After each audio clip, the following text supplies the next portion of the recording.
Welcome to F. Scott Fitzgerald's magnum opus, The Great Gatsby, a tale woven with opulence, love, and tragedy. This novel takes us on a journey through the roaring 20s, an era of jazz, flappers, and lavish parties. But beneath the shimmering surface, Fitzgerald paints a poignant tale of dreams and disillusionment. Born in 1896, Fitzgerald was no stranger to the extravagances of the jazz age. With a keen eye, he observed the rise of a new American aristocracy and the darkness that lurked behind their bright lights and celebrations. It's said that the author drew inspiration from his own experiences, infusing the narrative with touches of his personal life, his relationships, and his unceasing ambition. Since its publication in 1925, The Great Gatsby has been revered as one of the most iconic pieces of American literature.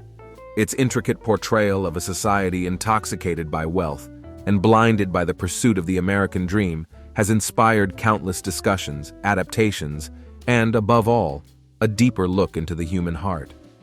Now, as we delve into this world of decadence, let's witness the enigmatic life of Jay Gatsby, the luminosity of Daisy Buchanan, and the narrative mastery of Fitzgerald himself.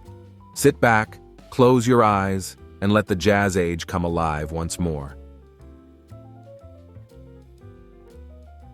In my younger and more vulnerable years, my father gave me some advice that I've been turning over in my mind ever since. Whenever you feel like criticizing anyone, he told me, just remember that all the people in this world haven't had the advantages that you've had. He didn't say any more, but we've always been unusually communicative in a reserved way, and I understood that he meant a great deal more than that. In consequence, I'm inclined to reserve all judgments, a habit that has opened up many curious natures to me, and also made me the victim of not a few veteran bores. The abnormal mind is quick to detect and attach itself to this quality when it appears in a normal person, and so it came about that in college I was unjustly accused of being a politician because I was privy to the secret griefs of wild, unknown men. Most of the confidences were unsought. Frequently, I have feigned sleep, preoccupation, or a hostile levity when I realized by some unmistakable sign that an intimate revelation was quivering on the horizon. For the intimate revelations of young men, or at least the terms in which they express them, are usually plagiaristic and marred by obvious suppressions. Reserving judgments is a matter of infinite hope. I'm still a little afraid of missing something if I forget that, as my father snobbishly suggested, and I snobbishly repeat, a sense of the fundamental decencies is parceled out unequally at birth. And after boasting this way of my tolerance, I come to the admission that it has a limit. Conduct may be founded on the hard rock or the wet marshes, but after a certain point, I don't care what it's founded on.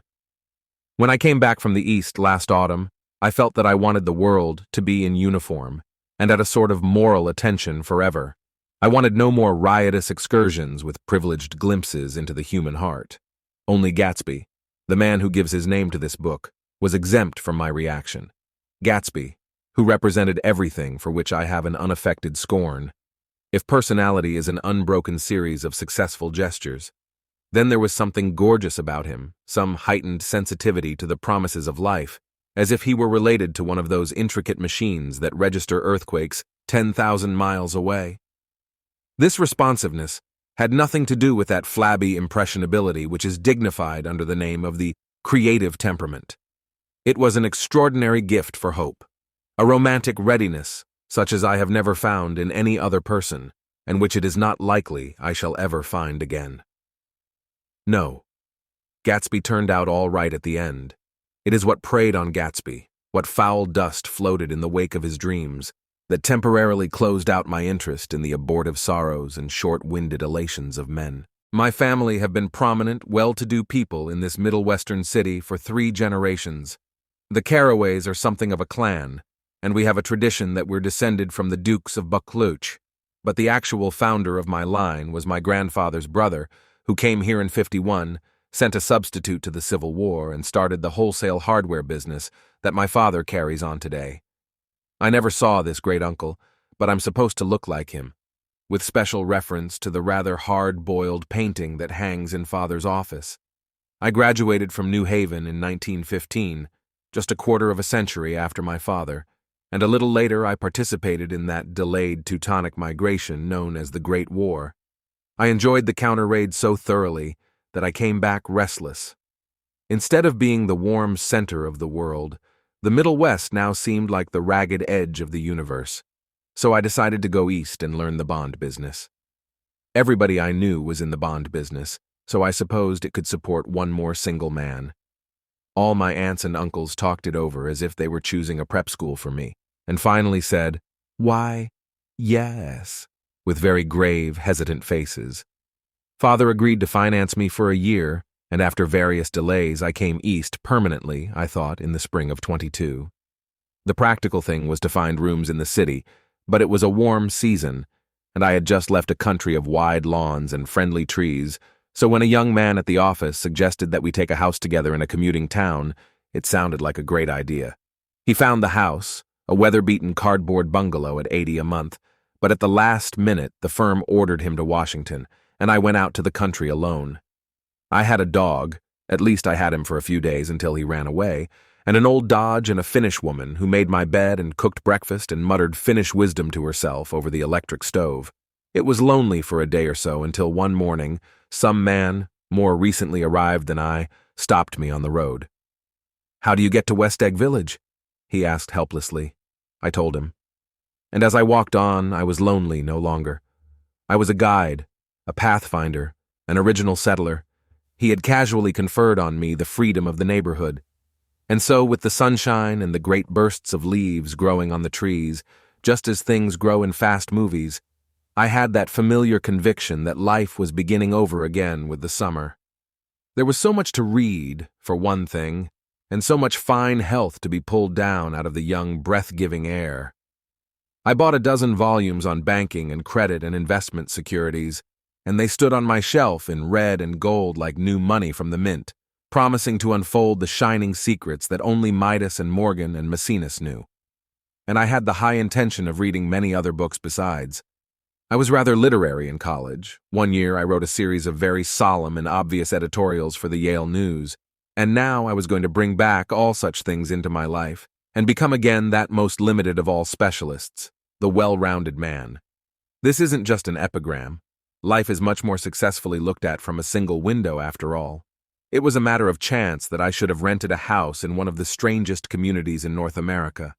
It was on that slender, riotous island which extends itself due east of New York, and where there are, among other natural curiosities, two unusual formations of land. 20 miles from the city, a pair of enormous eggs, identical in contour and separated only by a courtesy bay, jut out into the most domesticated body of salt water in the Western Hemisphere, the great wet barnyard of Long Island Sound. They are not perfect ovals, like the egg in the Columbus story. They are both crushed flat at the contact end, but their physical resemblance must be a source of perpetual wonder to the gulls that fly overhead. To the wingless, a more interesting phenomenon is their dissimilarity in every particular except shape and size. I lived at West Egg, the less fashionable of the two, though this is a most superficial tag to express the bizarre and not a little sinister contrast between them. My house was at the very tip of the egg, only 50 yards from the Sound, and squeezed between two huge places that rented for $12,000 or $15,000 a season. The one on my right was a colossal affair by any standard. It was a factual imitation of some Hôtel de Ville in Normandy, with a tower on one side, spanking new under a thin beard of raw ivy, and a marble swimming pool, and more than 40 acres of lawn and garden. It was Gatsby's mansion, or rather, as I didn't know Mr. Gatsby, it was a mansion inhabited by a gentleman of that name. My own house was an eyesore, but it was a small eyesore, and it had been overlooked, so I had a view of the water, a partial view of my neighbor's lawn, and the consoling proximity of millionaires, all for $80 a month. Across the courtesy bay, the white palaces of fashionable East Egg glittered along the water, and the history of the summer really begins on the evening I drove over there to have dinner with the Tom Buchanans. Daisy was my second cousin once removed, and I'd known Tom in college, and just after the war I spent 2 days with them in Chicago. Her husband, among various physical accomplishments, had been one of the most powerful ends that ever played football at New Haven. a national figure in a way. One of those men who reach such an acute limited excellence at 21 that everything afterward savors of anticlimax. His family were enormously wealthy. Even in college, his freedom with money was a matter for reproach. But now he'd left Chicago and come east in a fashion that rather took your breath away. For instance, he'd brought down a string of polo ponies from Lake Forest. It was hard to realize that a man in my own generation was wealthy enough to do that. Why they came east, I don't know. They had spent a year in France for no particular reason, and then drifted here and there unrestfully wherever people played polo, and were rich together. "This was a permanent move," said Daisy over the telephone, but I didn't believe it. I had no sight into Daisy's heart, but I felt that Tom would drift on forever seeking, a little wistfully, for the dramatic turbulence of some irrecoverable football game. And so it happened that on a warm, windy evening, I drove over to East Egg to see two old friends whom I scarcely knew at all. Their house was even more elaborate than I expected, a cheerful red and white Georgian colonial mansion overlooking the bay. The lawn started at the beach and ran towards the front door for a quarter of a mile, jumping over sundials and brick walks and burning gardens. Finally, when it reached the house, drifting up the side in bright vines as though from the momentum of its run. The front was broken by a line of French windows, glowing now with reflected gold and wide open to the warm, windy afternoon, and Tom Buchanan in riding clothes was standing with his legs apart on the front porch. He had changed since his New Haven years. Now he was a sturdy, straw-haired man of 30, with a rather hard mouth and a supercilious manner. Two shining, arrogant eyes had established dominance over his face and gave him the appearance of always leaning aggressively forward. Not even the effeminate swank of his riding clothes could hide the enormous power of that body. He seemed to fill those glistening boots until he strained the top lacing, and you could see a great pack of muscle shifting when his shoulder moved under his thin coat. It was a body capable of enormous leverage, a cruel body. His speaking voice, a gruff, husky tenor, added to the impression of fractiousness he conveyed. There was a touch of paternal contempt in it, even toward people he liked, and there were men at New Haven who had hated his guts. "Now don't think my opinion on these matters is final," he seemed to say, "just because I'm stronger and more of a man than you are." We were in the same senior society, and while we were never intimate, I always had the impression that he approved of me and wanted me to like him with some harsh, defiant wistfulness of his own. We talked for a few minutes on the sunny porch. "I've got a nice place here," he said, his eyes flashing about restlessly. Turning me around by one arm, he moved a broad, flat hand along the front vista, including in its sweep a sunken Italian garden, a half-acre of deep, pungent roses, and a snub-nosed motorboat that bumped the tide offshore. "It belonged to Domain, the oil man." He turned me around again, politely and abruptly. "We'll go inside." We walked through a high hallway into a bright, rosy-colored space, fragilely bound into the house by French windows at either end. The windows were ajar and gleaming white against the fresh grass outside that seemed to grow a little way into the house. A breeze blew through the room, blew curtains in at one end and out the other like pale flags, twisting them up toward the frosted wedding cake of the ceiling, and then rippled over the wine-colored rug, making a shadow on it as wind does on the sea. The only completely stationary object in the room was an enormous couch on which two young women were buoyed up as though upon an anchored balloon. They were both in white, and their dresses were rippling and fluttering as if they had just been blown back in after a short flight around the house. I must have stood for a few moments listening to the whip and snap of the curtains and the groan of a picture on the wall. Then there was a boom as Tom Buchanan shut the rear windows, and the caught wind died out about the room, and the curtains and the rugs and the two young women ballooned slowly to the floor. The younger of the two was a stranger to me. She was extended full length at her end of the divan, completely motionless, and with her chin raised a little, as if she were balancing something on it which was quite likely to fall. If she saw me out of the corner of her eyes, she gave no hint of it. Indeed, I was almost surprised into murmuring an apology for having disturbed her by coming in. The other girl, Daisy, made an attempt to rise. She leaned slightly forward with a conscientious expression. Then she laughed, an absurd, charming little laugh, and I laughed too and came forward into the room. I'm paralyzed with happiness. She laughed again, as if she said something very witty, and held my hand for a moment, looking up into my face, promising that there was no one in the world she so much wanted to see. That was a way she had. She hinted in a murmur that the surname of the balancing girl was Baker. I've heard it said that Daisy's murmur was only to make people lean toward her, an irrelevant criticism that made it no less charming. At any rate, Miss Baker's lips fluttered. She nodded at me almost imperceptibly, and then quickly tipped her head back again. The object she was balancing had obviously tottered a little, and given her something of a fright. Again, a sort of apology arose to my lips. Almost any exhibition of complete self-sufficiency draws a stunned tribute from me. I looked back at my cousin, who began to ask me questions in her low, thrilling voice. It was the kind of voice that the ear follows up and down, as if each speech is an arrangement of notes that will never be played again. Her face was sad and lovely with bright things in it, bright eyes and a bright, passionate mouth. But there was an excitement in her voice that men who had cared for her found difficult to forget. A singing compulsion, a whispered listen, a promise that she had done gay, exciting things just a while since, and that there were gay, exciting things hovering in the next hour. I told her how I had stopped off in Chicago for a day on my way east, and how a dozen people had sent their love through me. "Do they miss me?" she cried ecstatically. "The whole town is desolate. All the cars have the left rear wheel painted black as a mourning wreath, and there's a persistent wail all night along the North Shore. How gorgeous! Let's go back, Tom. Tomorrow!" Then she added irrelevantly, "You ought to see the baby." "I'd like to." "She's asleep. She's 3 years old. Haven't you ever seen her?" "Never." "Well, you ought to see her. She's—" Tom Buchanan, who had been hovering restlessly about the room, stopped and rested his hand on my shoulder. "What you doing, Nick?" "I'm a bondman." "Who with?" I told him.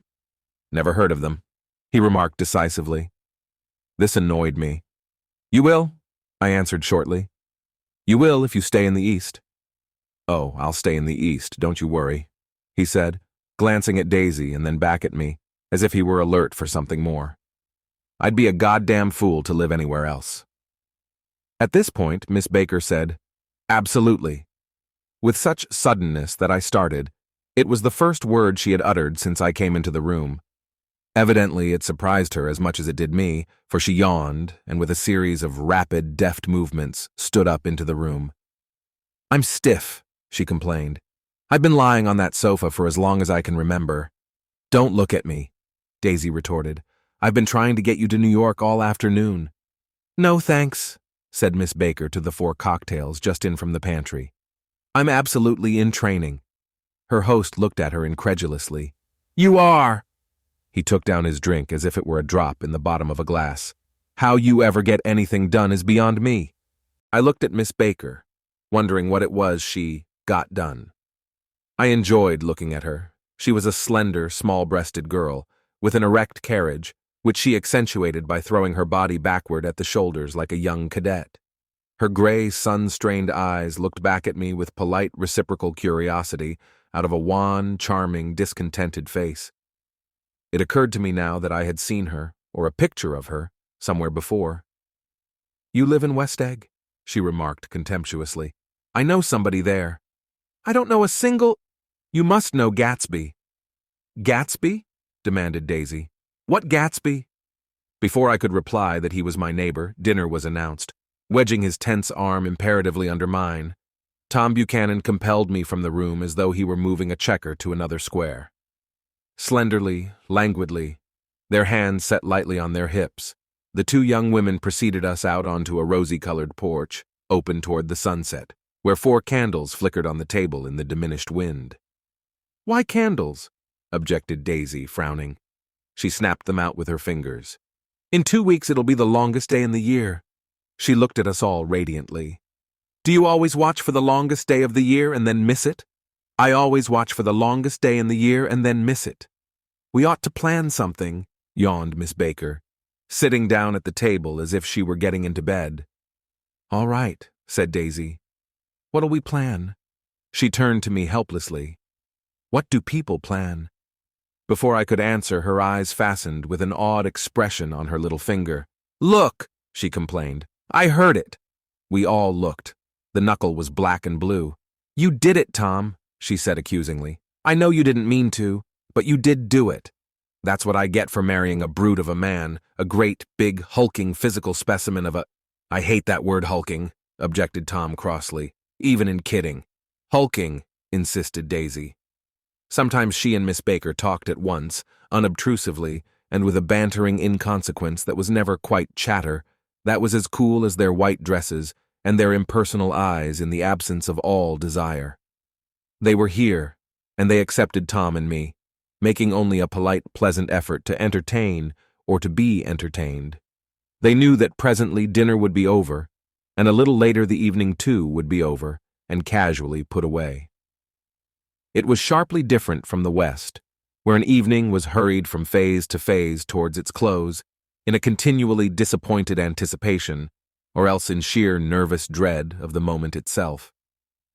"You make me feel uncivilized, Daisy," I confessed on my second glass of corky, but rather impressive, claret. "Can't you talk about crops or something?" I meant nothing in particular by this remark, but it was taken up in an unexpected way. "Civilization's going to pieces," broke out Tom violently. "I've gotten to be a terrible pessimist about things. Have you read The Rise of the Colored Empires by this man Goddard?" "Why, no," I answered, rather surprised by his tone. "Well, it's a fine book, and everybody ought to read it. The idea is, if we don't look out, the white race will be utterly submerged. It's all scientific stuff. It's been proved." "Tom's getting very profound," said Daisy with an expression of unthoughtful sadness. "He reads deep books with long words in them. What was that word Well, these books are all scientific," insisted Tom, glancing at her impatiently. "This fellow has worked out the whole thing. It's up to us, who are the dominant race, to watch out, or these other races will have control of things." "We've got to beat them down," whispered Daisy, winking ferociously toward the fervent sun. "You ought to live in California," began Miss Baker, but Tom interrupted her by shifting heavily in his chair. "This idea is that we're Nordics. I am, and you are, and you are. And—" After an infinitesimal hesitation, he included Daisy with a slight nod, and she winked at me again. "And we've produced all the things that go to make civilization, science and art and all that. Do you see?" There was something pathetic in his concentration, as if his complacency, more acute than of old, was not enough to him anymore. When, almost immediately, the telephone rang inside, and the butler left the porch, Daisy seized upon the momentary interruption and leaned towards me. "I'll tell you a family secret," she whispered enthusiastically. "It's about the butler's nose. Do you want to hear about the butler's nose? That's why I came over tonight. Well, he wasn't always a butler. He used to be the silver polisher for some people in New York that had a silver service for 200 people. He had to polish it from morning till night, until finally it began to affect his nose." "Things went from bad to worse," suggested Miss Baker. "Yes, things went from bad to worse, until finally he had to give up his position."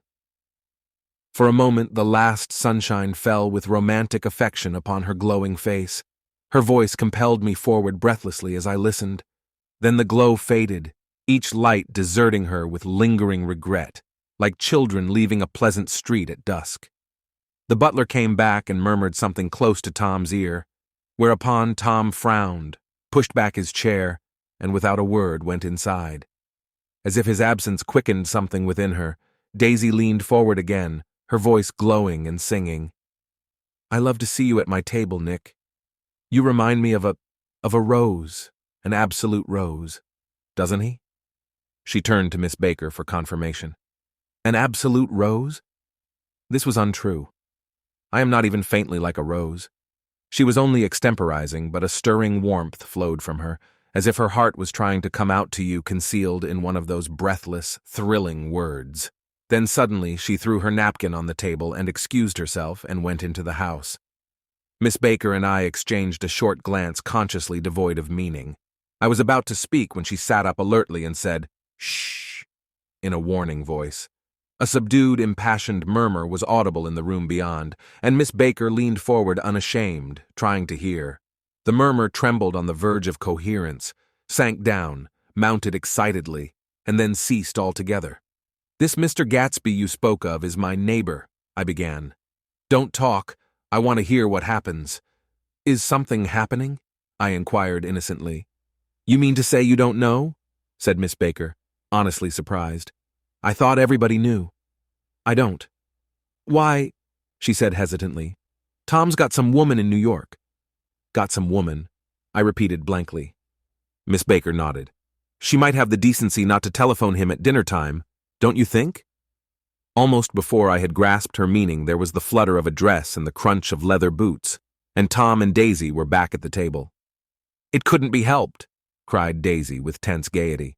She sat down, glanced searchingly at Miss Baker, and then at me, and continued, "I looked outdoors for a minute, and it's very romantic outdoors. There's a bird on the lawn that I think must be a nightingale come over on the Cunard or White Star Line. He's singing away." Her voice sang, "It's romantic, isn't it, Tom?"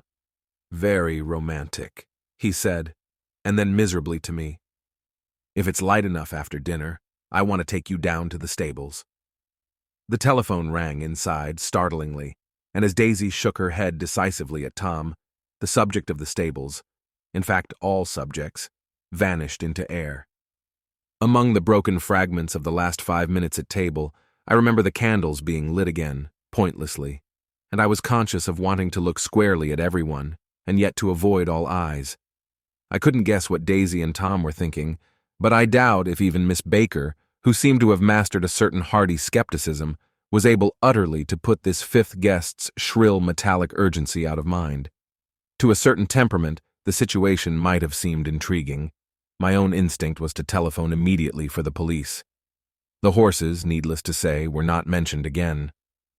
Tom and Miss Baker, with several feet of twilight between them, strolled back into the library, as if to a vigil beside a perfectly tangible body, while, trying to look pleasantly interested and a little deaf, I followed Daisy around a chain of connecting verandas to the porch in front.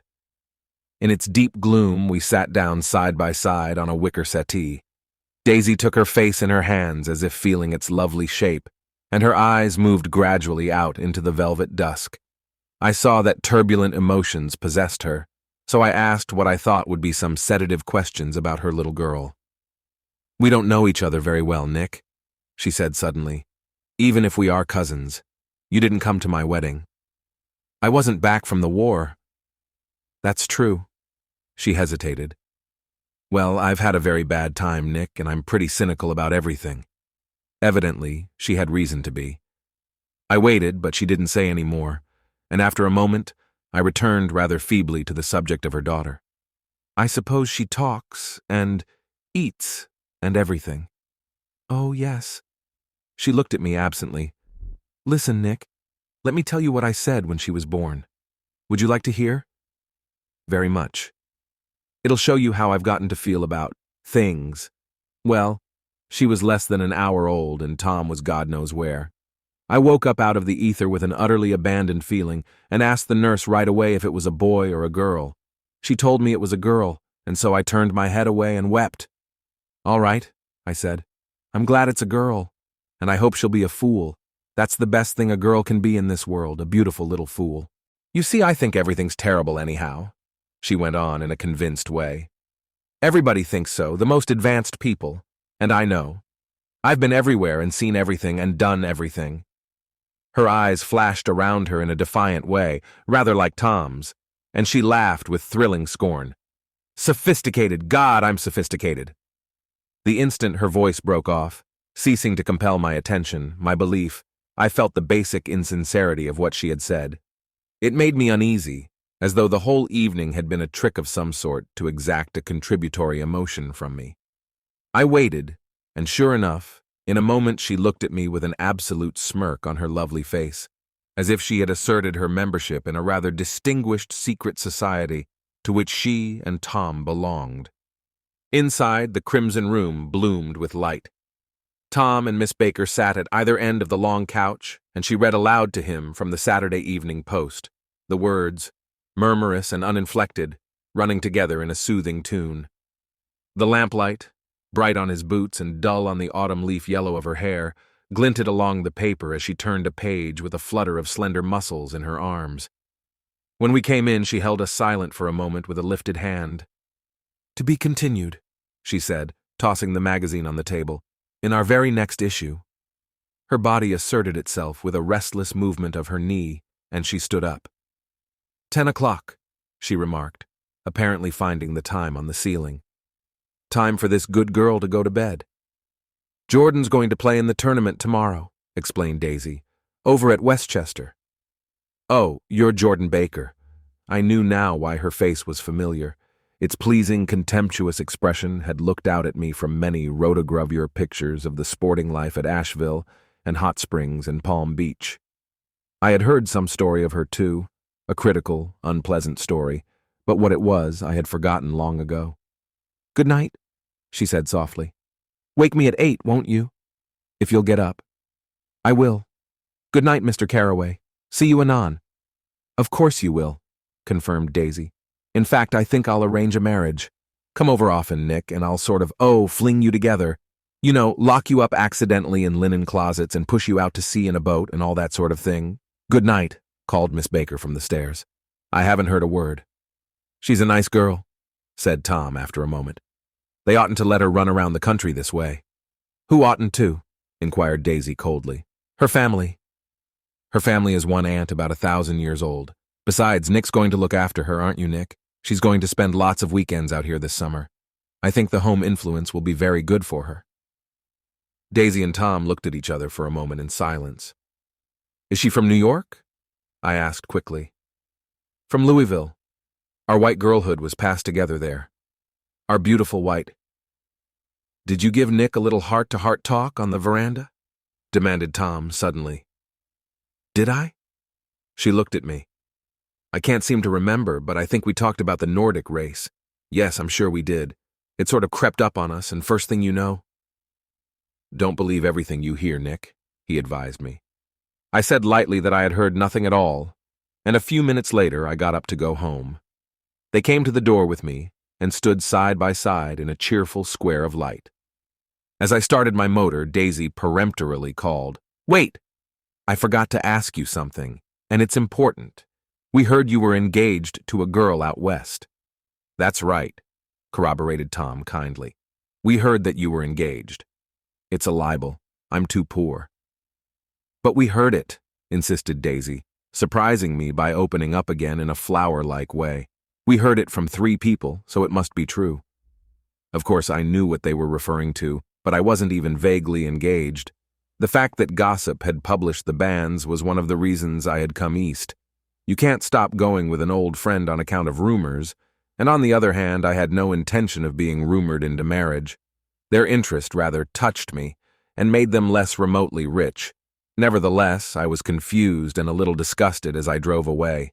It seemed to me that the thing for Daisy to do was to rush out of the house, child in arms, but apparently there were no such intentions in her head.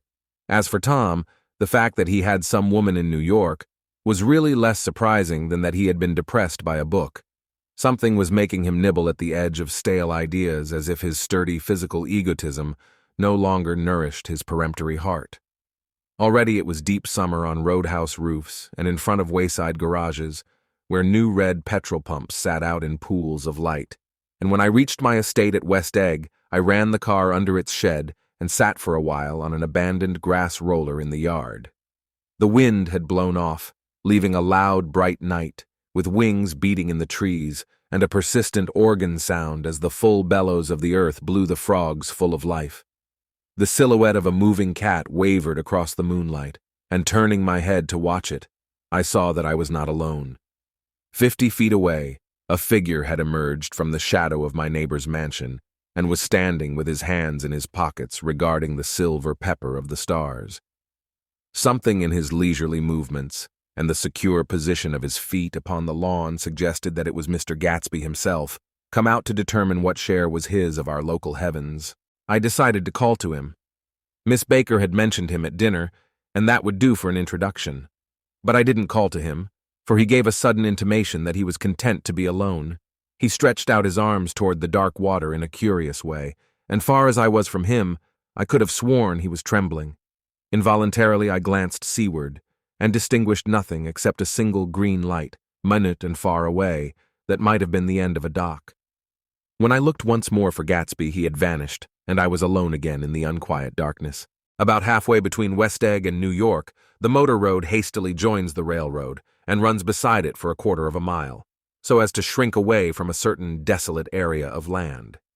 This is a valley of ashes, a fantastic farm where ashes grow like wheat into ridges and hills and grotesque gardens, where ashes take the forms of houses and chimneys and rising smoke, and finally, with a transcendent effort, of ash-gray men who move dimly and already crumbling through the powdery air. Occasionally a line of gray cars crawls along an invisible track, gives out a ghastly creak, and comes to rest, and immediately the ash-gray men swarm up with leaden spades and stir up an impenetrable cloud, which screens their obscure operations from your sight. But above the gray land and the spasms of bleak dust which drift endlessly over it, you perceive after a moment the eyes of Dr. T.J. Eckelberg. The eyes of Dr. T.J. Eckelberg are blue and gigantic. Their retinas are 1 yard high. They look out of no face, but instead from a pair of enormous yellow spectacles which pass over a non-existent nose. Evidently some wild wag of an oculist set them there to fatten his practice in the borough of Queens, and then sank down himself into eternal blindness, or forgot them and moved away. But his eyes, dimmed a little by many paintless days, under sun and rain, brood on over the solemn dumping ground. The Valley of Ashes is bounded on one side by a small, foul river, and when the drawbridge is up to let barges through, the passengers on waiting trains can stare at the dismal scene for as long as half an hour. There is always a halt there of at least a minute, and it was because of this that I first met Tom Buchanan's mistress. The fact that he had one was insisted upon wherever he was known. His acquaintances resented the fact that he turned up in popular cafes with her, and leaving her at a table, sauntered about, chatting with whomsoever he knew. Though I was curious to see her, I had no desire to meet her, but I did. I went up to New York with Tom on the train one afternoon, and when we stopped by the ash heaps, he jumped to his feet, and taking hold of my elbow, literally forced me from the car. "We're getting off," he insisted. "I want you to meet my girl." I think he'd tanked up a good deal at luncheon, and his determination to have my company bordered on violence. The supercilious assumption was that on Sunday afternoon, I had nothing better to do. I followed him over a low whitewashed railroad fence, and we walked back 100 yards along the road under Dr. Eckelberg's persistent stare. The only building in sight was a small block of yellow brick, sitting on the edge of the wasteland, a sort of compact main street ministering to it, and contiguous to absolutely nothing. One of the 3 shops it contained was for rent, and another was an all-night restaurant, approached by a trail of ashes. The third was a garage, repairs, George B. Wilson, cars bought and sold, and I followed Tom inside. The interior was unprosperous and bare. The only car visible was the dust-covered wreck of a Ford which crouched in a dim corner. It had occurred to me that this shadow of a garage must be a blind, and that sumptuous and romantic apartments were concealed overhead, when the proprietor himself appeared in the door of an office, wiping his hands on a piece of waste. He was a blond, spiritless man, anemic, and faintly handsome. When he saw us, a damp gleam of hope sprang into his light blue eyes. "Hello, Wilson, old man," said Tom, slapping him jovially on the shoulder. "How's business?" "I can't complain," answered Wilson unconvincingly. "When are you going to sell me that car?" "Next week. I've got my man working on it now." "Works pretty slow, don't he?" "No, he doesn't," said Tom coldly. "And if you feel that way about it, maybe I'd better sell it somewhere else after all." "I don't mean that," explained Wilson quickly. "I just meant—" His voice faded off, and Tom glanced impatiently around the garage.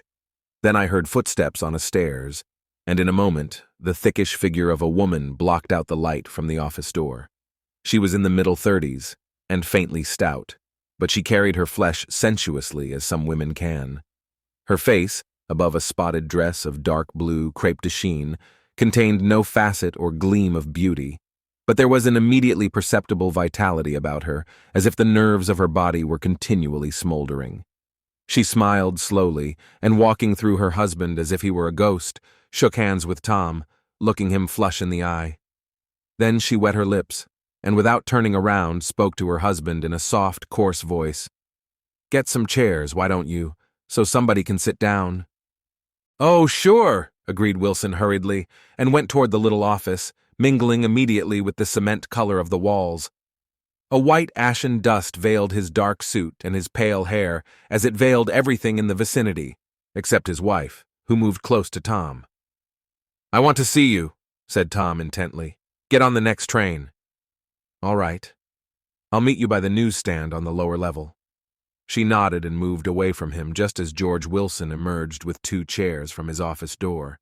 We waited for her down the road and out of sight. It was a few days before the 4th of July, and a gray, scrawny Italian child was setting torpedoes in a row along the railroad track. "Terrible place, isn't it?" said Tom, exchanging a frown with Dr. Eckelberg. "Awful. It does her good to get away. Doesn't her husband object?" "Wilson? He thinks she goes to see her sister in New York. He's so dumb he doesn't know he's alive. So Tom Buchanan and his girl and I went up together to New York, or not quite together, for Mrs. Wilson sat discreetly in another car. Tom deferred that much to the sensibilities of those East Eggers who might be on the train. She had changed her dress to a brown-figured muslin, which stretched tight over her rather wide hips as Tom helped her to the platform in New York. At the newsstand, she bought a copy of Town Tattle and a moving picture magazine, and in the station drugstore some cold cream and a small flask of perfume. Upstairs, in the solemn echoing drive, she let 4 taxicabs drive away before she selected a new one, lavender-colored with gray upholstery. And in this, we slid out from the mass of the station into the glowing sunshine. But immediately she turned sharply from the window and, leaning forward, tapped on the front glass. "I want to get one of those dogs," she said earnestly. "I want to get one for the apartment. They're nice to have. A dog." We backed up to a gray old man who bore an absurd resemblance to John D. Rockefeller. In a basket swung from his neck cowered a dozen very recent puppies of an indeterminate breed. "What kind are they?"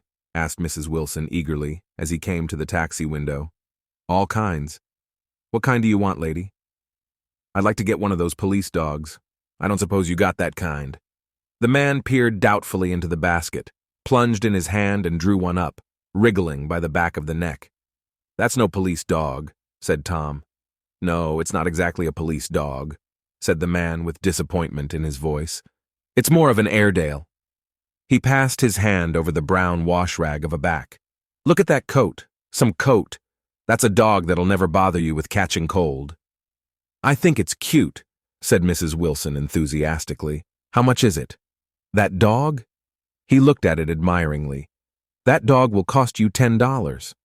The Airedale, undoubtedly there was an Airedale concerned in it somewhere, though its feet were startlingly white, changed hands and settled down into Mrs. Wilson's lap, where she fondled the weatherproof coat with rapture. "Is it a boy or a girl?" she asked delicately. "That dog? That dog's a boy." "It's a bitch," said Tom decisively. "Here's your money. Go and buy 10 more dogs with it." We drove over to Fifth Avenue, warm and soft, almost pastoral on the summer Sunday afternoon. I wouldn't have been surprised to see a great flock of white sheep turn the corner. "Hold on," I said. "I have to leave you here."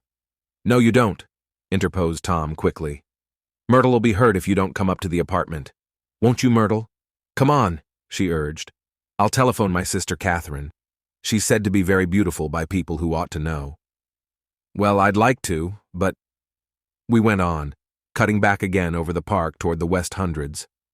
At 158th Street, the cab stopped at one slice in a long, white cake of apartment houses. Throwing a regal homecoming glance around the neighborhood, Mrs. Wilson gathered up her dog and her other purchases and went haughtily in. "I'm going to have the McKees come up," she announced as we rose in the elevator. "And of course, I gotta call up my sister, too." The apartment was on the top floor.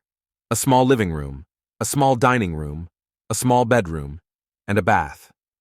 The living room was crowded to the doors with a set of tapestried furniture entirely too large for it, so that to move about, was to stumble continually over scenes of ladies swinging in the gardens of Versailles. The only picture was an over-enlarged photograph, apparently a hen sitting on a blurred rock. Looked at from a distance, however, the hen resolved itself into a bonnet, and the countenance of a stout old lady beamed down into the room. Several old copies of Town Tattle lay on the table together with a copy of Simon Called Peter and some of the small scandal magazines of Broadway. Mrs. Wilson was first concerned with the dog. A reluctant elevator boy went for a box full of straw and some milk, to which he added on his own initiative a tin of large, hard dog biscuits, one of which decomposed apathetically in the saucer of milk all afternoon. Meanwhile, Tom brought out a bottle of whiskey from a locked bureau door. I have been drunk just twice in my life, and the second time was that afternoon, so everything that happened has a dim, hazy cast over it, although until after 8 o'clock the apartment was full of cheerful sun. Sitting on Tom's lap, Mrs. Wilson called up several people on the telephone. Then there were no cigarettes, and I went out to buy some at the drugstore on the corner. When I came back, they had both disappeared, so I sat down discreetly in the living room and read a chapter of Simon Called Peter. Either it was terrible stuff, or the whiskey distorted things, because it didn't make any sense to me. Just as Tom and Myrtle, after the first drink Mrs. Wilson and I called each other by our first names, reappeared, company commenced to arrive at the apartment door. The sister, Catherine, was a slender, worldly girl of about 30, with a solid, sticky bob of red hair and a complexion powdered milky white. Her eyebrows had been plucked and then drawn on again at a more rakish angle, but the efforts of nature toward the restoration of the old alignment gave a blurred air to her face. When she moved about, there was an incessant clicking as innumerable pottery bracelets jingled up and down upon her arms. She came in with such a proprietary haste and looked around so possessively at the furniture that I wondered if she lived here. But when I asked her, she laughed immoderately, repeated my question aloud, and told me she lived with a girlfriend at a hotel. Mr. McKee was a pale, feminine man from the flat below.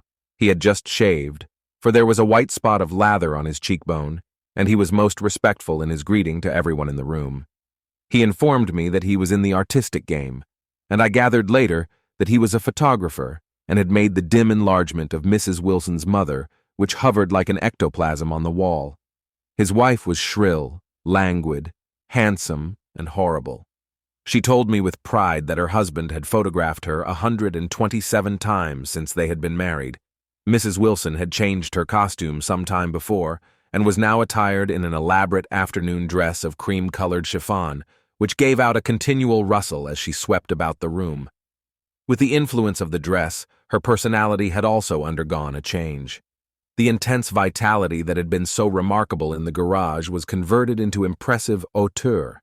Her laughter, her gestures, her assertions became more violently affected moment by moment, and as she expanded, the room grew smaller around her, until she seemed to be revolving on a noisy, creaking pivot through the smoky air. "My dear," she told her sister in a high, mincing shout, "most of these fellas will cheat you every time. All they think of is money. I had a woman up here last week to look at my feet, and when she gave me the bill, you'd have thought she had my appendicitis out." "What was the name of the woman?" asked Mrs. McKee. "Mrs. Eberhardt. She goes around looking at people's feet in their own homes." "I like your dress," remarked Mrs. McKee. "I think it's adorable." Mrs. Wilson rejected the compliment by raising her eyebrow in disdain. "It's just a crazy old thing," she said. "I just slip it on sometimes when I don't care what I look like." "But it looks wonderful on you, if you know what I mean," pursued Mrs. McKee. "If Chester could only get you in that pose, I think he could make something of it." We all looked in silence at Mrs. Wilson, who removed a strand of hair from over her eyes and looked back at us with a brilliant smile. Mr. McKee regarded her intently with his head on one side, and then moved his hand back and forth slowly in front of his face. "I should change the light," he said after a moment. "I'd like to bring out the modeling of the features, and I'd try to get hold of all the back hair." "I wouldn't think of changing the light," cried Mrs. McKee. "I think it's—" Her husband said, "Shh," and we all looked at the subject again, whereupon Tom Buchanan yawned audibly and got to his feet. "You McKees have something to drink," he said. Get some more ice and mineral water, Myrtle, before everybody goes to sleep. I told that boy about the ice. Myrtle raised her eyebrows in despair at the shiftlessness of the lower orders. These people! You have to keep after them all the time. She looked at me and laughed pointlessly. Then she flounced over to the dog, kissed it with ecstasy, and swept into the kitchen, implying that a dozen chefs awaited her orders there. I've done some nice things out on Long Island, asserted Mr. McKee. Tom looked at him blankly. 2 of them we have framed downstairs. 2 what? Demanded Tom. 2 studies. One of them I call Montauk Point, the gulls, and the other I call Montauk Point, the sea. The sister Catherine sat down beside me on the couch. Do you live down on Long Island too? She inquired. I live at West Egg. Really? I was down there at a party about a month ago, at a man named Gatsby's. Do you know him? I live next door to him. Well, they say he's a nephew or a cousin of Kaiser Wilhelm's. That's where all his money comes from. Really? She nodded. I'm scared of him. I'd hate to have him get anything on me. This absorbing information about my neighbor was interrupted by Mrs. McKee's pointing suddenly at Catherine. Chester, I think you could do something with her, she broke out. But Mr. McKee only nodded in a bored way and turned his attention to Tom. I'd like to do more work on Long Island if I could get the entry. All I ask is that they should give me a start. Ask Myrtle, said Tom, breaking into a short shout of laughter as Mrs. Wilson entered with a tray. She'll give you a letter of introduction, won't you, Myrtle? Do what? She asked, startled. You'll give McKee a letter of introduction to your husband so he can do some studies of him. His lips moved silently for a moment as he invented George B. Wilson at the gasoline pump, or something like that. Catherine leaned close to me and whispered in my ear, Neither of them can stand the person they're married to. Can't they? Can't stand them. She looked at Myrtle and then at Tom. What I say is, why go on living with them if they can't stand them? If I was them, I'd get a divorce and get married to each other right away. Doesn't she like Wilson either? The answer to this was unexpected. It came from Myrtle, who had overheard the question, and it was violent and obscene. You see, cried Catherine triumphantly. She lowered her voice again. It's really his wife that's keeping them apart. She's a Catholic, and they don't believe in divorce. Daisy was not a Catholic, and I was a little shocked at the elaborateness of the lie. When they do get married, continued Catherine, they're going west to live for a while until it blows over. It'd be more discreet to go to Europe. Oh, do you like Europe? She exclaimed surprisingly. I just got back from Monte Carlo. Really? Just last year, I went over there with another girl. Stay long? No, we just went to Monte Carlo and back. We went by way of Marseille. We had over $1,200 when we started, but we got jiped out of it all in 2 days in the private rooms. We had an awful time getting back, I can tell you. God, how I hated that town. The late afternoon sky bloomed in the window for a moment like the blue honey of the Mediterranean. Then the shrill voice of Mrs. McKee called me back into the room. I almost made a mistake, too, she declared vigorously. I almost married a little kike who'd been after me for years. I knew he was below me. Everybody kept saying to me, Lucille, that man's way below you. But if I hadn't met Chester, he'd have got me sure. Yes, but listen, said Myrtle Wilson, nodding her head up and down. At least you didn't marry him. I know I didn't. Well, I married him, said Myrtle, ambiguously. And that's the difference between your case and mine. Why did you, Myrtle? Demanded Catherine. Nobody forced you to. Myrtle considered. I married him because I thought he was a gentleman, she said finally. I thought he knew something about breeding, but he wasn't fit to lick my shoe. You were crazy about him for a while, said Catherine. Crazy about him, cried Myrtle incredulously. Who said I was crazy about him? I never was any more crazy about him than I was about that man there. She pointed suddenly at me and everyone looked at me accusingly. I tried to show by my expression that I expected no affection. The only crazy I was when I married him. I knew right away I made a mistake. He borrowed somebody's best suit to get married in and never even told me about it, and the man came after it one day when he was out. Oh, is that your suit? I said. This is the first I ever heard about it. But I gave it to him, and then I lay down and cried to beat the band all afternoon. "She really ought to get away from him," resumed Catherine to me. "They've been living over that garage for 11 years, and Tom's the first sweetie she ever had." The bottle of whiskey, a second one, was now in constant demand by all present, excepting Catherine, who felt just as good on nothing at all. Tom rang for the janitor and sent him for some celebrated sandwiches, which were a complete supper in themselves. I wanted to get out and walk eastward toward the park through the soft twilight, but each time I tried to go I became entangled in some wild, strident argument which pulled me back, as if with ropes, into my chair.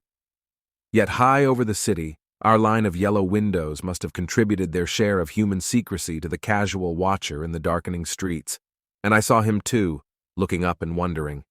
I was within and without, simultaneously enchanted and repelled by the inexhaustible variety of life.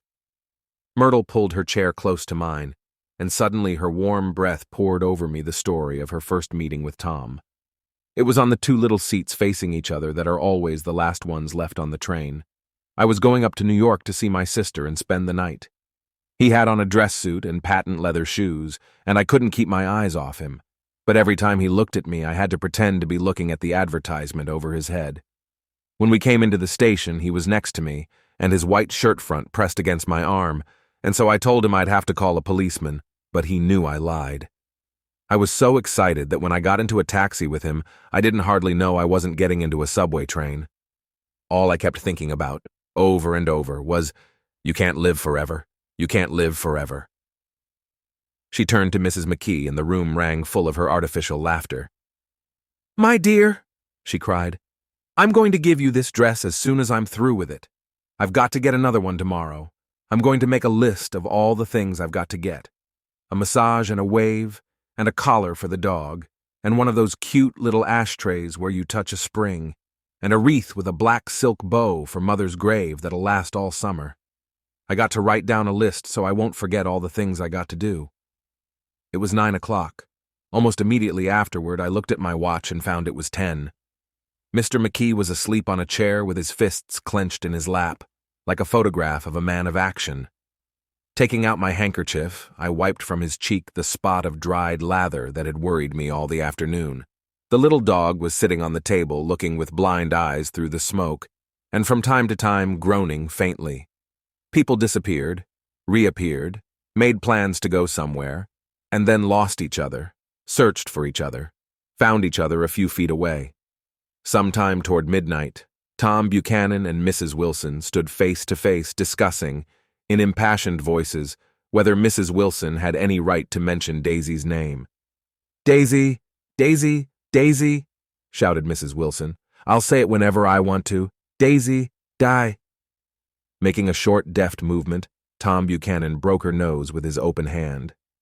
Then there were bloody towels upon the bathroom floor, and women's voices scolding, and high over the confusion a long, broken wail of pain. Mr. McKee awoke from his doze and started in a daze toward the door. When he had gone halfway, he turned around and stared at the scene, his wife and Catherine scolding and consoling as they stumbled here and there among the crowded furniture with articles of aid, and the despairing figure on the couch, bleating fluently and trying to spread a copy of Town Tattle over the tapestry scenes of Versailles. Then Mr. McKee turned and continued on out the door. Taking my hat from the chandelier, I followed. "Come to lunch someday," he suggested, as we groaned down in the elevator. "Where?" "Anywhere." "Keep your hands off the lever," snapped the elevator boy. "I beg your pardon," said Mr. McKee with dignity. "I didn't know I was touching it." "All right," I agreed. "I'll be glad to." I was standing beside his bed, and he was sitting up between the sheets, clad in his underwear, with a great portfolio in his hands. Beauty and the Beast, Loneliness, Old Grocery Horse, Brooklyn Bridge. Then I was lying half asleep in the cold lower level of the Pennsylvania station, staring at the Morning Tribune, and waiting for the 4 o'clock train. There was music from my neighbor's house through the summer nights. In his blue gardens, men and girls came and went like moths among the whisperings and the champagne and the stars. At high tide in the afternoon, I watched his guests diving from the tower of his raft, or taking the sun on the hot sand of his beach, while his two motorboats slit the waters of the Sound, drawing aquaplanes over cataracts of foam. On weekends, his Rolls-Royce became an omnibus, bearing parties to and from the city between 9 in the morning and long past midnight, while his station wagon scampered like a brisk yellow bug to meet all trains. And on Mondays, 8 servants, including an extra gardener, toiled all day with mops and scrubbing brushes and hammers and garden shears, repairing the ravages of the night before. Every Friday, 5 crates of oranges and lemons arrived from a fruiterer in New York. Every Monday, these same oranges and lemons left his back door in a pyramid of pulpless halves. There was a machine in the kitchen which could extract the juice of 200 oranges in half an hour if a little button was pressed 200 times by a butler's thumb. At least once a fortnight, a corps of caterers came down with several hundred feet of canvas and enough colored lights to make a Christmas tree of Gatsby's enormous garden. On buffet tables, garnished with glistening hors d'oeuvre, spiced baked hams crowded against salads of harlequin designs and pastry pigs and turkeys bewitched to a dark gold. In the main hall, a bar with a real brass rail was set up, and stocked with gins and liquors, and with cordials so long forgotten that most of his female guests were too young to know one from another. By 7 o'clock, the orchestra has arrived. No thin 5-piece affair, but a whole pitful of oboes and trombones and saxophones and viols and cornets and piccolos and low and high drums. The last swimmers have come in from the beach now and are dressing upstairs. The cars from New York are parked 5 deep in the drive, and already the halls and salons and verandas are gaudy with primary colors, and hair bobbed in strange new ways, and shawls beyond the dreams of Castile. The bar is in full swing, and floating rounds of cocktails permeate the garden outside, until the air is alive with chatter and laughter, and casual innuendo and introductions forgotten on the spot, and enthusiastic meetings between women who never knew each other's names. The lights grow brighter as the earth lurches away from the sun, and now the orchestra is playing yellow cocktail music, and the opera of voices pitches a key higher. Laughter is easier minute by minute, spilled with prodigality, tipped out at a cheerful word. The groups change more swiftly, swell with new arrivals, dissolve and form in the same breath. Already there are wanderers, confident girls who weave here and there among the stouter and more stable, become for a sharp, joyous moment the center of a group, and then, excited with triumph, glide on through the sea change of faces and voices and color under the constantly changing light. Suddenly one of these gypsies, in trembling opal, seizes a cocktail out of the air, dumps it down for courage, and moving her hands like Frisco, dances out alone on the canvas platform. A momentary hush. The orchestra leader varies his rhythm obligingly for her, and there is a burst of chatter as the erroneous news goes around that she is Gilda Gray's understudy from the Follies. The party has begun. I believe that on the first night I went to Gatsby's house, I was one of the few guests who had actually been invited. People were not invited. They went there. They got into automobiles which bore them out to Long Island, and somehow they ended up at Gatsby's door. Once there, they were introduced by somebody who knew Gatsby, and after that, they conducted themselves according to the rules of behavior associated with an amusement park. Sometimes they came and went without having met Gatsby at all, came for the party with a simplicity of heart that was its own ticket of admission. I had been actually invited. A chauffeur in a uniform of robin's egg blue crossed my lawn early that Saturday morning with a surprisingly formal note from his employer. The honor would be entirely Gatsby's, it said, if I would attend his little party that night. He had seen me several times and had intended to call on me long before, but a peculiar combination of circumstances had prevented it. Signed Jay Gatsby, in a majestic hand. Dressed up in white flannels, I went over to his lawn a little after 7 and wandered around rather ill at ease among swirls and eddies of people I didn't know, though here and there was a face I had noticed on the commuting train. I was immediately struck by the number of young Englishmen dotted about, all well-dressed, all looking a little hungry, and all talking in low, earnest voices to solid and prosperous Americans. I was sure that they were selling something, bonds or insurance or automobiles. They were at least agonizingly aware of the easy money in the vicinity, and convinced that it was theirs for a few words in the right key. As soon as I arrived, I made an attempt to find my host, but the 2 or 3 people of whom I asked his whereabouts stared at me in such an amazed way and denied so vehemently any knowledge of his movements that I slunk off in the direction of the cocktail table, the only place in the garden where a single man could linger without looking purposeless and alone. I was on my way to get roaring drunk from sheer embarrassment when Jordan Baker came out of the house and stood at the head of the marble steps, leaning a little backward and looking with contemptuous interest down into the garden. Welcome or not, I found it necessary to attach myself to someone before I should begin to address cordial remarks to the passers-by. "Hello!" I roared, advancing toward her. My voice seemed unnaturally loud across the garden. "I thought you might be here," she responded absently as I came up. "I remembered you lived next door to—" She held my hand impersonally, as a promise that she'd take care of me in a minute, and gave ear to 2 girls in twin yellow dresses, who stopped at the foot of the steps. "Hello!" they cried together. "Sorry you didn't win." That was for the golf tournament. She had lost in the finals the week before. "You don't know who we are," said one of the girls in yellow, "but we met you here about a month ago." "You've dyed your hair since then," remarked Jordan, and I started, but the girls had moved casually on, and her remark was addressed to the premature moon, produced like the supper, no doubt, out of a caterer's basket. With Jordan's slender golden arm resting in mine, we descended the steps and sauntered about the garden. A tray of cocktails floated at us through the twilight, and we sat down at a table with the 2 girls in yellow and 3 men, each one introduced to us as Mr. Mumble. "Do you come to these parties often?" inquired Jordan of the girl beside her. "The last one was the one I met you at," answered the girl in an alert, confident voice. She turned to her companion. "Wasn't it for you, Lucille?" It was for Lucille, too. "I like to come," Lucille said. "I never care what I do, so I always have a good time. When I was here last, I tore my gown on a chair, and he asked me my name and address. Inside of a week, I got a package from Carraway's with a new evening gown in it."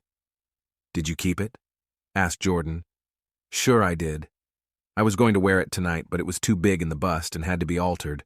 It was gas blue with lavender beads, $265. "There's something funny about a fellow that'll do a thing like that," said the other girl eagerly. "He doesn't want any trouble with anybody."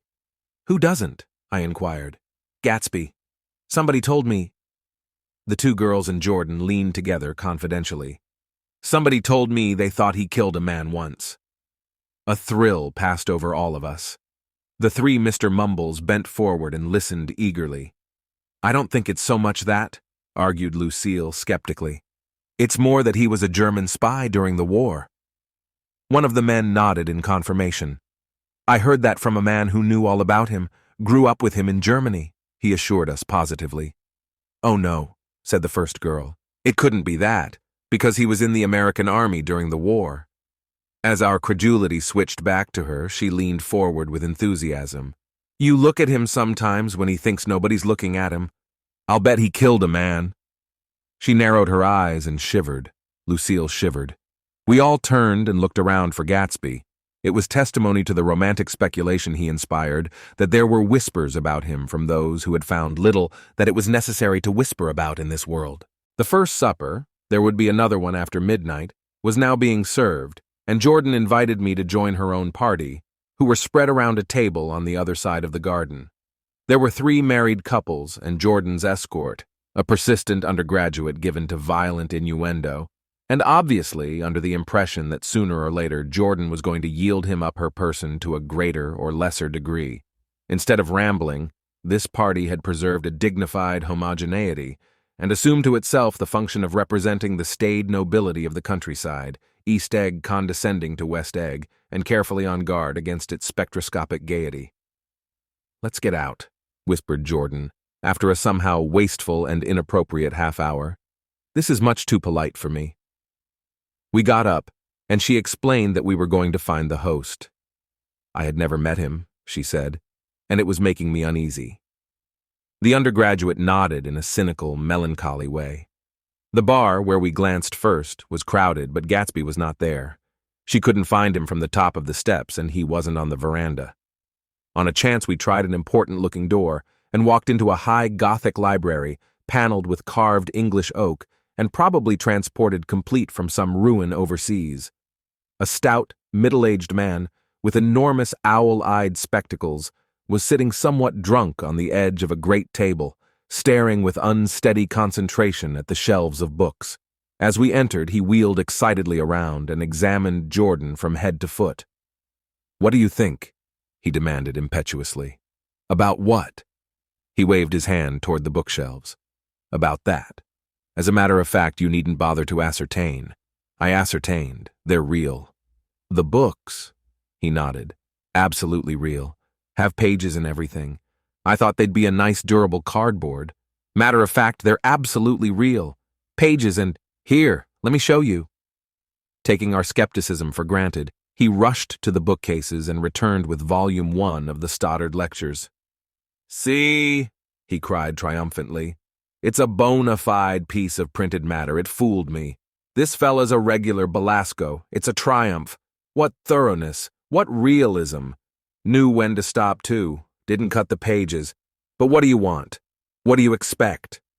He snatched the book from me and replaced it hastily on its shelf, muttering that if one brick was removed, the whole library was liable to collapse.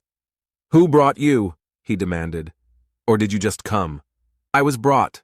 Most people were brought." Jordan looked at him alertly, cheerfully, without answering. "I was brought by a woman named Roosevelt," he continued. "Mrs. Claude Roosevelt. Do you know her? I met her somewhere last night.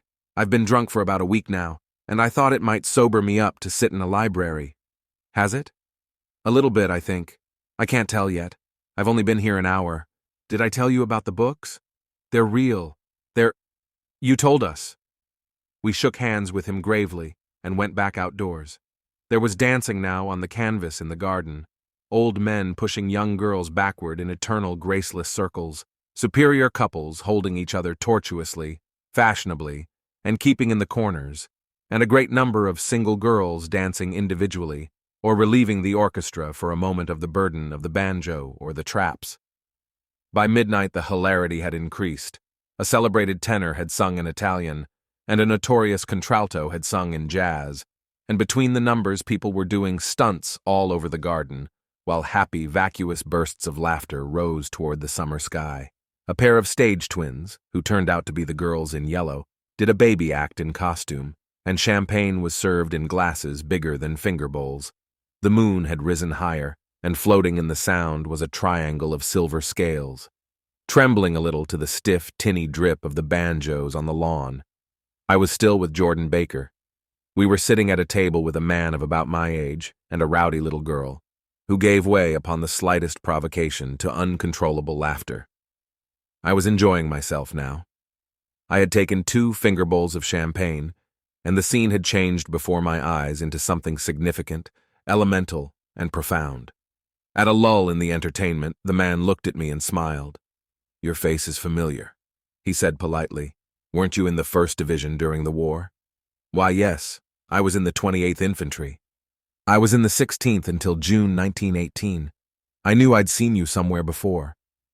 We talked for a moment about some wet, gray little villages in France. Evidently, he lived in this vicinity, for he told me that he had just bought a hydroplane and was going to try it out in the morning. "Want to go with me, old sport? Just near the shore along the Sound." "What time?" "Any time that suits you best." It was on the tip of my tongue to ask his name when Jordan looked around and smiled. "Having a gay time now?" she inquired. "Much better." I turned again to my new acquaintance. "This is an unusual party for me. I haven't even seen the host. I live over there." I waved my hand at the invisible hedge in the distance, and this man Gatsby sent over his chauffeur with an invitation. For a moment he looked at me as if he failed to understand. "I'm Gatsby," he said suddenly. "What?" I exclaimed. "Oh, I beg your pardon. I thought you knew, old sport. I'm afraid I'm not a very good host." He smiled understandingly, much more than understandingly.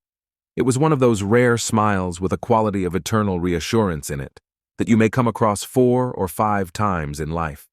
It faced, or seemed to face, the whole eternal world for an instant, and then concentrated on you with an irresistible prejudice in your favor. It understood you just so far as you wanted to be understood, believed in you as you would like to believe in yourself, and assured you that it had precisely the impression of you that, at your best, you hoped to convey.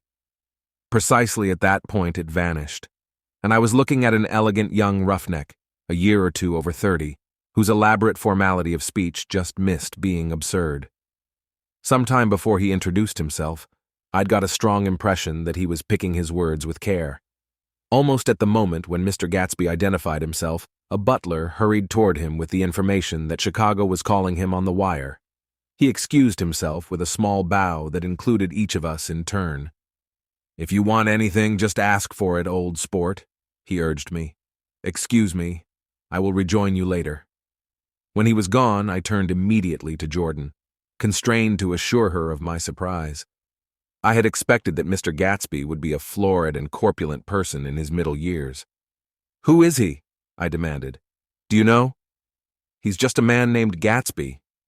"Where is he from, I mean, and what does he do?" "Now you're started on the subject," she answered with a wan smile. "Well, he told me once he was an Oxford man." A dim background started to take shape behind him, but at her next remark, it faded away. "However, I don't believe it." "Why not?" "I don't know," she insisted. "I just don't think he went there." Something in her tone reminded me of the other girls. "I think he killed a man," and had the effect of stimulating my curiosity. I would have accepted without question the information that Gatsby sprang from the swamps of Louisiana or from the Lower East Side of New York. That was comprehensible. But young men didn't, at least in my provincial inexperience I believed they didn't, drift coolly out of nowhere and buy a palace on Long Island Sound. "Anyhow, he gives large parties," said Jordan, changing the subject with an urban distaste for the concrete. "And I like large parties. They're so intimate. At small parties, there isn't any privacy." There was the boom of a bass drum, and the voice of the orchestra leader rang out suddenly above the echolalia of the garden. "Ladies and gentlemen," he cried, "at the request of Mr. Gatsby, we are going to play for you Mr. Vladimir Tostof's latest work, which attracted so much attention at Carnegie Hall last May. If you read the papers, you know there was a big sensation." He smiled with jovial condescension and added, "Some sensation," whereupon everybody laughed. "The piece is known," he concluded lustily, "as a Vladimir Tostof's Jazz History of the World." The nature of Mr. Tostof's composition eluded me, because just as it began, my eyes fell on Gatsby, standing alone on the marble steps and looking from one group to another with approving eyes. His tanned skin was drawn attractively tight on his face, and his short hair looked as though it were trimmed every day. I could see nothing sinister about him. I wondered if the fact that he was not drinking helped to set him off from his guests, for it seemed to me that he grew more correct as the fraternal hilarity increased. When the jazz history of the world was over, girls were putting their heads on men's shoulders in a puppyish, convivial way. Girls were swooning backward playfully into men's arms, even into groups, knowing that someone would arrest their falls, but no one swooned backward on Gatsby, and no French bob touched Gatsby's shoulder, and no singing quartets were formed with Gatsby's head for one link. "I beg your pardon." Gatsby's butler was suddenly standing beside us. "Miss Baker?" he inquired. "I beg your pardon, but Mr. Gatsby would like to speak to you alone." "With me?" she exclaimed in surprise. "Yes, madame." She got up slowly, raising her eyebrows at me in astonishment, and followed the butler toward the house. I noticed that she wore her evening dress, all her dresses, like sports clothes. There was a jauntiness about her movements, as if she had first learned to walk upon golf courses on clean, crisp mornings. I was alone, and it was almost 2. For some time confused and intriguing sounds had issued from a long, many-windowed room which overhung the terrace. Eluding Jordan's undergraduate, who was now engaged in an obstetrical conversation with 2 chorus girls, and who implored me to join him, I went inside. The large room was full of people. One of the girls in yellow was playing the piano, and beside her stood a tall, red-haired young lady from a famous chorus engaged in song. She had drunk a quantity of champagne, and during the course of her song she had decided, ineptly, that everything was very, very sad. She was not only singing, she was weeping too. Whenever there was a pause in the song, she filled it with gasping, broken sobs, and then took up the lyric again in a quavering soprano. The tears coursed down her cheeks, not freely, however, for when they came into contact with her heavily beaded eyelashes, they assumed an inky color and pursued the rest of their way in slow black rivulets. A humorous suggestion was made that she sing the notes on her face, whereupon she threw up her hands, sank into a chair, and went off into a deep, vinous sleep. "She had a fight with a man who says he's her husband," explained a girl at my elbow. I looked around. Most of the remaining women were now having fights with men said to be their husbands. Even Jordan's party, the quartet from East Egg, were rent asunder by dissension. One of the men was talking with curious intensity to a young actress, and his wife, after attempting to laugh at the situation in a dignified and indifferent way, broke down entirely and resorted to flank attacks. At intervals, she appeared suddenly at his side like an angry diamond and hissed, "You promised," into his ear. The reluctance to go home was not confined to wayward men. The hall was at present occupied by two deplorably sober men and their highly indignant wives. The wives were sympathizing with each other in slightly raised voices. "Whenever he sees I'm having a good time, he wants to go home. Never heard anything so selfish in my life. We're always the first ones to leave." "So are we." "Well, we're almost the last tonight," said one of the men sheepishly. "The orchestra left half an hour ago." In spite of the wives' agreement that such malevolence was beyond credibility, the dispute ended in a short struggle, and both wives were lifted, kicking, into the night. As I waited for my hat in the hall, the door of the library opened, and Jordan Baker and Gatsby came out together. He was saying some last word to her, but the eagerness in his manner tightened abruptly into formality as several people approached him to say goodbye. Jordan's party were calling impatiently to her from the porch, but she lingered for a moment to shake hands. "I've just heard the most amazing thing," she whispered. "How long were we in there?" "Why, about an hour." "It was simply amazing," she repeated abstractedly. "But I swore I wouldn't tell it, and here I am tantalizing you." She yawned gracefully in my face. "Please come and see me, phone book, under the name of Mrs. Sigourney Howard. My aunt." She was hurrying off as she talked. Her brown hand waved a jaunty salute as she melted into her party at the door. Rather ashamed that on my first appearance I had stayed so late, I joined the last of Gatsby's guests, who were clustered around him. I wanted to explain that I'd hunted for him early in the evening, and to apologize for not having known him in the garden. "Don't mention it," he enjoined me eagerly. "Don't give it another thought, old sport." The familiar expression held no more familiarity than the hand which reassuringly brushed my shoulder.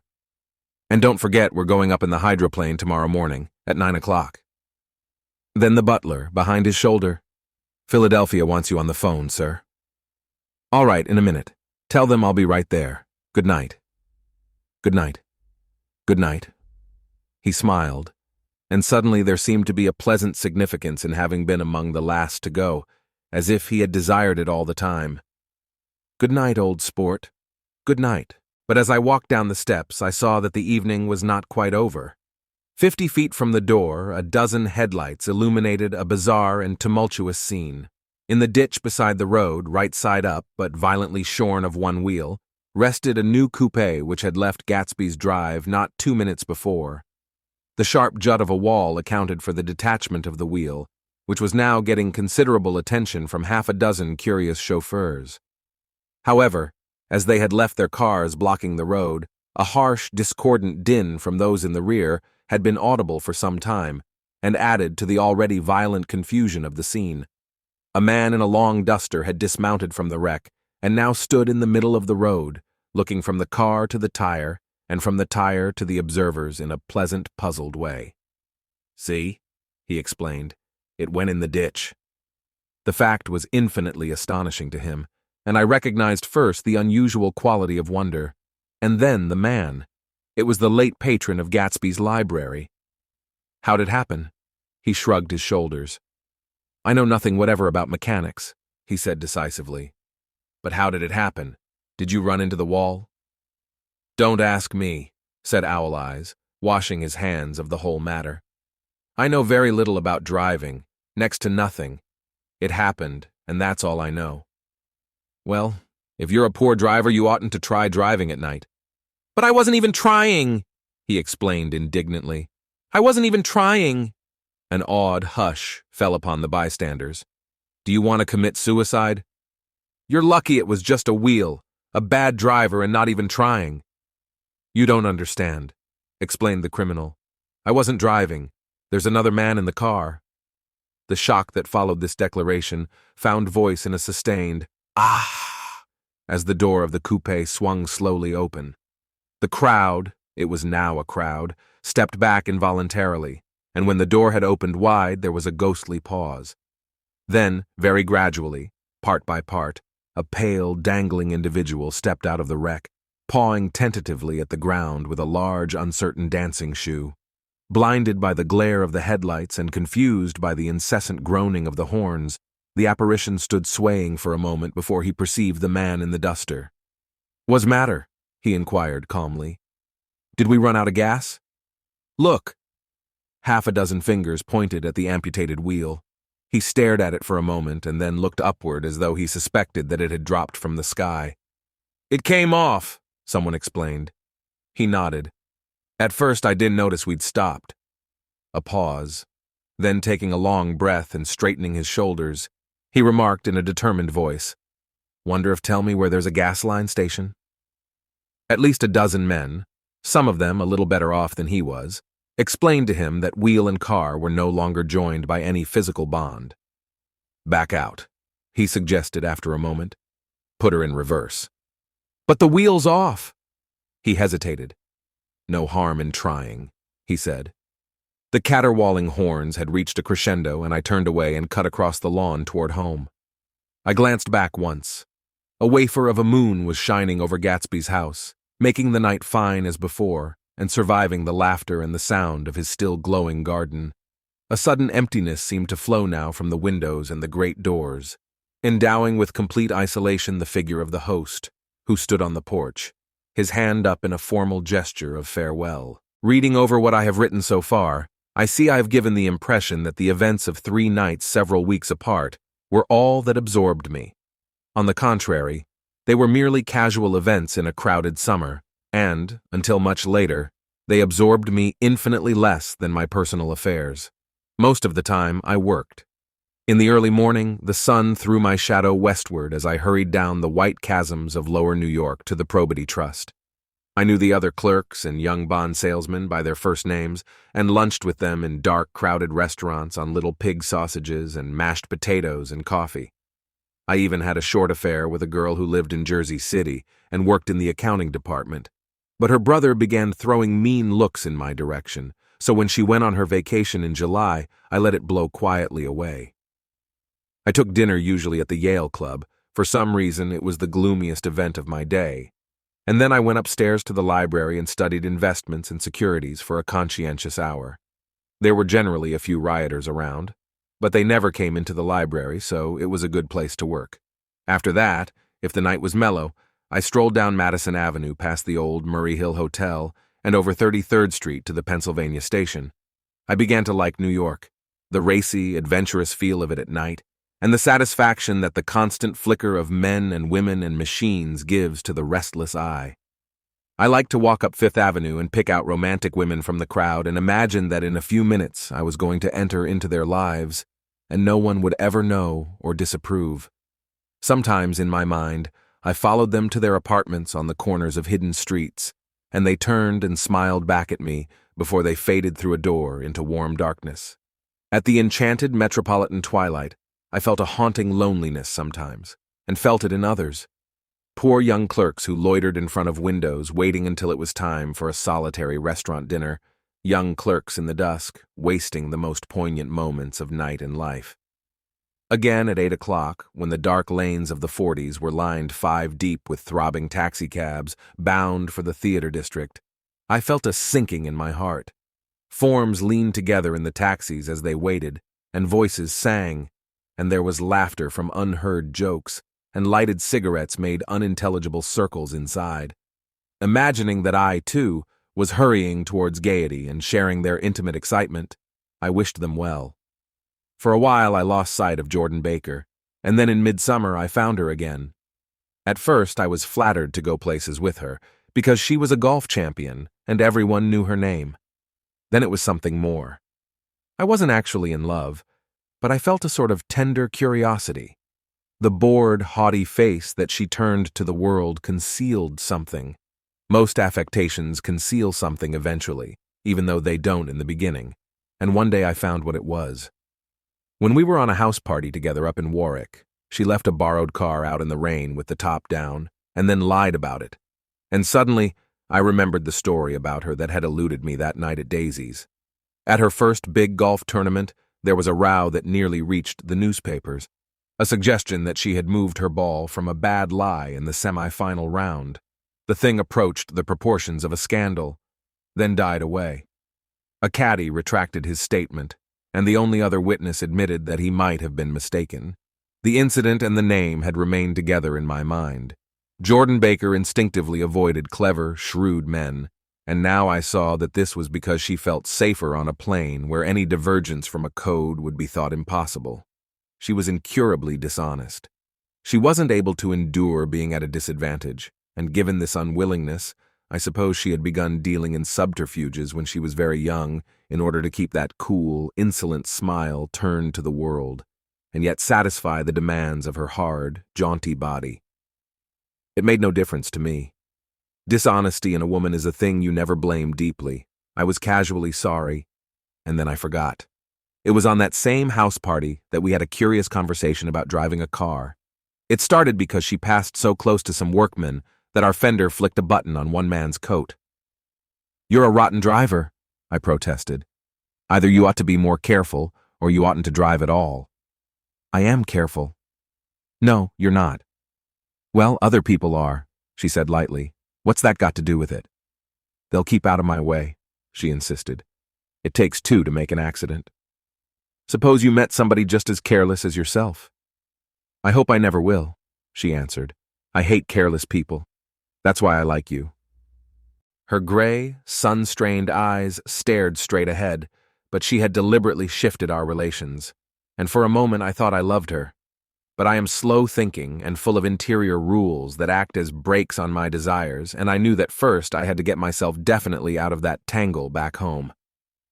I'd been writing letters once a week and signing them, "Love, Nick," and all I could think of was how, when that certain girl played tennis, a faint mustache of perspiration appeared on her upper lip. Nevertheless, there was a vague understanding that had to be tactfully broken off before I was free. Everyone suspects himself of at least one of the cardinal virtues, and this is mine. I am one of the few honest people that I have ever known. On Sunday morning, while church bells rang in the villages along shore, the world and its mistress returned to Gatsby's house and twinkled hilariously on his lawn. "He's a bootlegger," said the young ladies, moving somewhere between his cocktails and his flowers. "One time he killed a man who had found out that he was nephew to von Hindenburg and second cousin to the devil. Reach me a rose, honey, and pour me a last drop into that there crystal glass." Once I wrote down on the empty spaces of a timetable the names of those who came to Gatsby's house that summer. It is an old timetable now, disintegrating at its folds, and headed, "This schedule in effect, July 5th, 1922. But I can still read the gray names, and they will give you a better impression than my generalities of those who accepted Gatsby's hospitality and paid him the subtle tribute of knowing nothing whatever about him. From East Egg, then, came the Chester Beckers and the Leaches, and a man named Bunsen, whom I knew at Yale, and Dr. Webster Civet, who was drowned last summer up in Maine, and the Hornbeams and the Willie Voltaires, and a whole clan named Blackbuck, who always gathered in a corner and flipped up their noses like goats at whosoever came near, and the Ismays and the Christies, or rather Hubert Auerbach and Mr. Christie's wife, and Edgar Beaver, whose hair, they say, turned cotton white one winter afternoon for no good reason at all. Clarence Endive was from East Egg, as I remember. He came only once in white knickerbockers and had a fight with a bum named Eddie in the garden. From farther out on the island came the Chettles and the O.R.P. Schraders, and the Stonewall Jackson Abrams of Georgia, and the Fishguards and the Ripley Snells. Snell was there 3 days before he went to the penitentiary, so drunk out on the gravel drive that Mrs. Ulysses Sweat's automobile ran over his right hand. The Danceys came too, and S.B. Whitebait, who was well over 60, and Morris A. Flink, and the Hammerheads, and Beluga the tobacco importer, and Beluga's girls. From West Egg came the Poles and the Mulreadys, and Cecil Roebuck and Cecil Schoen, and Gulick the state senator and Newton Orchid, who controlled films par excellence, and Eckhoust and Clyde Cohen, and Don S. Schwartz, the son, and Arthur McCarty, all connected with the movies in one way or another, and the Catlips and the Bembergs and G. Earl Muldoon, brother to that Muldoon, who afterward strangled his wife. Da Fontano, the promoter, came there, and Ed LeGros and James B. Rot gut. Ferret and the De Jongs and Ernest Lilly, they came to gamble, and when Ferret wandered into the garden, it meant he was cleaned out, and Associated Traction would have to fluctuate profitably next day. A man named Klipspringer was there so often that he became known as the Boarder. I doubt if he had any other home. Of theatrical people, there were Gus Ways and Horace O'Donovan and Lester Meyer and George Duckweed and Francis Bull. Also from New York were the Cromes and the Backhissens and the Denekers and Russell Betty and the Corrigans and the Kellehers and the Dewars and the Scullys and S.W. Belcher and the Smirks and the young Quinns, divorced now, and Henry L. Palmetto, who killed himself by jumping in front of a subway train in Times Square. Benny McClenahan arrived always with 4 girls. They were never quite the same ones in physical person, but they were so identical one with another that it inevitably seemed they had been there before. I have forgotten their names. Jacqueline, I think, or else Consuela, or Gloria, or Judy, or June, and their last names were either the melodious names of flowers and months, or the sterner ones of the great American capitalists, whose cousins, if pressed, they would confess themselves to be.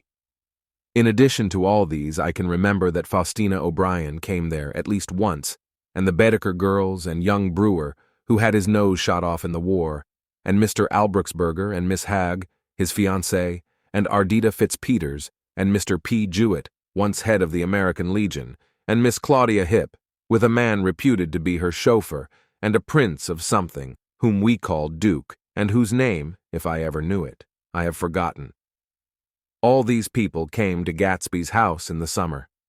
At 9 o'clock, one morning late in July, Gatsby's gorgeous car lurched up the rocky drive to my door and gave out a burst of melody from its 3-noted horn. It was the first time he had called on me, though I had gone to 2 of his parties, mounted in his hydroplane, and, at his urgent invitation, made frequent use of his beach. "Good morning, old sport. You're having lunch with me today, and I thought we'd ride up together." He was balancing himself on the dashboard of his car with that resourcefulness of movement that is so peculiarly American, that comes, I suppose, with the absence of lifting work in youth, and even more, with the formless grace of our nervous, sporadic games. This quality was continually breaking through his punctilious manner in the shape of restlessness. He was never quite still. There was always a tapping foot somewhere, or the impatient opening and closing of a hand. He saw me looking with admiration at his car. "It's pretty, isn't it, old sport?" He jumped off to give me a better view. "Haven't you ever seen it before?" I'd seen it. Everybody had seen it. It was a rich cream color, bright with nickel, swollen here and there in its monstrous length, with triumphant hat boxes and supper boxes and tool boxes, and terraced with a labyrinth of windshields that mirrored a dozen suns. Sitting down behind many layers of glass in a sort of green leather conservatory, we started to town. I had talked with him perhaps 6 times in the past month, and found, to my disappointment, that he had little to say. So my first impression, that he was a person of some undefined consequence, had gradually faded, and he had become simply the proprietor of an elaborate roadhouse next door. And then came that disconcerting ride.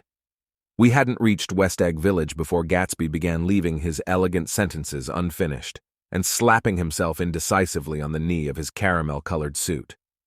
"Look here, old sport," he broke out surprisingly. "What's your opinion of me, anyhow?" A little overwhelmed, I began the generalized evasions which that question deserves. "Well, I'm going to tell you something about my life," he interrupted. "I don't want you to get a wrong idea of me from all these stories you hear."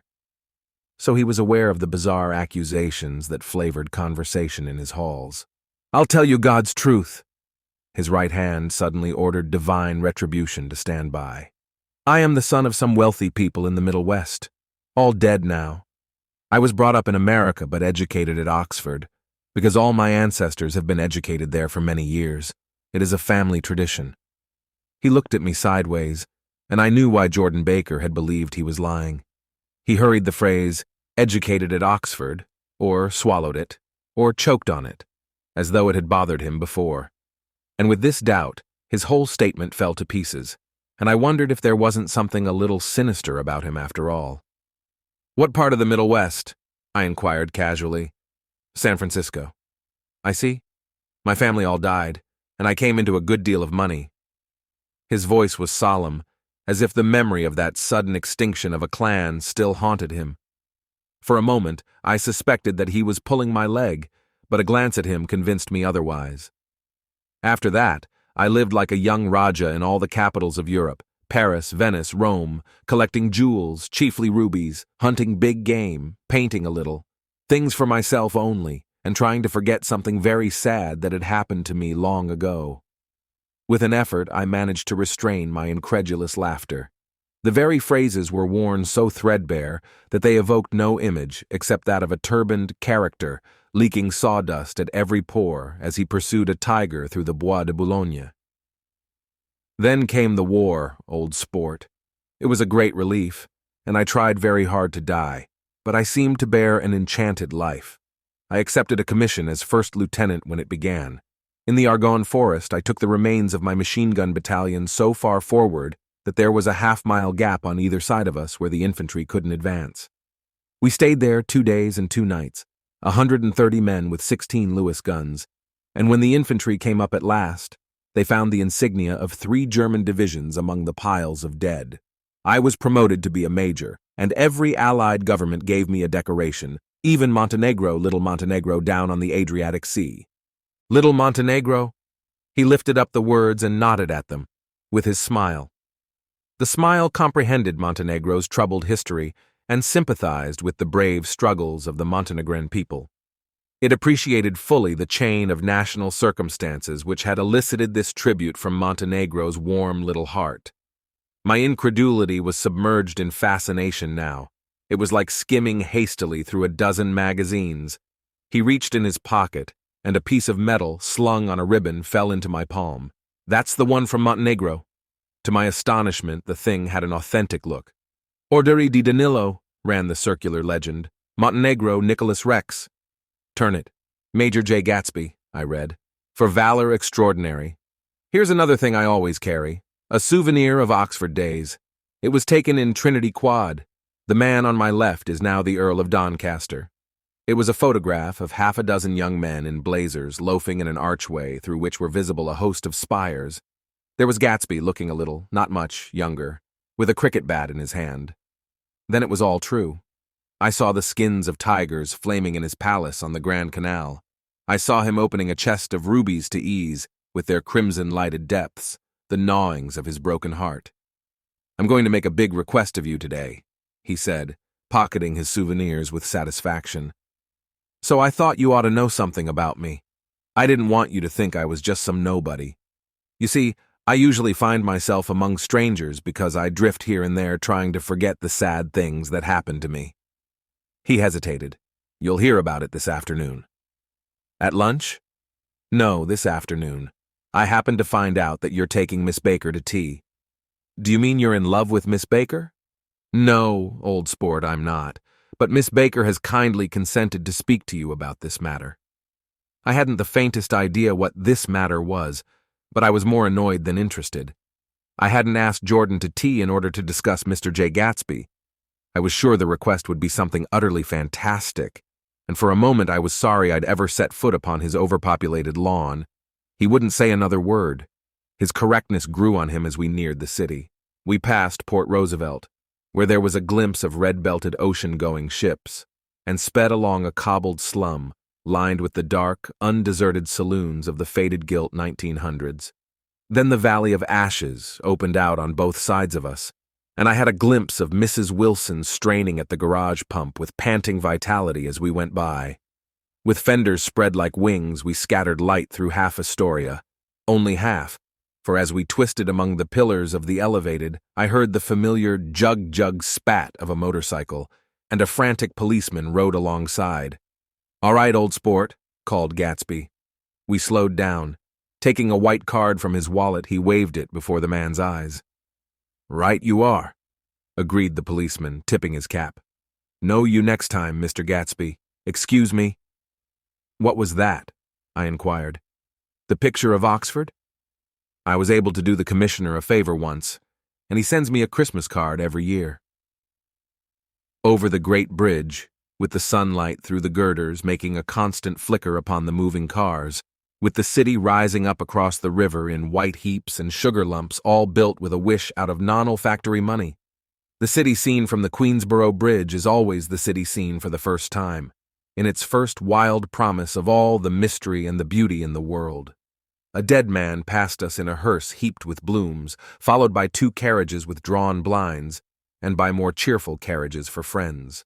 The friends looked out at us with the tragic eyes and short upper lips of southeastern Europe, and I was glad that the sight of Gatsby's splendid car was included in their somber holiday.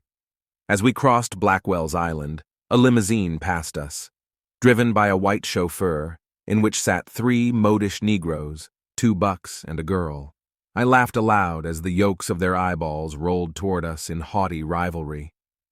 Anything can happen now that we've slid over this bridge, I thought. Anything at all. Even Gatsby could happen, without any particular wonder.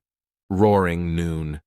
In a well-fanned 42nd Street cellar, I met Gatsby for lunch. Blinking away the brightness of the street outside, my eyes picked him out obscurely in the anteroom, talking to another man. "Mr. Carraway, this is my friend Mr. Wolfsheim." A small, flat-nosed Jew raised his large head and regarded me with 2 fine growths of hair which luxuriated in either nostril. After a moment, I discovered his tiny eyes in the half-darkness. "So I took one look at him," said Mr. Wolfsheim, shaking my hand earnestly. "And what do you think I did?" "What?" I inquired politely. But evidently he was not addressing me, for he dropped my hand and covered Gatsby with his expressive nose. I handed the money to Catspaw and I said, "All right, Catspaw, don't pay him a penny till he shuts his mouth." He shut it then and there. Gatsby took an arm of each of us and moved forward into the restaurant, whereupon Mr. Wolfsheim swallowed a new sentence he was starting and lapsed into a somnambulatory abstraction. "Highballs?" asked the head waiter. "This is a nice restaurant here," said Mr. Wolfsheim, looking at the Presbyterian nymphs on the ceiling. "But I like across the street better." "Yes, highballs," agreed Gatsby, and then to Mr. Wolfsheim, "It's too hot over there." "Hot and small, yes," said Mr. Wolfsheim, "but full of memories." "What place is that?" I asked. "The old Metropole." "The old Metropole," brooded Mr. Wolfsheim gloomily. "Filled with faces dead and gone, filled with friends gone now forever. I can't forget so long as I live the night they shot Rosie Rosenthal there. It was 6 of us at the table, and Rosie had eaten drunk a lot all evening. When it was almost morning, the waiter came up to him with a funny look and says somebody wants to speak to him outside. "All right," says Rosie, and begins to get up, and I pulled him down in his chair. "Let the bastards come in here if they want you, Rosie, but don't you. So help me, move outside this room." It was 4 o'clock in the morning then, and if we'd have raised the blinds, we'd have seen daylight. "Did he go?" I asked innocently. "Sure he went." Mr. Wolfsheim's nose flashed at me indignantly. He turned around in the door and says, "Don't let that waiter take away my coffee." Then he went out on the sidewalk, and they shot him 3 times in his full belly and drove away. 4 of them were electrocuted, I said, remembering. 5 with Becker. His nostrils turned to me in an interested way. "I understand you're looking for a business connection." The juxtaposition of these 2 remarks was startling. Gatsby answered for me. "Oh no," he exclaimed. "This isn't the man." "No?" Mr. Wolfsheim seemed disappointed. "This is just a friend. I told you we'd talk about that some other time." "I beg your pardon," said Mr. Wolfsheim. "I had a wrong man." A succulent hash arrived, and Mr. Wolfsheim, forgetting the more sentimental atmosphere of the old Metropole, began to eat with ferocious delicacy. His eyes, meanwhile, roved very slowly all around the room. He completed the arc by turning to inspect the people directly behind. I think that, except for my presence, he would have taken one short glance beneath our own table. "Look here, old sport," said Gatsby, leaning toward me. "I'm afraid I made you a little angry this morning in the car." There was the smile again, but this time I held out against it. "I don't like mysteries," I answered, "and I don't understand why you won't come out frankly and tell me what you want. Why has it all got to come through Miss Baker?" "Oh, it's nothing underhand," he assured me. "Miss Baker's a great sportswoman, you know, and she'd never do anything that wasn't all right." Suddenly he looked at his watch, jumped up and hurried from the room, leaving me with Mr. Wolfsheim at the table. "He has to telephone," said Mr. Wolfsheim, following him with his eyes. "Fine fellow, isn't he? Handsome to look at and a perfect gentleman." "Yes, he's an Oxford man." "Oh, he went to Oxford College in England. You know Oxford College?" "I've heard of it. It's one of the most famous colleges in the world." "Have you known Gatsby for a long time?" I inquired. "Several years," he answered in a gratified way. "I made the pleasure of his acquaintance just after the war, but I knew I had discovered a man of fine breeding after I talked with him an hour. I said to myself, there's the kind of man you'd like to take home and introduce to your mother and sister." He paused. "I see you're looking at my cuff buttons." I hadn't been looking at them, but I did now. They were composed of oddly familiar pieces of ivory. "Finest specimens of human molars," he informed me. "Well," I inspected them, "that's a very interesting idea." "Yeah." He flipped his sleeves up under his coat. "Yeah, Gatsby's very careful about women. He would never so much as look at a friend's wife." When the subject of this instinctive trust returned to the table and sat down, Mr. Wolfsheim drank his coffee with a jerk and got to his feet. "I have enjoyed my lunch," he said, "and I'm going to run off from you two young men before I outstay my welcome." "Don't hurry, Meyer," said Gatsby without enthusiasm. Mr. Wolfsheim raised his hand in a sort of benediction. "You're very polite, but I belong to another generation," he announced solemnly. "You sit here and discuss your sports and your young ladies and your—" He supplied an imaginary noun with another wave of his hand. "As for me, I'm 50 years old, and I won't impose myself on you any longer." As he shook hands and turned away, his tragic nose was trembling. I wondered if I had said anything to offend him. "He becomes very sentimental sometimes," explained Gatsby. "This is one of his sentimental days. He's quite a character around New York, a denizen of Broadway." "Who is he anyhow, an actor?" "No." "A dentist?" "Meyer Wolfsheim?" "No, he's a gambler."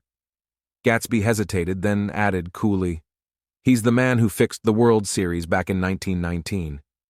"Fixed the World Series?" I repeated. The idea staggered me. I remembered, of course, that the World Series had been fixed in 1919, but if I had thought of it at all, I would have thought of it as a thing that merely happened, the end of some inevitable chain. It never occurred to me that one man could start to play with the faith of 50 million people, with the single-mindedness of a burglar blowing a safe. "How did he happen to do that?" I asked after a minute. "He just saw the opportunity." "Why isn't he in jail?" "They can't get him, old sport. He's a smart man." I insisted on paying the check. As the waiter brought my change, I caught sight of Tom Buchanan across the crowded room. "Come along with me for a minute," I said. "I've got to say hello to someone." When he saw us, Tom jumped up and took half a dozen steps in our direction. "Where have you been?" he demanded eagerly. "Daisy's furious because you haven't called up." "This is Mr. Gatsby, Mr. Buchanan." They shook hands briefly, and a strained, unfamiliar look of embarrassment came over Gatsby's face. "How have you been anyhow?" demanded Tom of me. "How'd you happen to come up this far to eat?" "I've been having lunch with Mr. Gatsby." I turned toward Mr. Gatsby, but he was no longer there. "One October day in 1917, said Jordan Baker that afternoon, sitting up very straight on a straight chair in the tea garden at the Plaza Hotel. I was walking along from one place to another, half on the sidewalks and half on the lawns. I was happier on the lawns because I had on shoes from England with rubber knobs on the soles that bit into the soft ground. I had on a new plaid skirt also that blew a little in the wind. And whenever this happened, the red, white, and blue banners in front of all the houses stretched out stiff and said tut, tut, tut, tut in a disapproving way. The largest of the banners and the largest of the lawns belonged to Daisy Faye's house. She was just 18, 2 years older than me, and by far the most popular of all the young girls in Louisville. She dressed in white and had a little white roadster, and all day long the telephone rang in her house, and excited young officers from Camp Taylor demanded the privilege of monopolizing her that night. Anyways, for an hour. When I came opposite her house that morning, her white roadster was beside the curb, and she was sitting in it with a lieutenant I had never seen before. They were so engrossed in each other that she didn't see me until I was 5 feet away. "Hello, Jordan," she called unexpectedly. "Please come here." I was flattered that she wanted to speak to me, because of all the older girls I admired her most. She asked me if I was going to the Red Cross to make bandages. I was. Well then, would I tell them that she couldn't come that day? The officer looked at Daisy while she was speaking, in a way that every young girl wants to be looked at sometime, and because it seemed romantic to me, I have remembered the incident ever since. His name was Jay Gatsby, and I didn't lay eyes on him again for over 4 years. Even after I'd met him on Long Island, I didn't realize it was the same man. That was 1917. By the next year, I had a few beaux myself, and I began to play in tournaments, so I didn't see Daisy very often. She went with a slightly older crowd, when she went with anyone at all. Wild rumors were circulating about her, how her mother had found her packing her bag one winter night to go to New York and say goodbye to a soldier who was going overseas. She was effectually prevented, but she wasn't on speaking terms with her family for several weeks. After that, she didn't play around with the soldiers anymore, but only with a few flat-footed, short-sighted young men in town who couldn't get into the army at all. By the next autumn, she was gay again, gay as ever.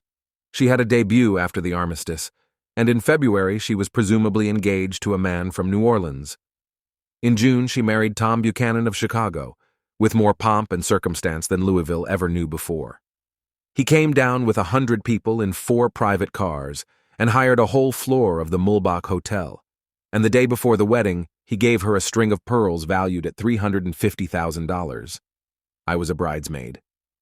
I came into her room half an hour before the bridal dinner and found her lying on her bed as lovely as the June night in her flowered dress, and as drunk as a monkey. She had a bottle of Sauterne in one hand and a letter in the other. "Gratulate me," she muttered. "Never had a drink before, but oh, how I do enjoy it." "What's the matter, Daisy?" I was scared, I can tell you. I'd never seen a girl like that before. "Here, dearies." She groped around in a wastebasket she had with her on the bed and pulled out the string of pearls. "Take 'em downstairs and give 'em back to whoever they belong to. Tell 'em all Daisy's change her mind. Say, Daisy's change her mind." She began to cry. She cried and cried. I rushed out and found her mother's maid, and we locked the door and got her into a cold bath. She wouldn't let go of the letter. She took it into the tub with her and squeezed it up in a wet ball, and only let me leave it in the soap dish when she saw that it was coming to pieces like snow. But she didn't say another word. We gave her spirits of ammonia and put ice on her forehead and hooked her back into her dress. And half an hour later, when we walked out of the room, the pearls were around her neck and the incident was over. Next day at 5 o'clock, she married Tom Buchanan without so much as a shiver and started off on a 3-month trip to the South Seas. I saw them in Santa Barbara when they came back, and I thought I'd never seen a girl so mad about her husband. If he left the room for a minute, she'd look around uneasily and say, "Where's Tom gone?" and wear the most abstracted expression until she saw him coming in the door. She used to sit on the sand with his head in her lap by the hour, rubbing her fingers over his eyes and looking at him with unfathomable delight. It was touching to see them together. It made you laugh in a hushed, fascinated way. That was in August. A week after I left Santa Barbara, Tom ran into a wagon on the Ventura Road one night and ripped a front wheel off his car. The girl who was with him got into the papers, too, because her arm was broken. She was one of the chambermaids in the Santa Barbara Hotel. The next April, Daisy had her little girl, and they went to France for a year. I saw them one spring in Cannes, and later in Deauville, and then they came back to Chicago to settle down. Daisy was popular in Chicago, as you know. They moved with a fast crowd, all of them young and rich and wild, but she came out with an absolutely perfect reputation, perhaps because she doesn't drink. It's a great advantage not to drink among hard-drinking people. You can hold your tongue and, moreover, you can time any little irregularity of your own so that everybody else is so blind that they don't see or care. Perhaps Daisy never went in for a mower at all, and yet there's something in that voice of hers. Well, about 6 weeks ago, she heard the name Gatsby for the first time in years. It was when I asked you, do you remember, if you knew Gatsby in West Egg? After you had gone home, she came into my room and woke me up and said, "What Gatsby?" And when I described him, I was half asleep. She said in the strangest voice that it must be the man she used to know. It wasn't until then that I connected this Gatsby with the officer in her white car. When Jordan Baker had finished telling all this, we had left the Plaza for half an hour and were driving in a Victoria through Central Park. The sun had gone down behind the tall apartments of the movie stars in the West 50s, and the clear voices of children, already gathered like crickets on the grass, rose through the hot twilight. I'm the Sheik of Araby. Your love belongs to me. At night when you're asleep, into your tent I'll creep. It was a strange coincidence, I said. But it wasn't a coincidence at all. Why not? Gatsby bought that house so that Daisy would be just across the bay. Then it had not been merely the stars to which he had aspired on that June night. He came alive to me, delivered suddenly from the womb of his purposeless splendor. He wants to know, continued Jordan, if you'll invite Daisy to your house some afternoon and then let him come over. The modesty of the demand shook me. He had waited 5 years and bought a mansion where he dispensed starlight to casual moths, so that he could come over some afternoon to a stranger's garden. Did I have to know all this before he could ask such a little thing? He's afraid. He's waited so long. He thought you might be offended. You see, he's regular tough underneath it all. Something worried me. Why didn't he ask you to arrange a meeting? He wants her to see his house, she explained. And your house is right next door. Oh. I think he half expected her to wander into one of his parties some night, went on Jordan. But she never did. Then he began asking people casually if they knew her, and I was the first one he found. It was that night he sent for me at his dance, and you should have heard the elaborate way he worked up to it. Of course, I immediately suggested a luncheon in New York, and I thought he'd go mad. I don't want to do anything out of the way, he kept saying. I want to see her right next door. When I said you were a particular friend of Tom's, he started to abandon the whole idea. He doesn't know very much about Tom, though he says he's read a Chicago paper for years just on the chance of catching a glimpse of Daisy's name. It was dark now, and as we dipped under a little bridge, I put my arm around Jordan's golden shoulder and drew her toward me and asked her to dinner. Suddenly I wasn't thinking of Daisy and Gatsby anymore, but of this clean, hard, limited person who dealt in universal skepticism and who leaned back jauntily just within the circle of my arm. A phrase began to beat in my ears with a sort of heady excitement. There are only the pursued, the pursuing, the busy, and the tired. And Daisy ought to have something in her life, murmured Jordan to me. Does she want to see Gatsby? She's not to know about it. Gatsby doesn't want her to know. You're just supposed to invite her to tea. We passed a barrier of dark trees, and then the facade of 59th Street, a block of delicate pale light, beamed down into the park. Unlike Gatsby and Tom Buchanan, I had no girl whose disembodied face floated along the dark cornices and blinding signs, and so I drew up the girl beside me, tightening my arms. Her wan, scornful mouth smiled, and so I drew her up again closer, this time to my face. When I came home to West Egg that night, I was afraid for a moment that my house was on fire. 2 o'clock, and the whole corner of the peninsula was blazing with light, which fell unreal on the shrubbery and made thin, elongating glints upon the roadside wires. Turning a corner, I saw that it was Gatsby's house, lit from tower to cellar. At first I thought it was another party, a wild rout that had resolved itself into hide-and-go-seek or sardines in the box, with all the house thrown open to the game. But there wasn't a sound, only wind in the trees, which blew the wires and made the lights go off and on again, as if the house had winked into the darkness. As my taxi groaned away, I saw Gatsby walking toward me across his lawn. "Your place looks like the World's Fair," I said. "Does it?" He turned his eyes toward it absently. "I have been glancing into some of the rooms. Let's go to Coney Island, old sport. In my car." "It's too late." "Well, suppose we take a plunge in the swimming pool. I haven't made use of it all summer." "I've got to go to bed." "All right." He waited, looking at me with suppressed eagerness. "I talked with Miss Baker," I said after a moment. "I'm going to call up Daisy tomorrow and invite her over here to tea." "Oh, that's all right," he said carelessly. "I don't want to put you to any trouble. What day would suit you?" "What day would suit you?" He corrected me quickly. "I don't want to put you to any trouble, you see." "How about the day after tomorrow?" He considered for a moment. Then, with reluctance, "I want to get the grass cut," he said. We both looked down at the grass.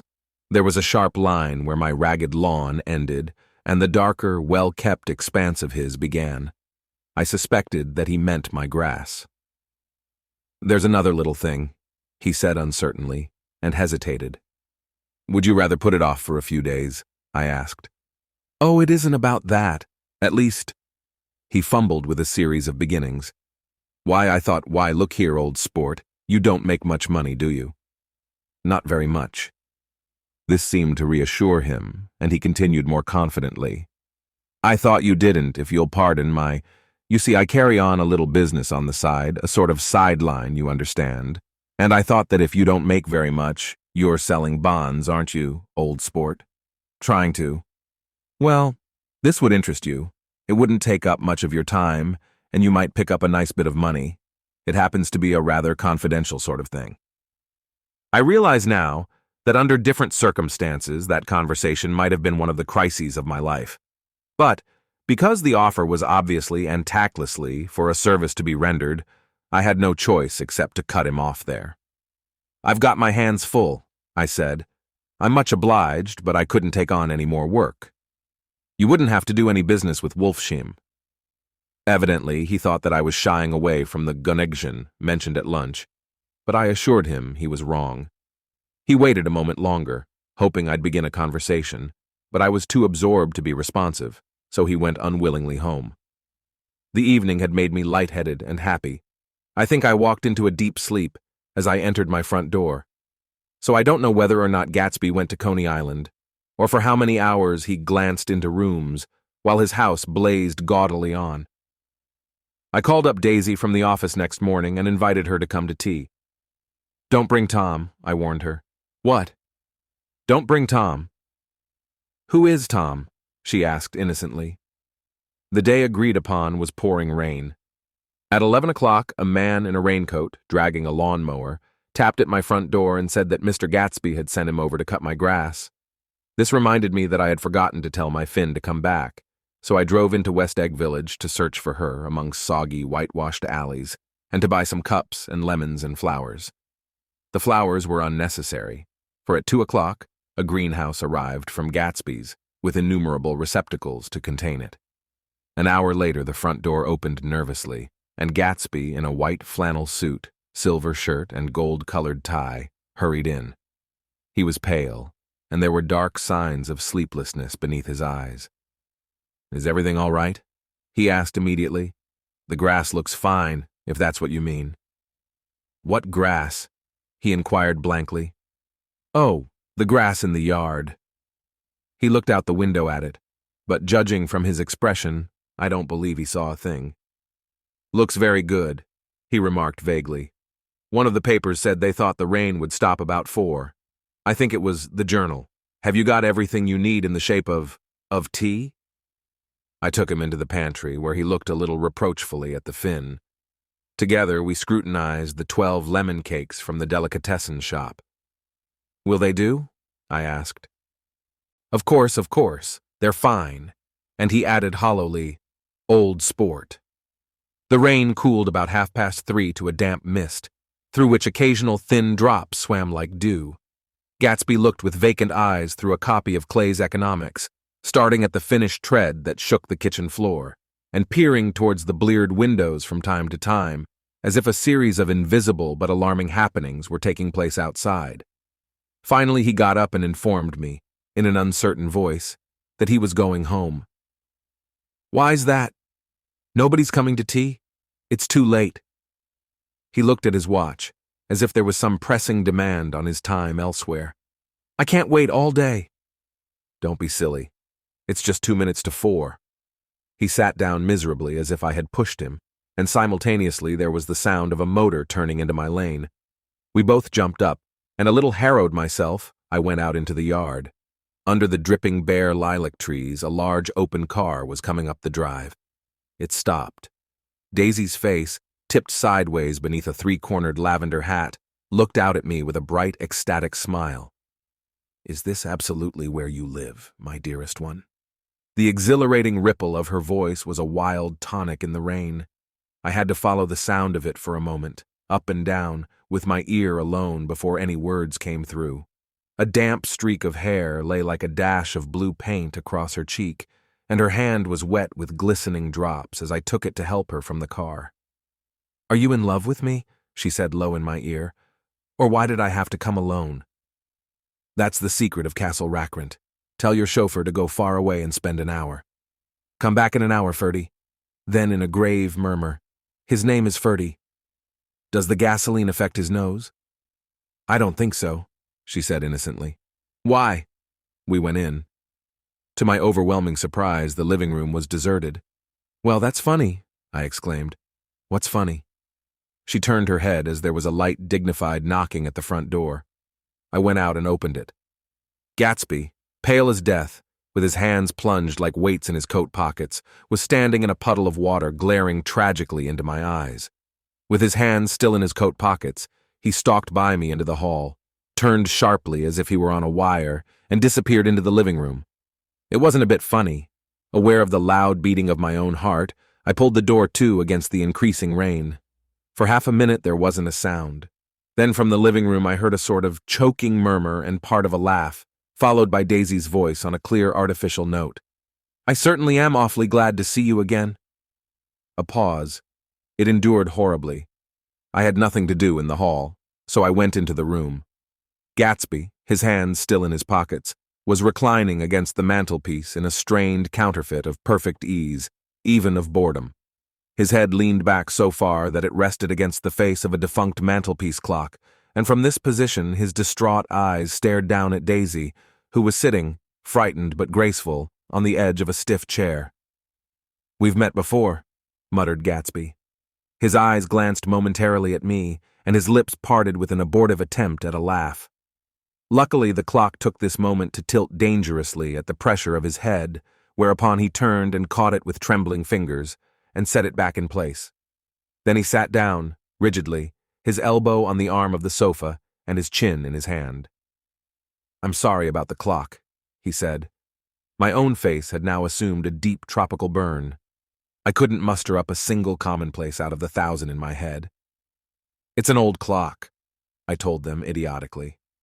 I think we all believed for a moment that it had smashed in pieces on the floor. "We haven't met for many years," said Daisy, her voice as matter-of-fact as it could ever be. 5 years next November." The automatic quality of Gatsby's answer set us all back at least another minute. I had them both on their feet with the desperate suggestion that they help me make tea in the kitchen when the demoniac Finn brought it in on a tray. Amid the welcome confusion of cups and cakes, a certain physical decency established itself. Gatsby got himself into a shadow, and while Daisy and I talked, looked conscientiously from one to the other of us with tense, unhappy eyes. However, as calmness wasn't an end in itself, I made an excuse at the first possible moment and got to my feet. "Where are you going?" demanded Gatsby in immediate alarm. "I'll be back. I've got to speak to you about something before you go."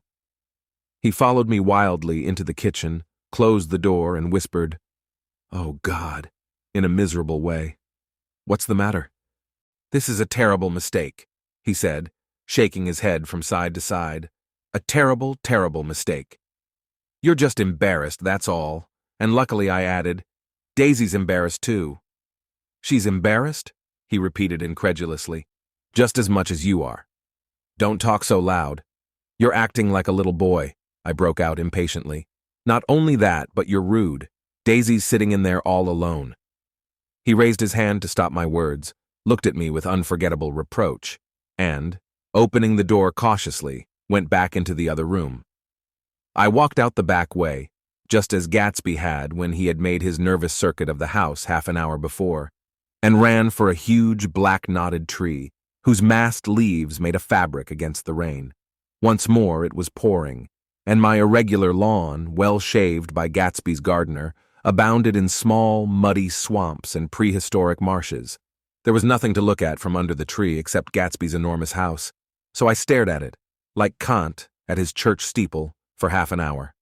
A brewer had built it early in the period craze, a decade before, and there was a story that he'd agreed to pay 5 years' taxes on all the neighboring cottages if the owners would have their roofs thatched with straw. Perhaps their refusal took the heart out of his plan to found a family. He went into an immediate decline. His children sold his house with the black wreath still on the door. Americans, while willing, even eager to be serfs, have always been obstinate about being peasantry. After half an hour, the sun shone again, and the grocer's automobile rounded Gatsby's drive with the raw material for his servant's dinner. I felt sure he wouldn't eat a spoonful. A maid began opening the upper windows of his house, appeared momentarily in each, and leaning from the large central bay, spat meditatively into the garden. It was time I went back. While the rain continued, it had seemed like the murmur of their voices, rising and swelling a little now and then with gusts of emotion. But in the new silence I felt that silence had fallen within the house too.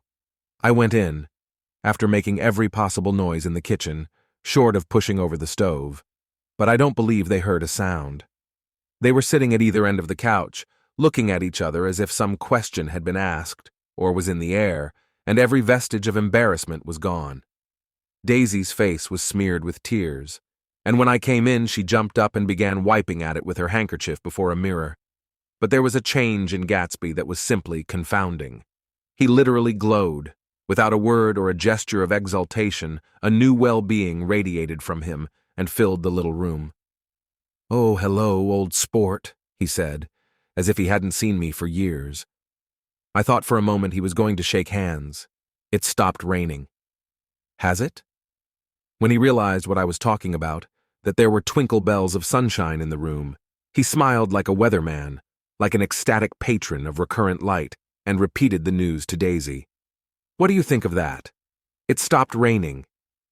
"I'm glad, Jay." Her throat, full of aching, grieving beauty, told only of her unexpected joy. "I want you and Daisy to come over to my house," he said. "I'd like to show her around." "You're sure you want me to come?" "Absolutely, old sport." Daisy went upstairs to wash her face, too late, I thought, with humiliation of my towels, while Gatsby and I waited on the lawn. "My house looks well, doesn't it?" he demanded. "See how the whole front of it catches the light." I agreed that it was splendid. "Yes." His eyes went over it, every arched door and square tower. "It took me just 3 years to earn the money that bought it." "I thought you inherited your money." "I did, old sport," he said automatically, "but I lost most of it in the big panic, the panic of the war." I think he hardly knew what he was saying, for when I asked him what business he was in, he answered, "That's my affair," before he realized that it wasn't an appropriate reply. "Oh, I've been in several things," he corrected himself. "I was in the drug business, and then I was in the oil business, but I'm not in either one now." He looked at me with more attention. "Do you mean you've been thinking over what I proposed the other night?" Before I could answer, Daisy came out of the house, and 2 rows of brass buttons on her dress gleamed in the sunlight. "That huge place there?" she cried, pointing. "Do you like it?" "I love it, but I don't see how you live there all alone." "I keep it always full of interesting people, night and day. People who do interesting things, celebrated people." Instead of taking the shortcut along the Sound, we went down to the road and entered by the big postern. With enchanting murmurs, Daisy admired this aspect or that of the feudal silhouette against the sky, admired the gardens, the sparkling odor of jonquils, and the frothy odor of hawthorn and plum blossoms, and the pale gold odor of kiss me at the gate. It was strange to reach the marble steps and find no stir of bright dresses in and out the door, and hear no sound but bird voices in the trees. And inside, as we wandered through Marie Antoinette music rooms and restoration salons, I felt that there were guests concealed behind every couch and table, under orders to be breathlessly silent until we had passed through. As Gatsby closed the door of the Merton College Library, I could have sworn I heard the owl-eyed man break into ghostly laughter. We went upstairs, through period bedrooms swathed in rose and lavender silk and vivid with new flowers, through dressing rooms and pool rooms and bathrooms with sunken baths, intruding into one chamber where a disheveled man in pajamas was doing liver exercises on the floor. It was Mr. Klipspringer, the boarder. I had seen him wandering hungrily about the beach that morning. Finally, we came to Gatsby's own apartment, a bedroom and a bath, and an Adams study, where we sat down and drank a glass of some chartreuse he took from a cupboard in the wall. He hadn't once ceased looking at Daisy, and I think he revalued everything in his house, according to the measure of response it drew from her well-loved eyes. Sometimes, too, he stared around at his possessions in a dazed way, as though in her actual and astounding presence, none of it was any longer real. Once he nearly toppled down a flight of stairs. His bedroom was the simplest room of all, except where the dresser was garnished with a toilet set of pure dull gold. Daisy took the brush with delight and smoothed her hair, whereupon Gatsby sat down and shaded his eyes and began to laugh. "It's the funniest thing, old sport," he said hilariously. "I can't, when I try to—" He had passed visibly through 2 states and was entering upon a third. After his embarrassment and his unreasoning joy, he was consumed with wonder at her presence. He had been full of the idea so long, dreamed it right through to the end, waited with his teeth set, so to speak, at an inconceivable pitch of intensity. Now, in the reaction, he was running down like an overwound clock. Recovering himself in a minute, he opened for us 2 hulking patent cabinets which held his massed suits and dressing gowns and ties, and his shirts, piled like bricks in stacks a dozen high. "I've got a man in England who buys me clothes. He sends over a selection of things at the beginning of each season, spring and fall." He took out a pile of shirts and began throwing them, one by one, before us, shirts of sheer linen and thick silk and fine flannel, which lost their folds as they fell and covered the table in many-colored disarray. While we admired, he brought more, and the soft, rich heap mounted higher. Shirts with stripes and scrolls and plaids in coral and apple green and lavender and faint orange, with monograms of Indian blue. Suddenly, with a strained sound, Daisy bent her head into the shirts and began to cry stormily. "They're such beautiful shirts," she sobbed, her voice muffled in the thick folds. "It makes me sad because I've never seen such beautiful shirts before." After the house, we were to see the grounds and the swimming pool and the hydroplane and the midsummer flowers. But outside Gatsby's window, it began to rain again, so we stood in a row looking at the corrugated surface of the Sound. "If it wasn't for the mist, we could see your home across the bay," said Gatsby. "You always have a green light that burns all night at the end of your dock." Daisy put her arm through his abruptly, but he seemed absorbed in what he had just said. Possibly it had occurred to him that the colossal significance of that light had now vanished forever. Compared to the great distance that had separated him from Daisy, it had seemed very near to her, almost touching her. It had seemed as close as a star to the moon. Now it was again a green light on a dock. His count of enchanted objects had diminished by 1. I began to walk about the room, examining various indefinite objects in the half-darkness. A large photograph of an elderly man in yachting costume attracted me, hung on the wall over his desk. "Who's this?" "That? That's Mr. Dan Cody, old sport." The name sounded faintly familiar. "He's dead now. He used to be my best friend years ago."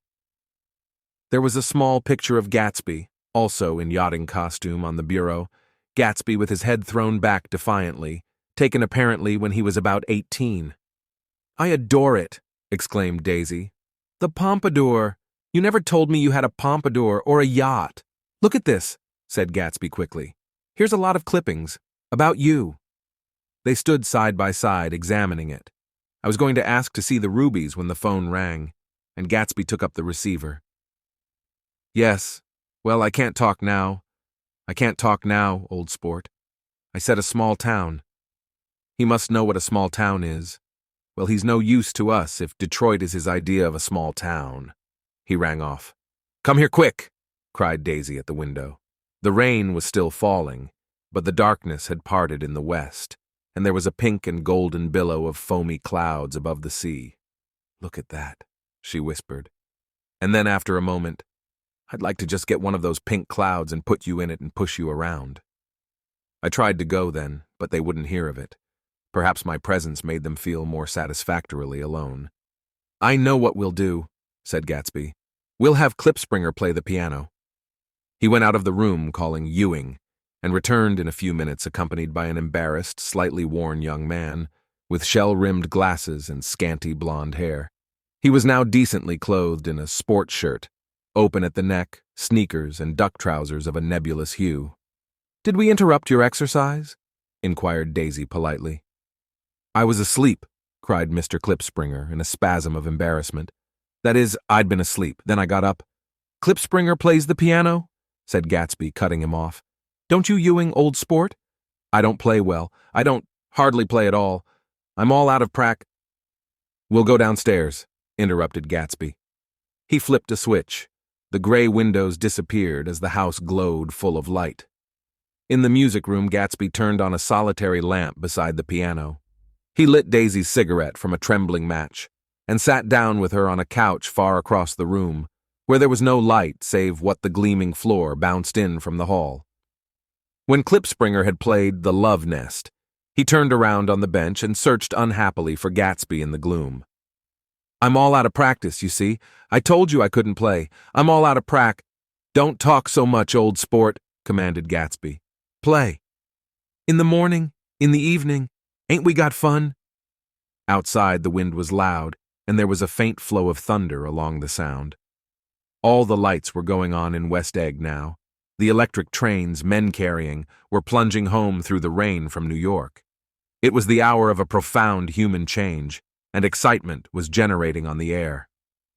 One thing's sure and nothing surer, the rich get richer and the poor get children. In the meantime, in between time, as I went over to say goodbye, I saw that the expression of bewilderment had come back into Gatsby's face, as though a faint doubt had occurred to him as to the quality of his present happiness.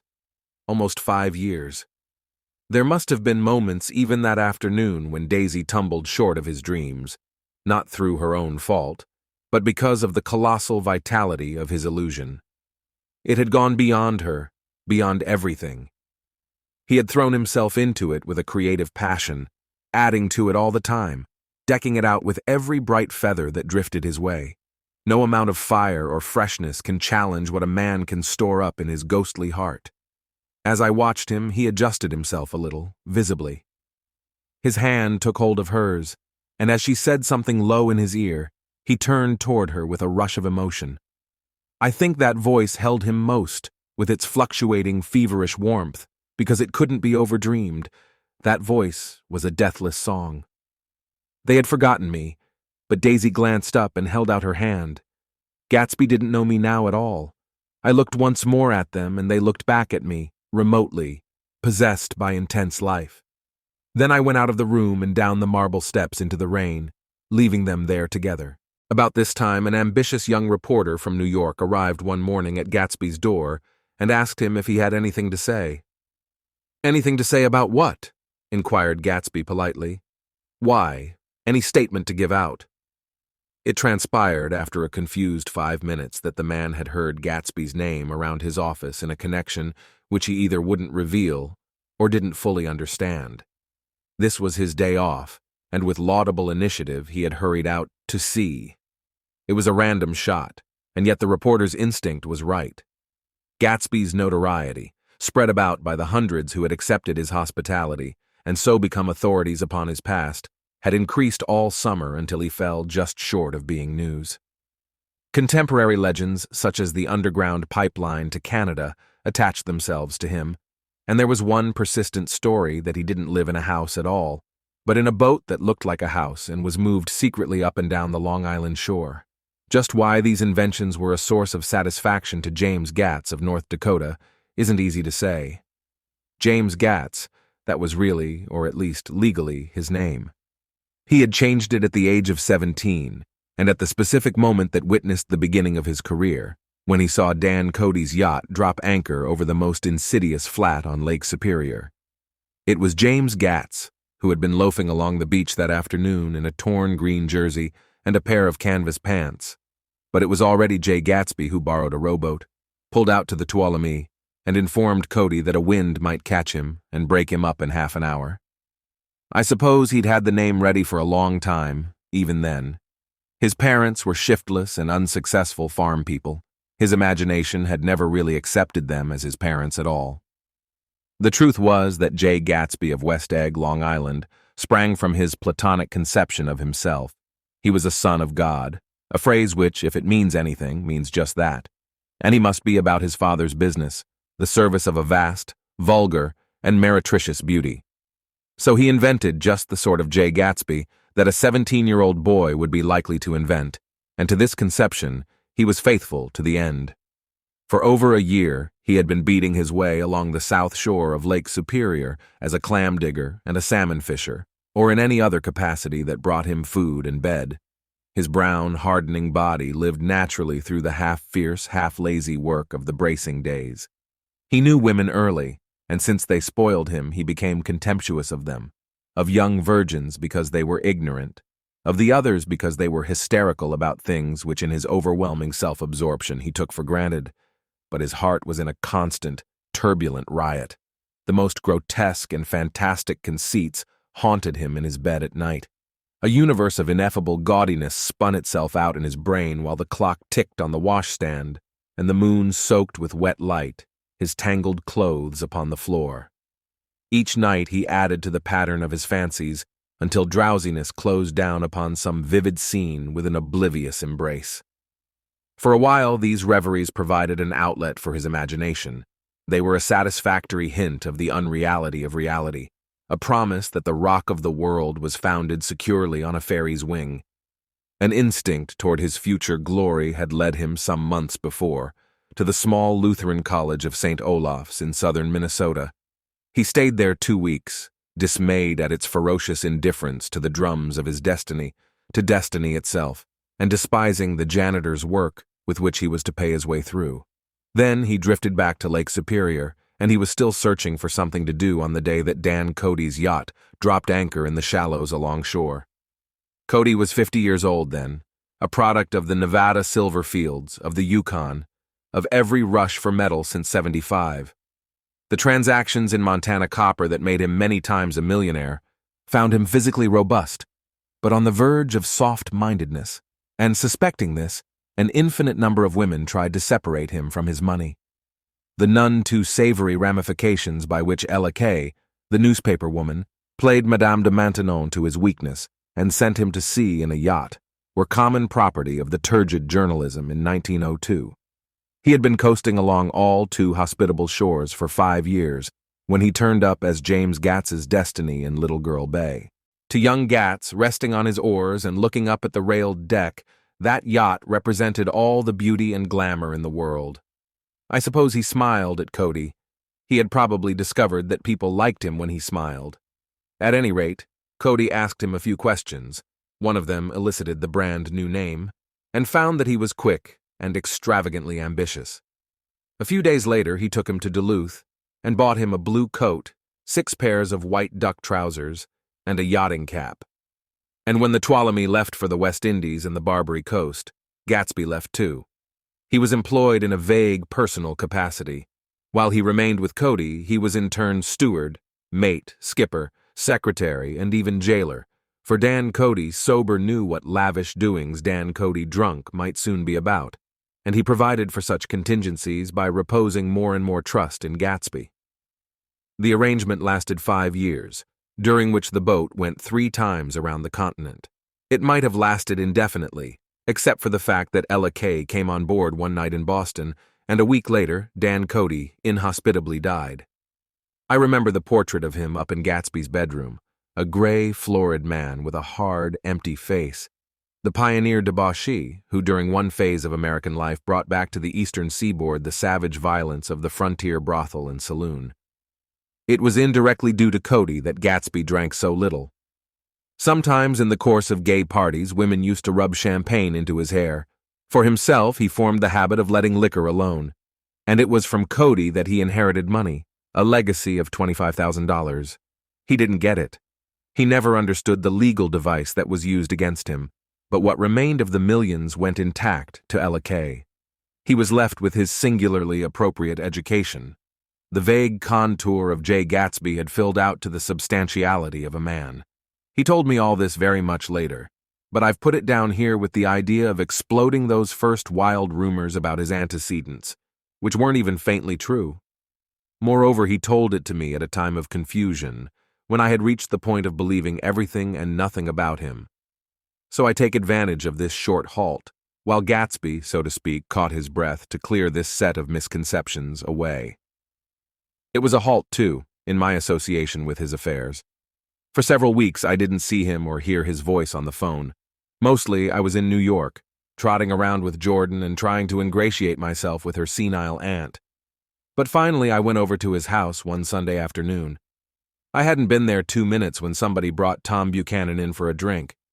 I was startled, naturally, but the really surprising thing was that it hadn't happened before. They were a party of 3 on horseback, Tom and a man named Sloan, and a pretty woman in a brown riding habit who had been there previously. "I'm delighted to see you," said Gatsby, standing on his porch. "I'm delighted that you dropped in." As though they cared. "Sit right down. Have a cigarette or a cigar." He walked around the room quickly, ringing bells. "I'll have something to drink for you in just a minute." He was profoundly affected by the fact that Tom was there. But he would be uneasy anyhow until he had given them something, realizing in a vague way that that was all they came for. Mr. Sloan wanted nothing.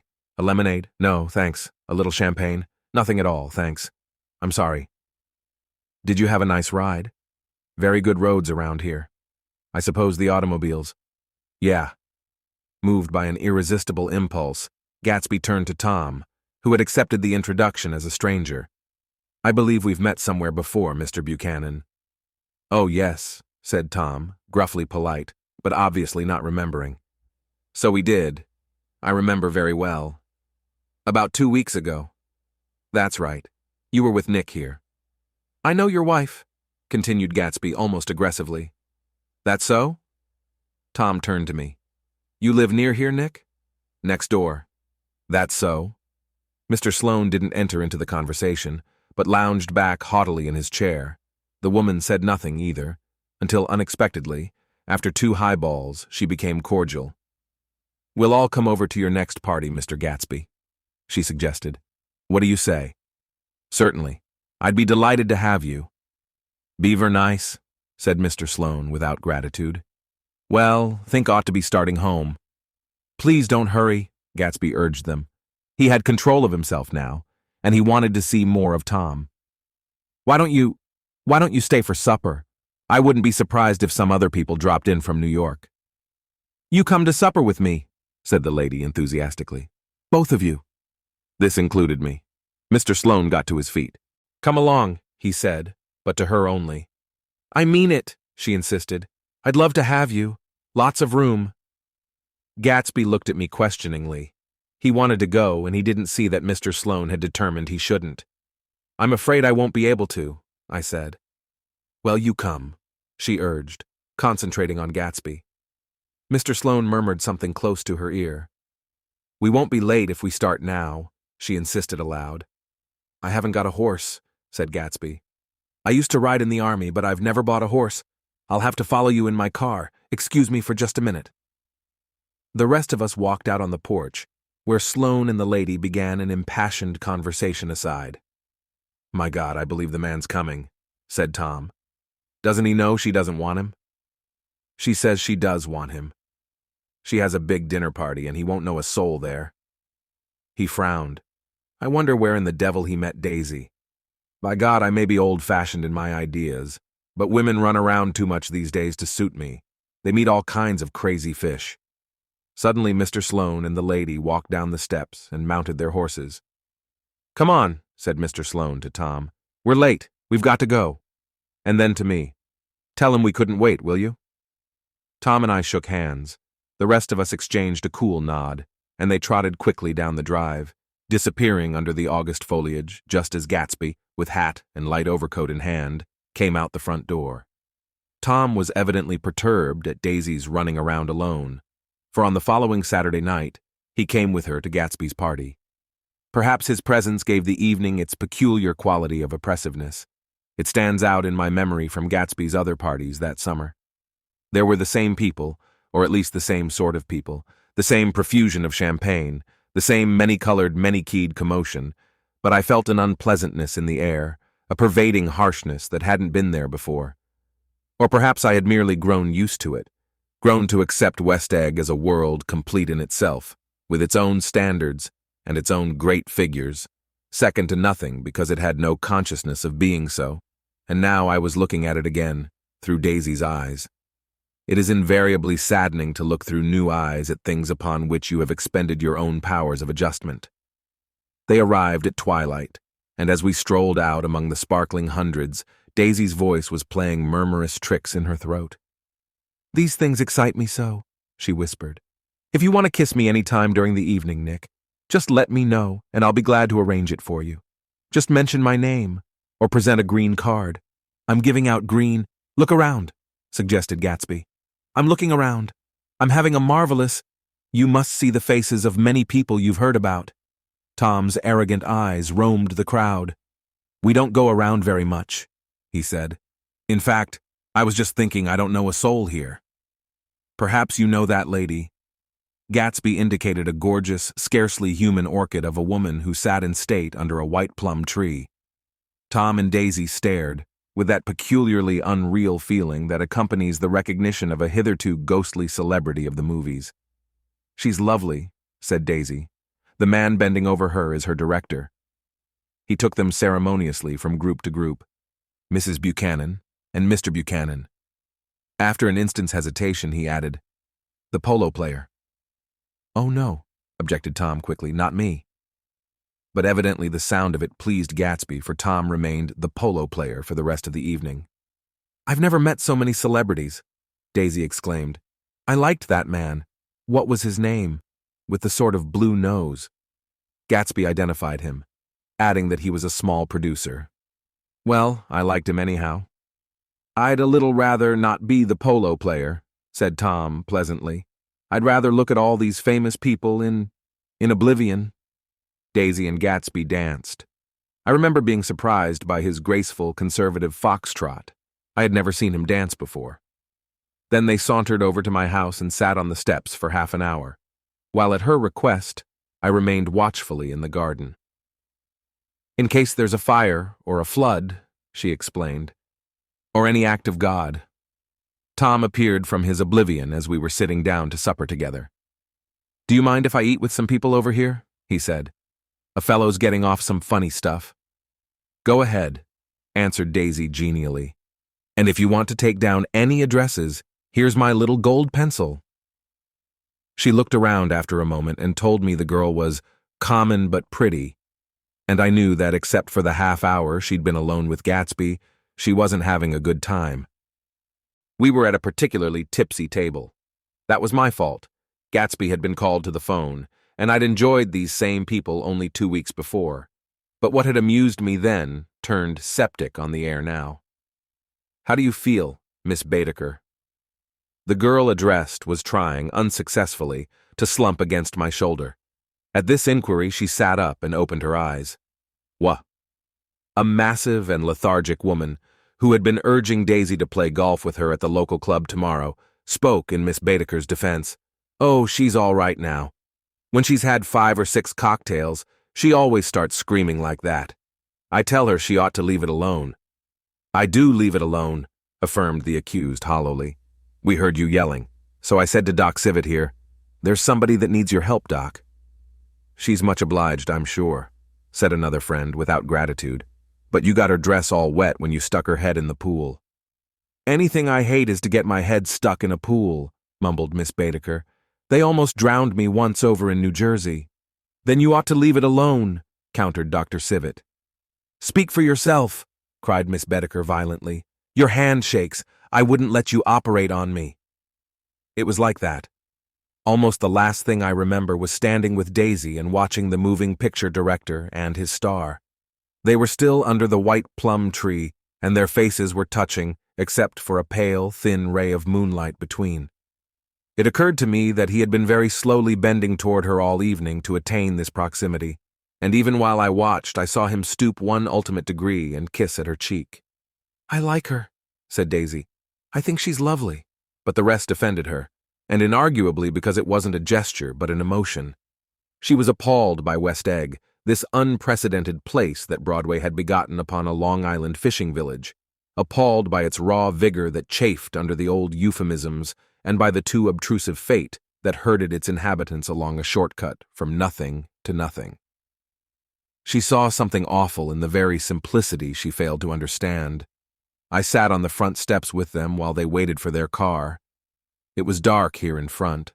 Only the bright door sent 10 square feet of light volleying out into the soft black morning. Sometimes a shadow moved against a dressing room blind above, gave way to another shadow, an indefinite procession of shadows who rouged and powdered in an invisible glass. "Who is this Gatsby anyhow?" demanded Tom suddenly. "Some big bootlegger?" "Where'd you hear that?" I inquired. "I didn't hear it. I imagined it. A lot of these newly rich people are just big bootleggers, you know." "Not Gatsby," I said shortly. He was silent for a moment. The pebbles of the drive crunched under his feet. Well, he certainly must have strained himself to get this menagerie together. A breeze stirred the gray haze of Daisy's fur collar. "At least they are more interesting than the people we know," she said with an effort. "You didn't look so interested." "Well, I was." Tom laughed and turned to me. "Did you notice Daisy's face when that girl asked her to put her under a cold shower?" Daisy began to sing with the music in a husky, rhythmic whisper, bringing out a meaning in each word that it had never had before and would never have again. When the melody rose, her voice broke up sweetly, following it in a way contralto voices have, and each change tipped out a little of her warm human magic upon the air. "Lots of people come who haven't been invited," she said suddenly. That girl hadn't been invited. They simply forced their way in, and he's too polite to object. "I'd like to know who he is and what he does," insisted Tom, "and I think I'll make a point of finding out." "I can tell you right now," she answered. "He owns some drugstores, a lot of drugstores. He built them up himself." The dilatory limousine came rolling up the drive. "Good night, Nick," said Daisy. Her glance left me and sought the lighted top of the steps, where at 3 o'clock in the morning, a neat, sad little waltz of that year, was drifting out the open door. After all, in the very casualness of Gatsby's party, there were romantic possibilities totally absent from her world. What was it up there in the song that seemed to be calling her back inside? What would happen now in the dim, incalculable hours? Perhaps some unbelievable guest would arrive, a person infinitely rare and to be marveled at, some authentically radiant young girl, who with one fresh glance at Gatsby, one moment of magical encounter, would blot out those 5 years of unwavering devotion. I stayed late that night. Gatsby asked me to wait until he was free, and I lingered in the garden until the inevitable swimming party had run up, chilled and exalted from the black beach, until the lights were extinguished in the guest rooms overhead. When he came down the steps at last, the tanned skin was drawn unusually tight on his face, and his eyes were bright and tired. "She didn't like it," he said immediately. "Of course she did." "She didn't like it," he insisted. "She didn't have a good time." He was silent, and I guessed at his unutterable depression. "I feel far away from her," he said. "It's hard to make her understand." "You mean about the dance?" "The dance?" He dismissed all the dances he had given with a snap of his fingers. "Old sport. The dance is unimportant." He wanted nothing less of Daisy than that she should go to Tom and say, "I never loved you." After she had obliterated 4 years with that sentence, they could decide upon the more practical measures to be taken. One of them was that, after she was free, they were to go back to Louisville and be married from her house. just as if it were 5 years ago.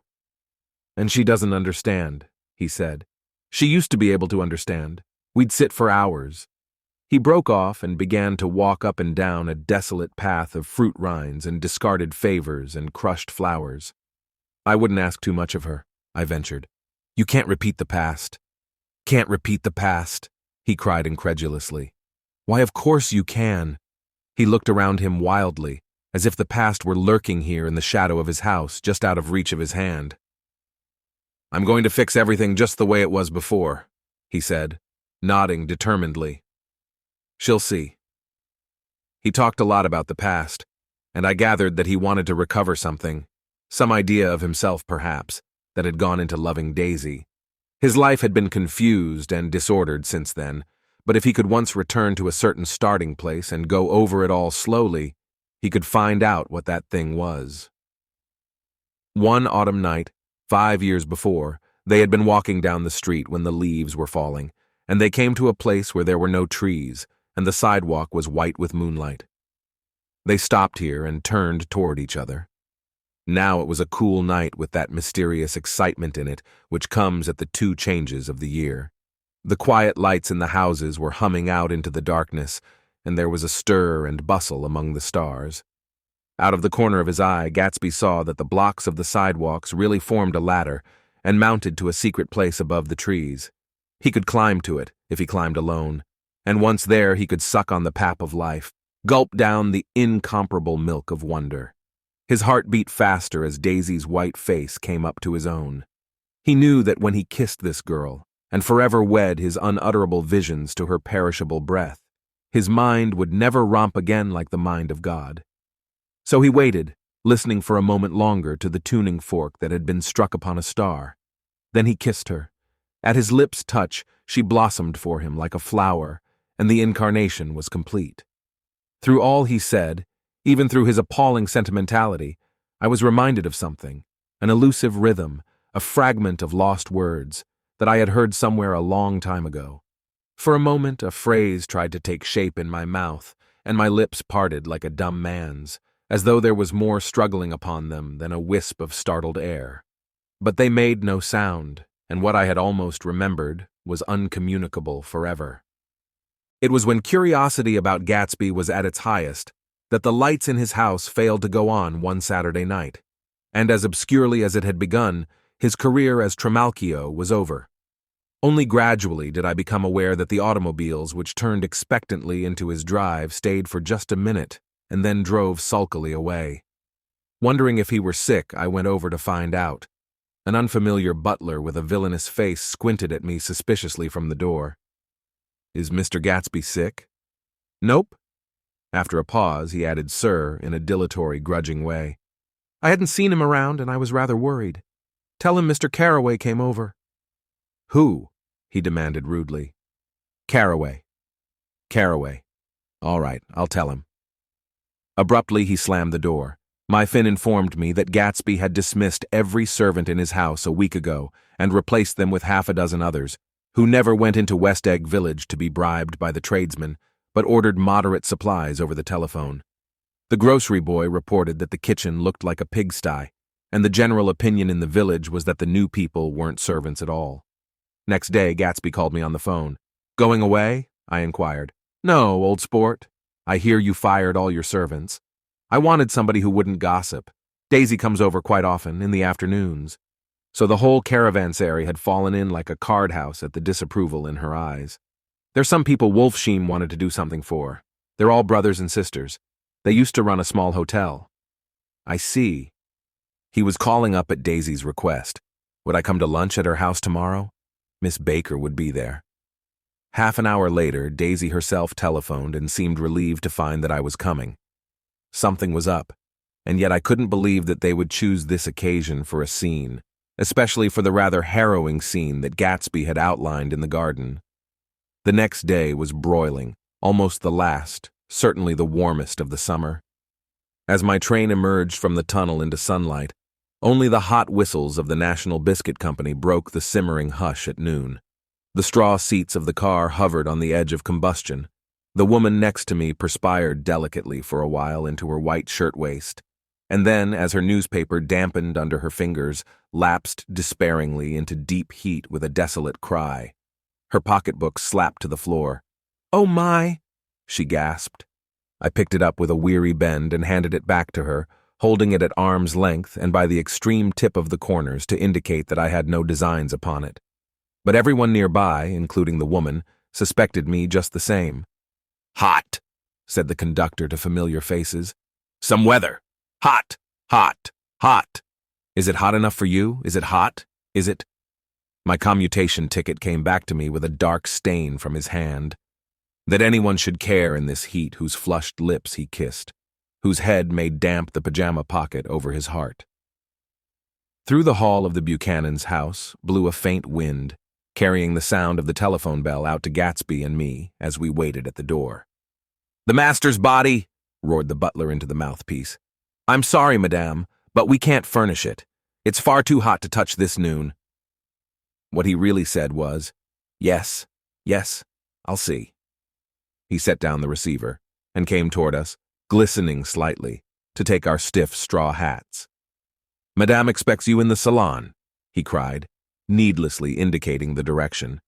In this heat, every extra gesture was an affront to the common store of life. The room, shadowed well with awnings, was dark and cool. Daisy and Jordan lay upon an enormous couch, like silver idols weighing down their own white dresses against the singing breeze of the fans. "We can't move," they said together. Jordan's fingers, powdered white over their tan, rested for a moment in mine. "And Mr. Thomas Buchanan, the athlete?" I inquired. Simultaneously, I heard his voice, gruff, muffled, husky, at the hall telephone. Gatsby stood in the center of the crimson carpet and gazed around with fascinated eyes. Daisy watched him and laughed, her sweet, exciting laugh. A tiny gust of powder rose from her bosom into the air. "The rumor is," whispered Jordan, "that that's Tom's girl on the telephone." We were silent. The voice in the hall rose high with annoyance. "Very well then, I won't sell you the car at all. I'm under no obligations to you at all. And as for your bothering me about it at lunchtime, I won't stand that at all." "Holding down the receiver," said Daisy cynically. "No, he's not," I assured her. "It's a bona fide deal. I happen to know about it." Tom flung open the door, blocked out its space for a moment with his thick body, and hurried into the room. "Mr. Gatsby!" He put out his broad, flat hand with well-concealed dislike. "I'm glad to see you, sir. Nick." "Make us a cold drink," cried Daisy. As he left the room again, she got up and went over to Gatsby and pulled his face down, kissing him on the mouth. "You know I love you," she murmured. "You forget there's a lady present," said Jordan. Daisy looked around doubtfully. "You kiss Nick, too." "What a low, vulgar girl." "I don't care," cried Daisy, and began to clog on the brick fireplace. Then she remembered the heat and sat down guiltily on the couch, just as a freshly laundered nurse leading a little girl came into the room. "Blessed Precious," she crooned, holding out her arms. "Come to your own mother that loves you." The child, relinquished by the nurse, rushed across the room and rooted shyly into her mother's dress. "The Blessed Precious. Did mother get powder on your old yellowy hair? Stand up now and say how to do." Gatsby and I in turn leaned down and took the small, reluctant hand. Afterward, he kept looking at the child with surprise. I don't think he had ever really believed in its existence before. "I got dressed before luncheon," said the child, turning eagerly to Daisy. "That's because your mother wanted to show you off." Her face bent into the single wrinkle of the small white neck. "You dream, you absolute little dream." "Yes," admitted the child calmly. "Aunt Jordan's got on a white dress, too." "How do you like mother's friends?" Daisy turned her around so that she faced Gatsby. "Do you think they're pretty?" "Where's Daddy?" "She doesn't look like her father," explained Daisy. "She looks like me. She's got my hair and shape of the face." Daisy sat back upon the couch. The nurse took a step forward and held out her hand. "Come, Pammy." "Goodbye, sweetheart." With a reluctant backward glance, the well-disciplined child held to her nurse's hand and was pulled out the door just as Tom came back, preceding 4 gin rickeys that clicked full of ice. Gatsby took up his drink. "They certainly look cool," he said, with visible tension. We drank in long, greedy swallows. "I read somewhere that the sun's getting hotter every year," said Tom genially. "It seems that pretty soon the Earth's going to fall into the sun, or wait a minute, it's just the opposite. The sun's getting colder every year." "Come outside," he suggested to Gatsby. "I'd like you to have a look at the place." I went with them out to the veranda. On the green sound, stagnant in the heat, one small sail crawled slowly toward the fresher sea. Gatsby's eyes followed it momentarily. He raised his hand and pointed across the bay. "I'm right across from you." "So you are."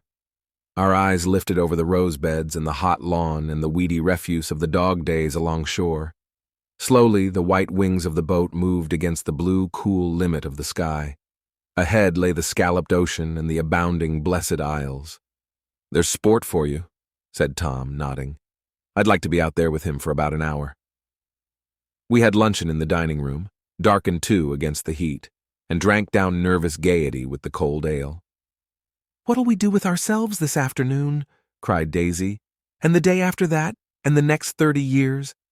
"Don't be morbid," Jordan said. "Life starts all over again when it gets crisp in the fall." "But it's so hot," insisted Daisy on the verge of tears, "and everything's so confused. Let's all go to town." Her voice struggled on through the heat, beating against it, molding its senselessness into forms. "I've heard of making a garage out of a stable," Tom was saying to Gatsby. "But I'm the first man who ever made a stable out of a garage." "Who wants to go to town?" demanded Daisy insistently. Gatsby's eyes floated toward her. "Ah," she cried, "you look so cool." Their eyes met, and they stared together at each other, alone in space. With an effort, she glanced down at the table. "You always look so cool," she repeated. She had told him that she loved him, and Tom Buchanan saw. He was astounded.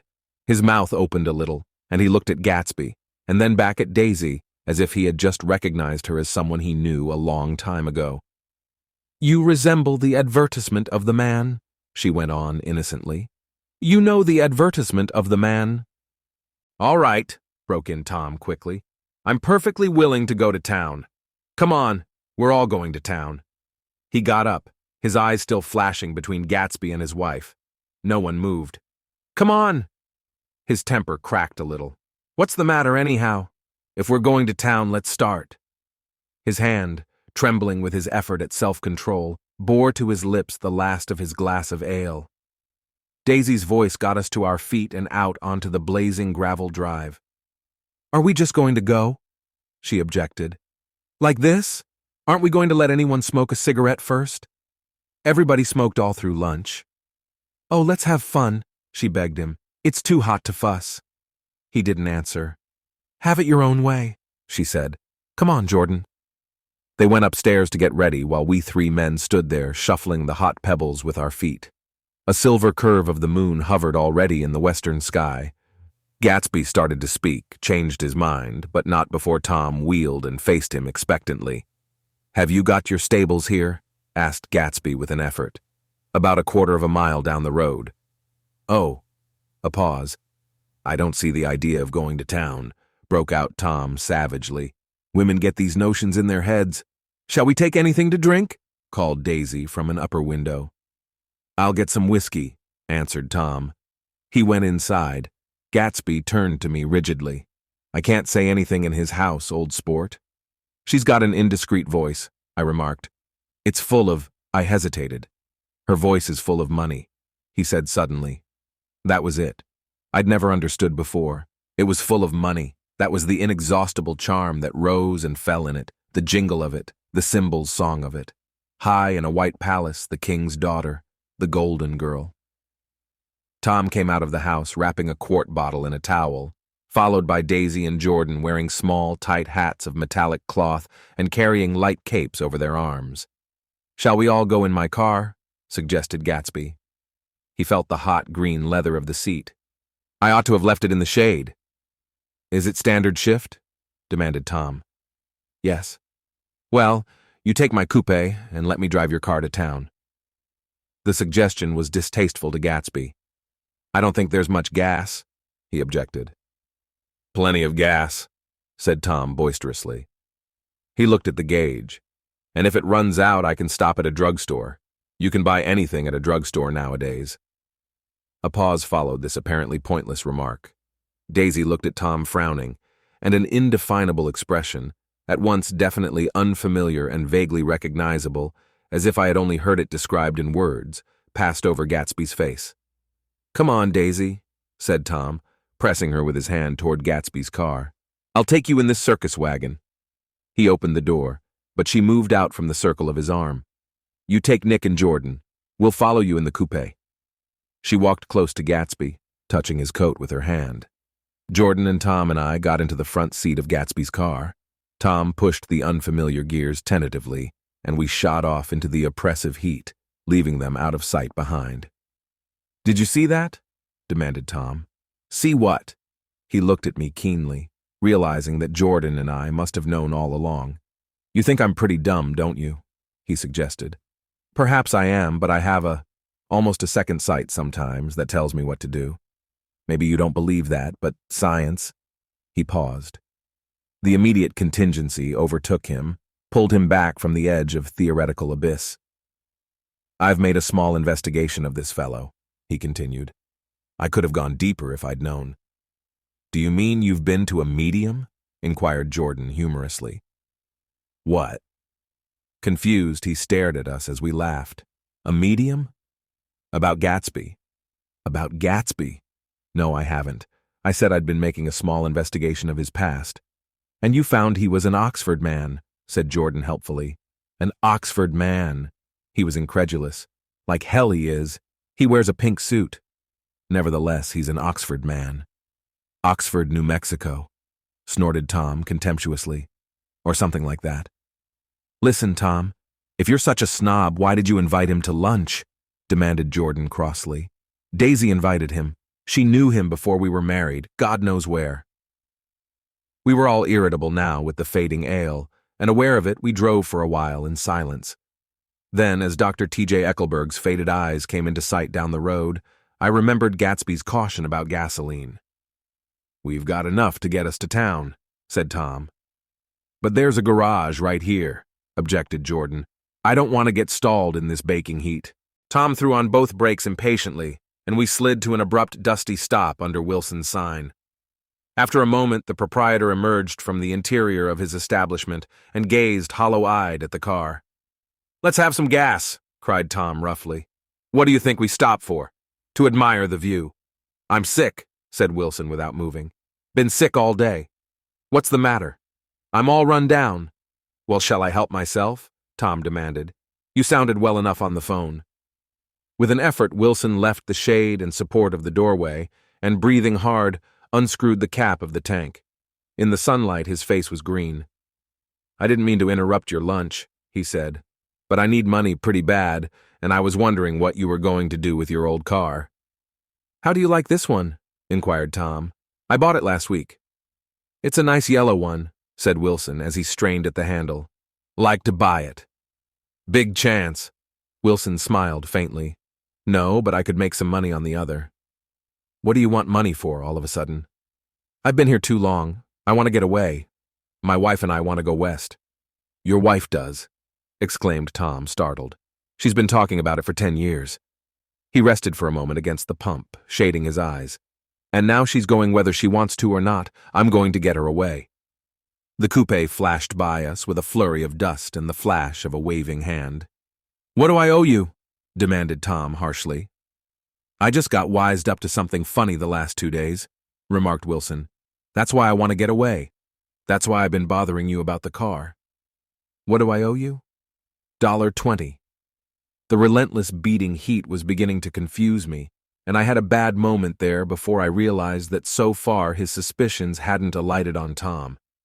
He had discovered that Myrtle had some sort of life apart from him in another world, and the shock had made him physically sick.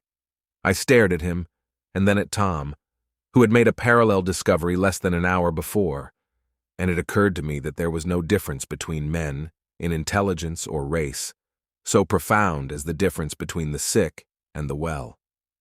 Wilson was so sick that he looked guilty, unforgivably guilty, as if he had just got some poor girl with child. "I'll let you have that car," said Tom, I'll send it over tomorrow afternoon. That locality was always vaguely disquieting, even in the broad glare of afternoon, and now I turned my head as though I had been warned of something behind. Over the ash heaps, the giant eyes of Dr. T.J. Eckelberg kept their vigil, but I perceived after a moment that other eyes were regarding us with peculiar intensity from less than 20 feet away. In one of the windows over the garage, the curtains had been moved aside a little, and Myrtle Wilson was peering down at the car. So engrossed was she that she had no consciousness of being observed, and one emotion after another crept into her face like objects into a slowly developing picture. Her expression was curiously familiar.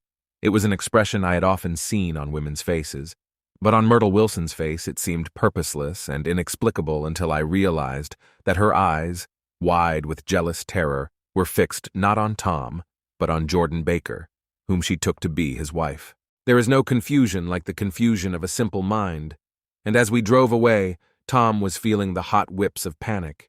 His wife and his mistress, until an hour ago secure and inviolate, were slipping precipitately from his control.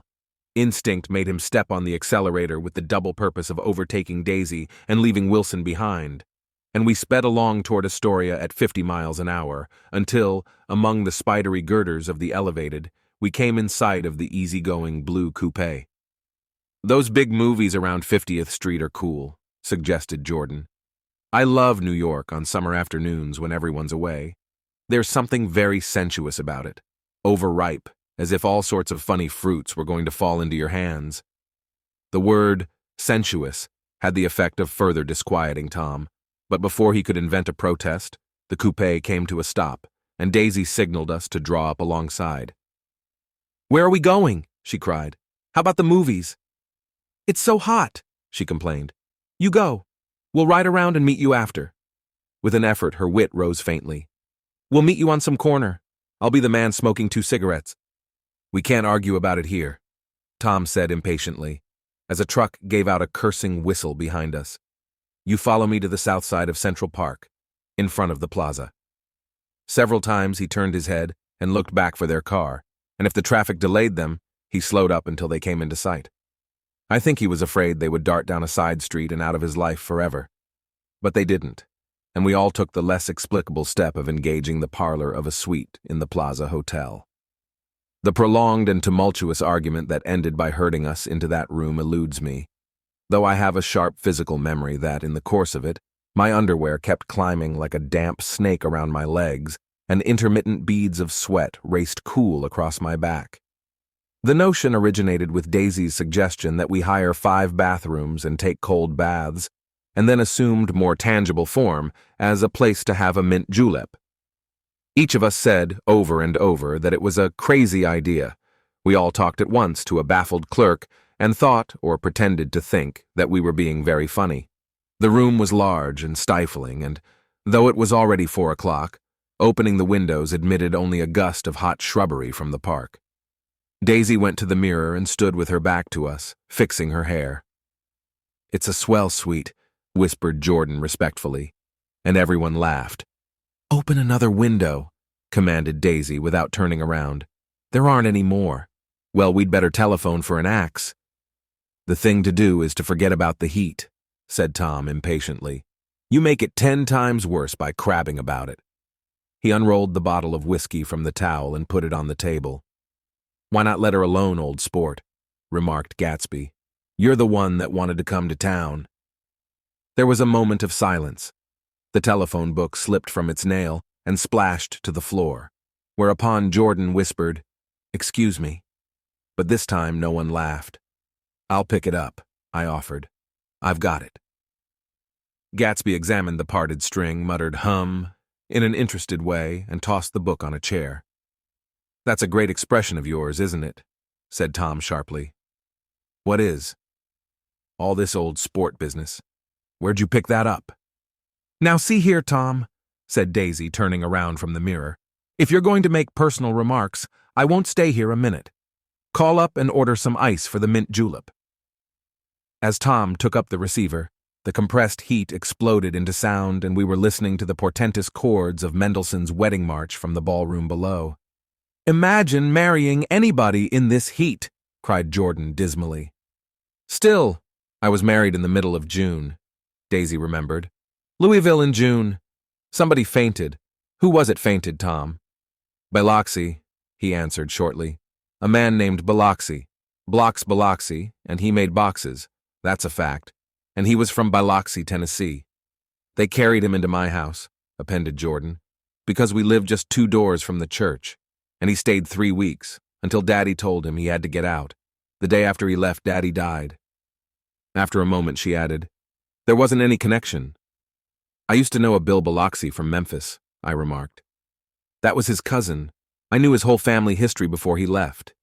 He gave me an aluminium putter that I use today. The music had died down as the ceremony began, and now a long cheer floated in at the window, followed by intermittent cries of, yeah, and finally by a burst of jazz as the dancing began. We're getting old, said Daisy. If we were young, we'd rise and dance. Remember Biloxi, Jordan warned her. Where'd you know him, Tom? Biloxi? He concentrated with an effort. I didn't know him. He was a friend of Daisy's. He was not, she denied. I'd never seen him before. He came down in the private car. Well, he said he knew you. He said he was raised in Louisville. Asa Bird brought him around at the last minute and asked if we had room for him. Jordan smiled. He was probably bumming his way home. He told me he was president of your class at Yale. Tom and I looked at each other blankly. Biloxi? First place, we didn't have any president.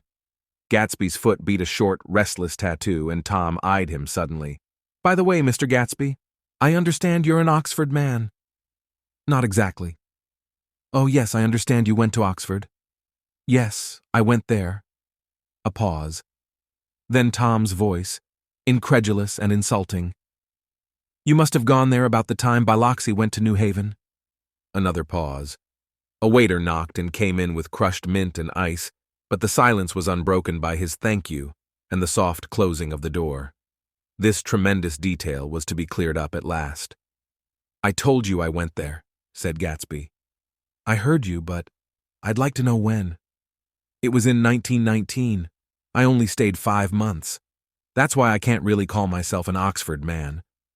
Tom glanced around to see if we mirrored his unbelief, but we were all looking at Gatsby. It was an opportunity they gave to some of the officers after the armistice, he continued. We could go to any of the universities in England or France. I wanted to get up and slap him on the back. I had one of those renewals of complete faith in him that I'd experienced before. Daisy rose, smiling faintly, and went to the table. Open the whiskey, Tom, she ordered, and I'll make you a mint julep. Then you won't seem so stupid to yourself. Look at the mint. Wait a minute, snapped Tom. I want to ask Mr. Gatsby one more question. Go on, Gatsby said politely. What kind of a row are you trying to cause in my house anyhow? They were out in the open at last, and Gatsby was content. He isn't causing a row. Daisy looked desperately from one to the other. You're causing a row. Please have a little self-control. Self-control, repeated Tom incredulously. I suppose the latest thing is to sit back and let Mr. Nobody from Nowhere make love to your wife. Well, if that's the idea, you can count me out. Nowadays, people begin by sneering at family life and family institutions, and next they'll throw everything overboard and have intermarriage between black and white. Flushed with his impassioned gibberish, he saw himself standing alone on the last barrier of civilization. We're all white here, murmured Jordan. I know I'm not very popular. I don't give big parties. I suppose you've got to make your house into a pigsty in order to have any friends in the modern world. Angry as I was, as we all were, I was tempted to laugh whenever he opened his mouth. The transition from libertine to prig was so complete. I've got something to tell you, old sport, began Gatsby. But Daisy guessed at his intention. Please don't, she interrupted helplessly. Please, let's all go home. Why don't we all go home? That's a good idea. I got up. Come on, Tom. Nobody wants a drink. I want to know what Mr. Gatsby has to tell me. Your wife doesn't love you, said Gatsby. She's never loved you. She loves me. You must be crazy, exclaimed Tom automatically. Gatsby sprang to his feet, vivid with excitement. She never loved you, do you hear? He cried. She only married you because I was poor and she was tired of waiting for me. It was a terrible mistake, but in her heart she never loved anyone except me. At this point, Jordan and I tried to go, but Tom and Gatsby insisted with competitive firmness that we remain, as though neither of them had anything to conceal, and it would be a privilege to partake vicariously of their emotions. "Sit down, Daisy." Tom's voice groped unsuccessfully for the paternal note. "What's been going on? I want to hear all about it." "I told you what's been going on," said Gatsby. "Going on for 5 years, and you didn't know." Tom turned to Daisy sharply. "You've been seeing this fellow for 5 years?" "Not seeing," said Gatsby. "No, we couldn't meet. But both of us loved each other all that time. Old sport, and you didn't know. I used to laugh sometimes, but there was no laughter in his eyes. To think that you didn't know." "Oh, that's all." Tom tapped his thick fingers together like a clergyman and leaned back in his chair. "You're crazy," he exploded. "I can't speak about what happened 5 years ago, because I didn't know Daisy then, and I'll be damned if I see how you got within a mile of her unless you brought the groceries to the back door. But all the rest of that's a goddamned lie. Daisy loved me when she married me, and she loves me now." "No," said Gatsby, shaking his head. "She does, though. The trouble is that sometimes she gets foolish ideas in her head and doesn't know what she's doing." He nodded sagely. "And what's more, I love Daisy, too. Once in a while I go off on a spree and make a fool of myself, but I always come back, and in my heart I love her all the time." "You're revolting," said Daisy. She turned to me, and her voice, dropping an octave lower, filled the room with thrilling scorn. "Do you know why we left Chicago?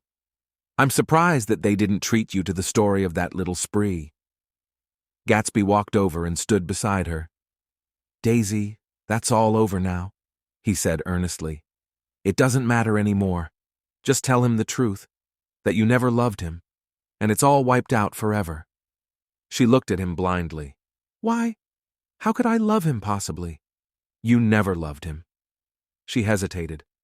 Her eyes fell on Jordan and me with a sort of appeal, as though she realized at last what she was doing, and as though she had never all along intended doing anything at all. But it was done now. It was too late. "I never loved him," she said, with perceptible reluctance.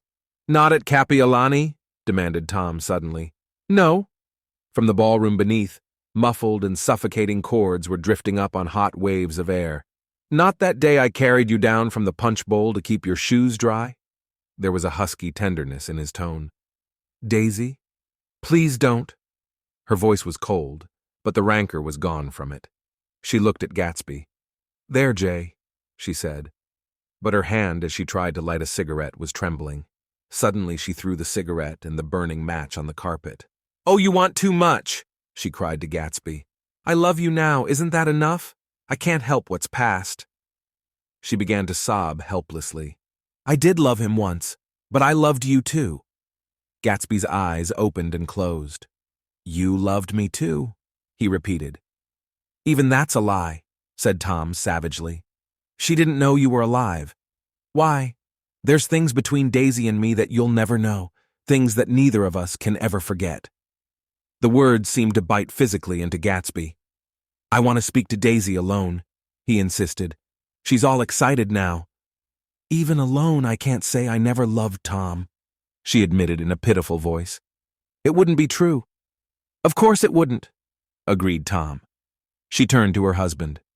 "As if it mattered to you," she said. "Of course it matters. I'm going to take better care of you from now on." "You don't understand," said Gatsby with a touch of panic. "You're not going to take care of her anymore." "I'm not?" Tom opened his eyes wide and laughed. He could afford to control himself now. "Why's that?" "Daisy's leaving you." "Nonsense." "I am, though," she said with a visible effort. "She's not leaving me." Tom's words suddenly leaned down over Gatsby.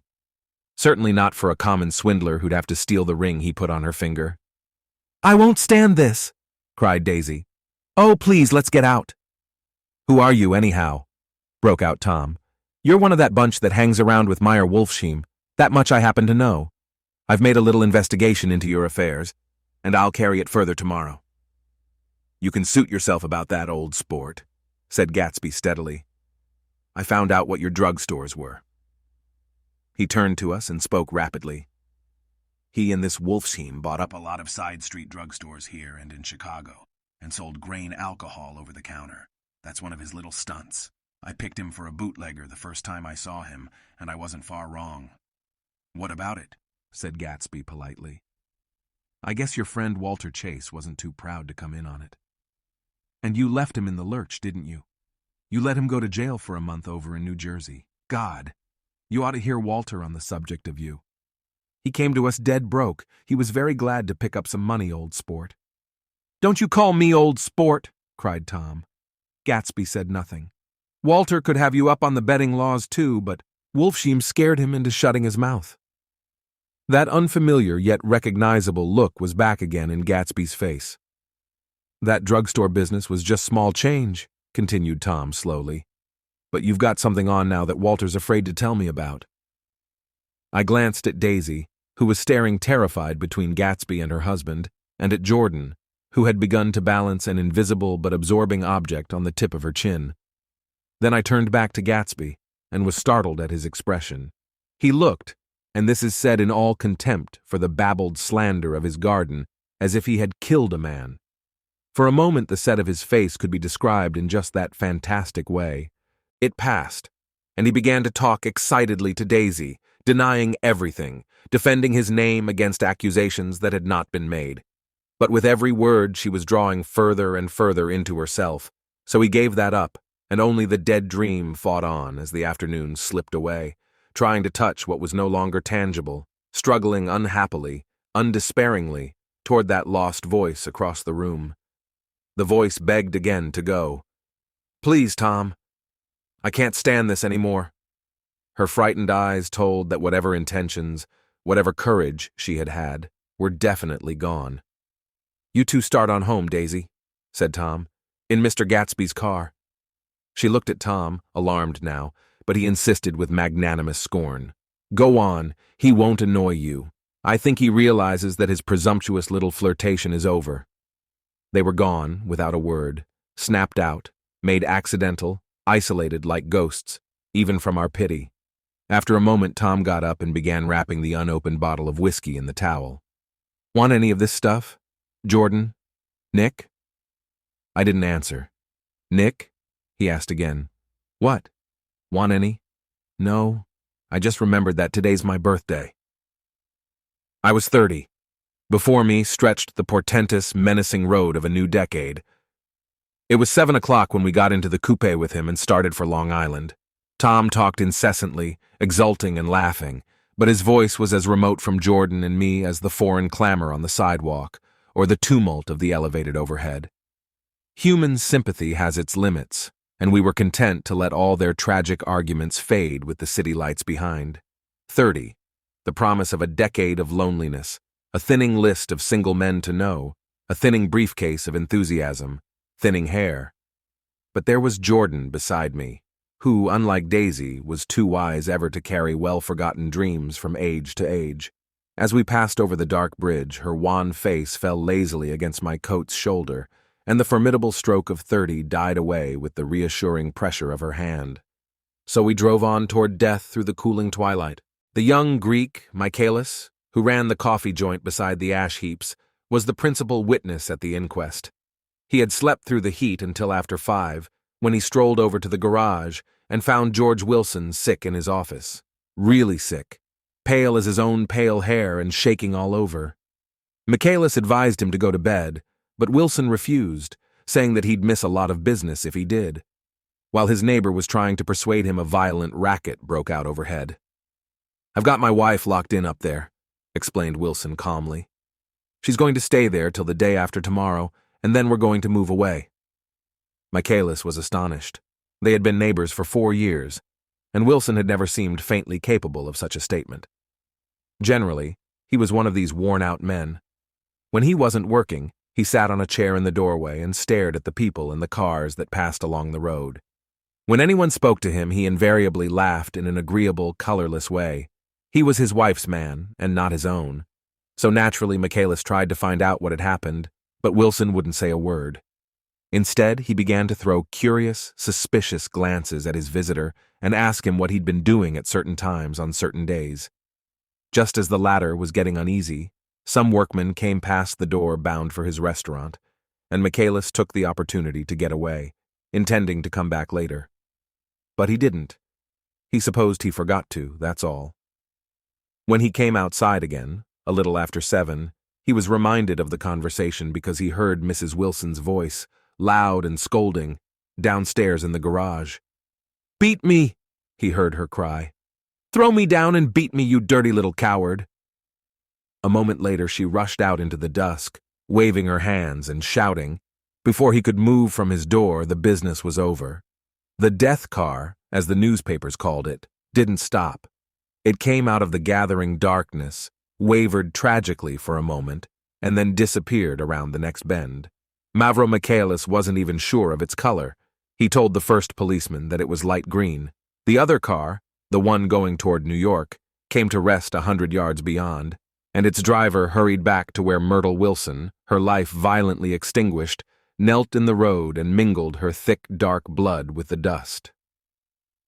Michaelis and this man reached her first, but when they had torn open her shirtwaist, still damp with perspiration, they saw that her left breast was swinging loose like a flap, and there was no need to listen for the heart beneath. The mouth was wide open and ripped a little at the corners, as though she had choked a little in giving up the tremendous vitality she had stored so long. We saw the 3 or 4 automobiles and the crowd when we were still some distance away. "Wreck," said Tom. "That's good. Wilson'll have a little business at last." He slowed down, but still without any intention of stopping, until, as we came nearer, the hushed, intent faces of the people at the garage door made him automatically put on the brakes.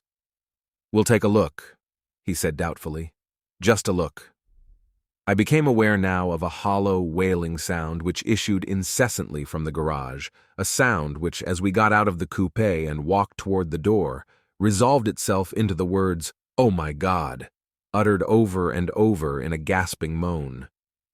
"There's some bad trouble here," said Tom excitedly. He reached up on tiptoes and peered over a circle of heads into the garage, which was lit only by a yellow light in a swinging metal basket overhead. Then he made a harsh sound in his throat, and with a violent thrusting movement of his powerful arms pushed his way through. The circle closed up again with a running murmur of expostulation. It was a minute before I could see anything at all. Then new arrivals deranged the line, and Jordan and I were pushed suddenly inside. Myrtle Wilson's body, wrapped in a blanket, and then in another blanket, as though she suffered from a chill in the hot night, lay on a work table by the wall, and Tom, with his back to us, was bending over it, motionless. Next to him stood a motorcycle policeman taking down names with much sweat and correction in a little book. At first I couldn't find the source of the high, groaning words that echoed clamorously through the bare garage. Then I saw Wilson standing on the raised threshold of his office, swaying back and forth and holding to the doorposts with both hands. Some man was talking to him in a low voice and attempting from time to time to lay a hand on his shoulder, but Wilson neither heard nor saw. His eyes would drop slowly from the swinging light to the laden table by the wall, and then jerk back to the light again, and he gave out incessantly his high, horrible call. "Oh my God! Oh my God! Oh God! Oh my God!"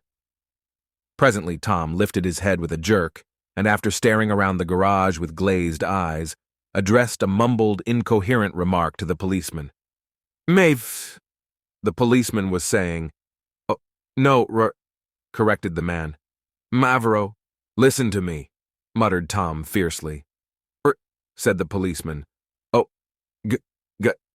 He looked up as Tom's broad hand fell sharply on his shoulder. "What you want, fella?" "What happened? That's what I want to know." "Auto hit her. Instantly killed." "Instantly killed," repeated Tom, staring. "She ran out in a road. Son of a bitch didn't even stop his car." "There was 2 cars," said Michaelis. "One coming, one going, see?" "Going where?" asked the policeman keenly. "One going each way. Well, she—" His hand rose toward the blankets but stopped halfway and fell to his side. "She ran out there, and the one coming from New York knocked right into her, going 30 or 40 miles an hour. What's the name of this place here?" demanded the officer. Hasn't got any name. A pale, well-dressed Negro stepped near. It was a yellow car, he said. Big yellow car. New. See the accident? Asked the policeman. No, but the car passed me down the road, going faster than 40. Going 50, 60.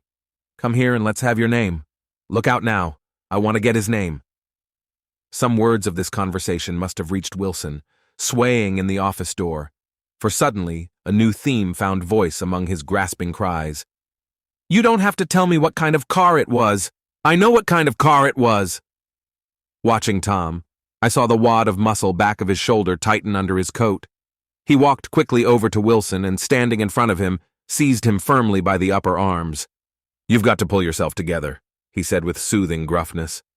Wilson's eyes fell upon Tom. He started up on his tiptoes and then would have collapsed to his knees had not Tom held him upright. Listen, said Tom, shaking him a little. I just got here a minute ago from New York. I was bringing you that coupe we've been talking about. That yellow car I was driving this afternoon wasn't mine. Do you hear? I haven't seen it all afternoon. Only the Negro and I were near enough to hear what he said, but the policeman caught something in the tone and looked over with truculent eyes. What's all that? He demanded. I'm a friend of his. Tom turned his head but kept his hands firm on Wilson's body. He says he knows the car that did it. It was a yellow car. Some dim impulse moved the policeman to look suspiciously at Tom. And what color's your car? It's a blue car, a coupe. We've come straight from New York, I said. Someone who had been driving a little behind us confirmed this, and the policeman turned away. Now, if you'll let me have that name again, correct? Picking up Wilson like a doll, Tom carried him into the office, set him down in a chair, and came back. If somebody'll come here and sit with him, he snapped authoritatively. He watched while the two men standing closest glanced at each other and went unwillingly into the room. Then Tom shut the door on them and came down the single step, his eyes avoiding the table. As he passed close to me, he whispered, Let's get out. Self-consciously, with his authoritative arms breaking the way, we pushed through the still-gathering crowd, passing a hurried doctor, case in hand, who had been sent for in wild hope half an hour ago. Tom drove slowly until we were beyond the bend. Then his foot came down hard, and the coupe raced along through the night. In a little while, I heard a low, husky sob, and saw that the tears were overflowing down his face. The goddamned coward, he whimpered. He didn't even stop his car. The Buchanans' house floated suddenly toward us through the dark, rustling trees. Tom stopped beside the porch and looked up at the second floor, where two windows bloomed with light among the vines. Daisy's home, he said. As we got out of the car, he glanced at me and frowned slightly. I ought to have dropped you in West Egg, Nick. There's nothing we can do tonight. A change had come over him, and he spoke gravely and with decision. As we walked across the moonlight gravel to the porch, he disposed of the situation in a few brisk phrases. I'll telephone for a taxi to take you home, and while you're waiting, you and Jordan better go in the kitchen and have them get you some supper, if you want any. He opened the door. Come in. No, thanks. But I'd be glad if you'd order me the taxi. I'll wait outside. Jordan put her hand on my arm. Won't you come in, Nick? No, thanks. I was feeling a little sick, and I wanted to be alone. But Jordan lingered for a moment more. It's only 9:30, she said. I'd be damned if I'd go in. I'd had enough of all of them for one day, and suddenly that included Jordan too. She must have seen something of this in my expression, for she turned abruptly away and ran up the porch steps into the house. I sat down for a few minutes with my head in my hands until I heard the phone taken up inside and the butler's voice calling a taxi. Then I walked slowly down the drive away from the house, intending to wait by the gate. I hadn't gone 20 yards when I heard my name and Gatsby stepped from between two bushes into the path. I must have felt pretty weird by that time, because I could think of nothing except the luminosity of his pink suit under the moon. What are you doing? I inquired. Just standing here, old sport. Somehow that seemed a despicable occupation. For all I knew, he was going to rob the house in a moment. I wouldn't have been surprised to see sinister faces, the faces of Wolfsheim's people, behind him in the dark shrubbery. Did you see any trouble on the road? He asked after a minute. Yes. He hesitated. Was she killed? Yes. I thought so. I told Daisy I thought so. It's better that the shock should all come at once. She stood it pretty well. He spoke as if Daisy's reaction was the only thing that mattered.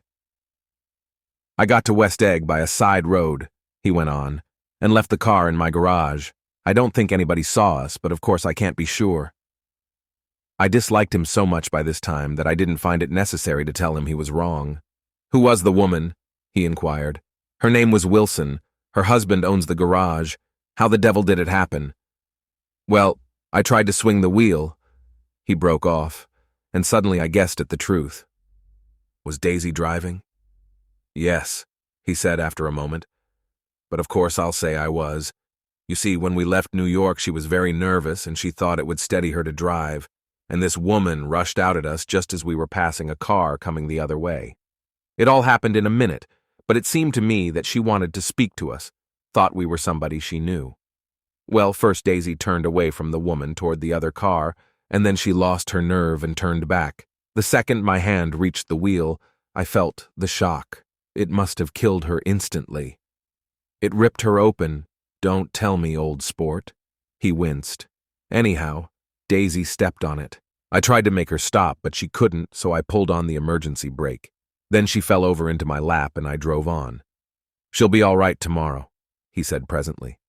I'm just going to wait here and see if he tries to bother her about that unpleasantness this afternoon. She's locked herself into her room, and if he tries any brutality, she's going to turn the light out and on again. He won't touch her, I said. He's not thinking about her. I don't trust him, old sport. How long are you going to wait? All night, if necessary. Anyhow, till they all go to bed. A new point of view occurred to me. Suppose Tom found out that Daisy had been driving. He might think he saw a connection in it. He might think anything. I looked at the house. There were 2 or 3 bright windows downstairs, and the pink glow from Daisy's room on the ground floor. You wait here, I said. I'll see if there's any sign of a commotion. I walked back along the border of the lawn, traversed the gravel softly, and tiptoed up the veranda steps. The drawing room curtains were open, and I saw that the room was empty. Crossing the porch where we had dined that June night 3 months before, I came to a small rectangle of light which I guessed was the pantry window. The blind was drawn, but I found a rift at the sill. Daisy and Tom were sitting opposite each other at the kitchen table, with a plate of cold fried chicken between them and 2 bottles of ale. He was talking intently across the table at her, and in his earnestness, his hand had fallen upon and covered her own. Once in a while, she looked up at him and nodded in agreement. They weren't happy, and neither of them had touched the chicken or the ale. And yet, they weren't unhappy either. There was an unmistakable air of natural intimacy about the picture, and anybody would have said that they were conspiring together. As I tiptoed from the porch, I heard my taxi feeling its way along the dark road toward the house. Gatsby was waiting where I had left him in the drive. Is it all quiet up there? He asked anxiously. Yes, it's all quiet. I hesitated. You'd better come home and get some sleep. He shook his head. I want to wait here till Daisy goes to bed. Good night, old sport. He put his hands in his coat pockets and turned back eagerly to his scrutiny of the house, as though my presence marred the sacredness of the vigil. So I walked away and left him standing there in the moonlight, watching over nothing. I couldn't sleep all night. A foghorn was groaning incessantly on the sound, and I tossed half-sick between grotesque reality and savage, frightening dreams. Toward dawn, I heard a taxi go up Gatsby's drive, and immediately I jumped out of bed and began to dress. I felt that I had something to tell him, something to warn him about, and morning would be too late. Crossing his lawn, I saw that his front door was still open, and he was leaning against a table in the hall, heavy with dejection or sleep. Nothing happened, he said wanly. I waited, and about 4 o'clock she came to the window and stood there for a minute and then turned out the light. His house had never seemed so enormous to me as it did that night when we hunted through the great rooms for cigarettes. We pushed aside curtains that were like pavilions and felt over innumerable feet of dark wall for electric light switches, Once I tumbled with a sort of splash upon the keys of a ghostly piano. There was an inexplicable amount of dust everywhere, and the rooms were musty, as though they hadn't been aired for many days. I found the humidor on an unfamiliar table, with 2 stale, dry cigarettes inside. Throwing open the French windows of the drawing room, we sat smoking out into the darkness. "You ought to go away," I said. "It's pretty certain they'll trace your car." "Go away now, old sport." "Go to Atlantic City for a week, or up to Montreal." He wouldn't consider it. He couldn't possibly leave Daisy until he knew what she was going to do. He was clutching at some last hope, and I couldn't bear to shake him free. It was this night that he told me the strange story of his youth with Dan Cody. Told it to me because Jay Gatsby had broken up like glass against Tom's hard malice, and the long, secret extravaganza was played out. I think that he would have acknowledged anything now, without reserve, but he wanted to talk about Daisy. She was the first nice girl he had ever known. In various unrevealed capacities he had come in contact with such people, but always with indiscernible barbed wire between. He found her excitingly desirable. He went to her house, at first with other officers from Camp Taylor, then alone. It amazed him. He had never been in such a beautiful house before. But what gave it an air of breathless intensity was that Daisy lived there. It was as casual a thing to her as his tent out at camp was to him. There was a ripe mystery about it, a hint of bedrooms upstairs more beautiful and cool than other bedrooms, of gay and radiant activities taking place through its corridors, and of romances that were not musty and laid away already in lavender, but fresh and breathing and redolent of this year's shining motor cars, and of dances whose flowers were scarcely withered. It excited him, too, that many men had already loved Daisy. It increased her value in his eyes. He felt their presence all about the house, pervading the air with the shades and echoes of still vibrant emotions. But he knew that he was in Daisy's house by a colossal accident. However glorious might be his future as Jay Gatsby, he was at present a penniless young man without a past, and at any moment the invisible cloak of his uniform might slip from his shoulders. So he made the most of his time. He took what he could get, ravenously and unscrupulously. Eventually he took Daisy one still October night, took her because he had no real right to touch her hand. He might have despised himself, for he had certainly taken her under false pretenses. I don't mean that he had traded on his phantom millions, but he had deliberately given Daisy a sense of security. He let her believe that he was a person from much the same strata as herself, that he was fully able to take care of her. As a matter of fact, he had no such facilities. He had no comfortable family standing behind him, and he was liable at the whim of an impersonal government to be blown anywhere about the world. But he didn't despise himself, and it didn't turn out as he had imagined. He had intended, probably, to take what he could and go. But now he found that he had committed himself to the following of a grail. He knew that Daisy was extraordinary, but he didn't realize just how extraordinary a nice girl could be. She vanished into her rich house, into her rich, full life, leaving Gatsby nothing. He felt married to her, that was all. When they met again, 2 days later, it was Gatsby who was breathless, who was, somehow, betrayed. Her porch was bright with the bought luxury of starshine. The wicker of the settee squeaked fashionably as she turned toward him, and he kissed her curious and lovely mouth. She had caught a cold, and it made her voice huskier and more charming than ever, and Gatsby was overwhelmingly aware of the youth and mystery that wealth imprisons and preserves, of the freshness of many clothes, and of Daisy, gleaming like silver, safe and proud above the hot struggles of the poor. I can't describe to you how surprised I was to find out I loved her, old sport. I even hoped for a while that she'd throw me over, but she didn't, because she was in love with me too.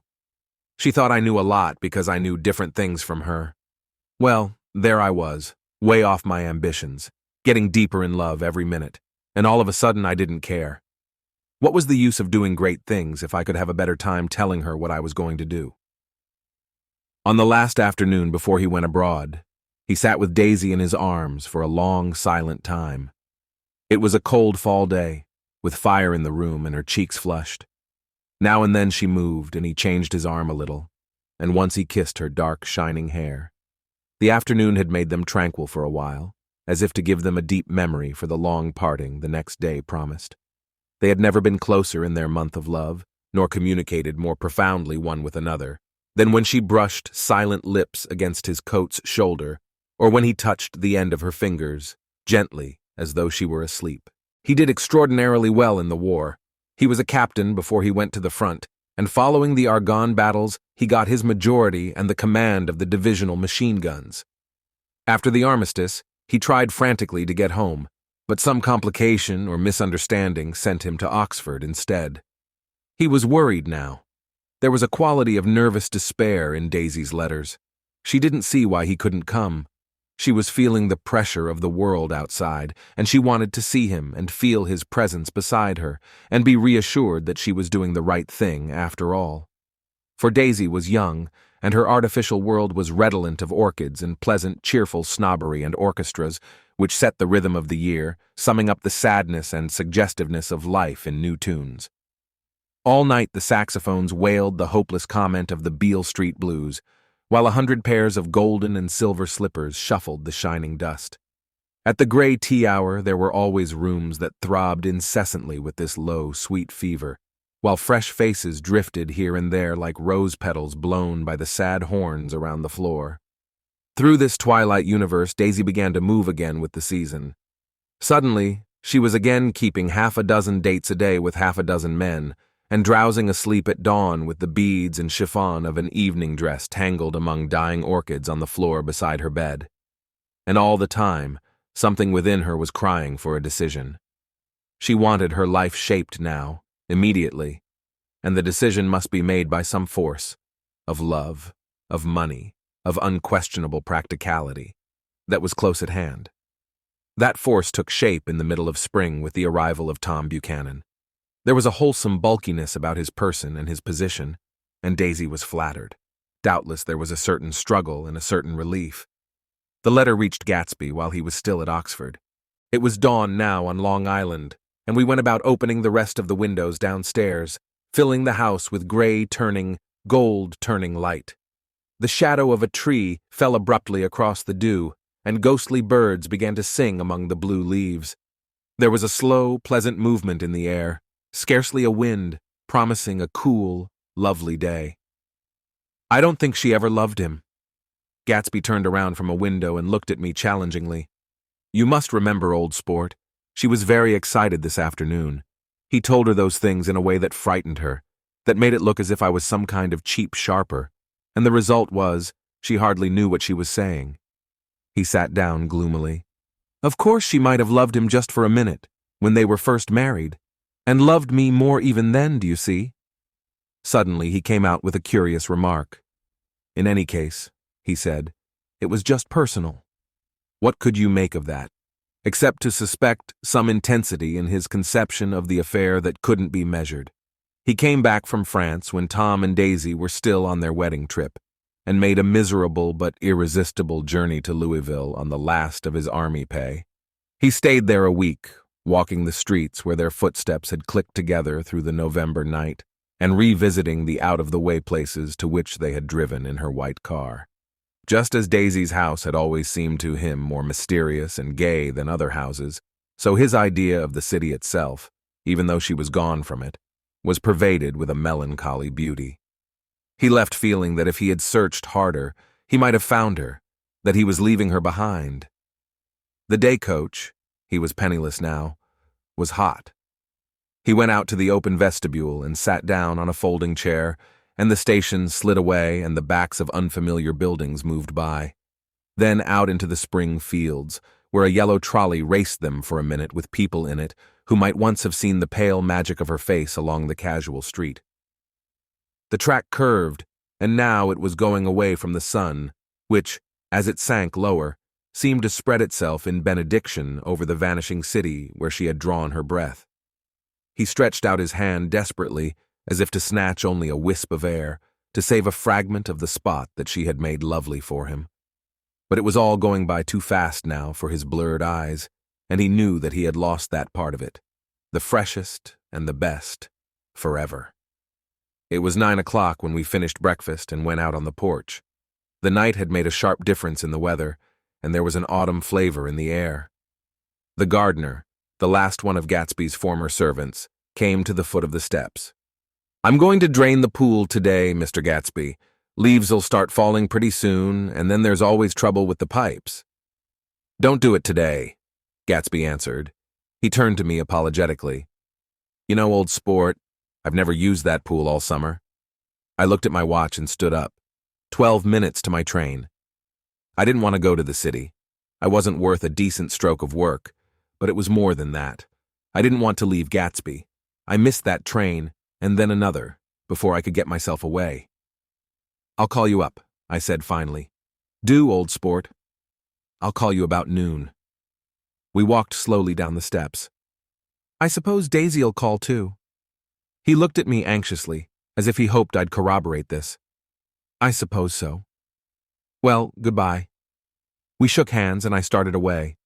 Just before I reached the hedge, I remembered something and turned around. "They're a rotten crowd," I shouted across the lawn. "You're worth the whole damn bunch put together." I've always been glad I said that. It was the only compliment I ever gave him, because I disapproved of him from beginning to end. First, he nodded politely, and then his face broke into that radiant and understanding smile, as if we'd been in ecstatic cahoots on that fact all the time. His gorgeous pink rag of a suit made a bright spot of color against the white steps, and I thought of the night when I first came to his ancestral home, 3 months before.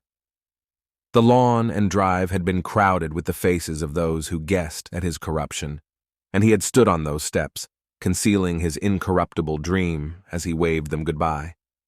I thanked him for his hospitality. We were always thanking him for that, I and the others.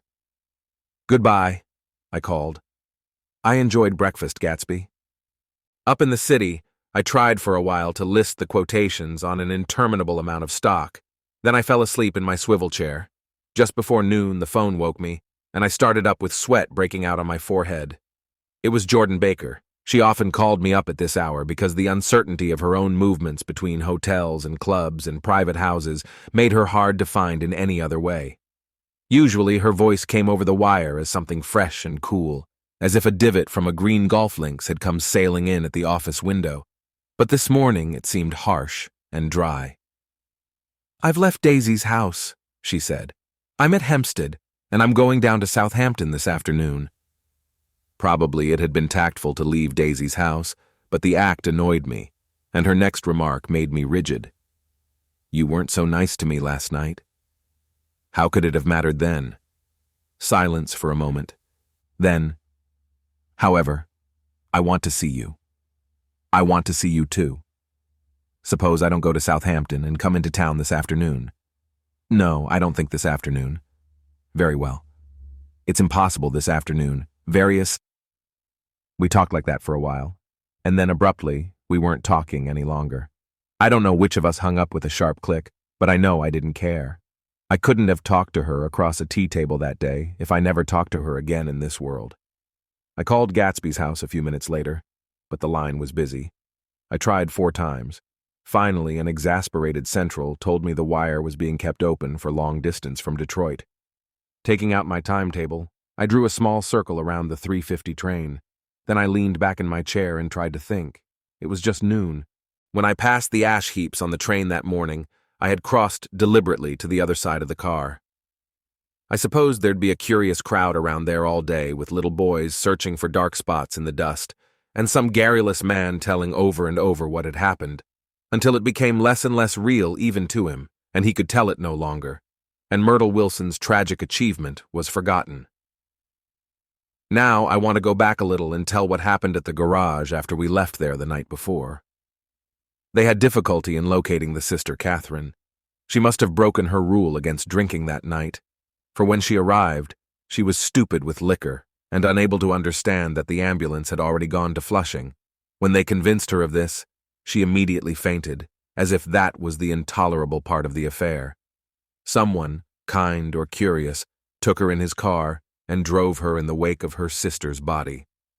Until long after midnight, a changing crowd lapped up against the front of the garage, while George Wilson rocked himself back and forth on the couch inside.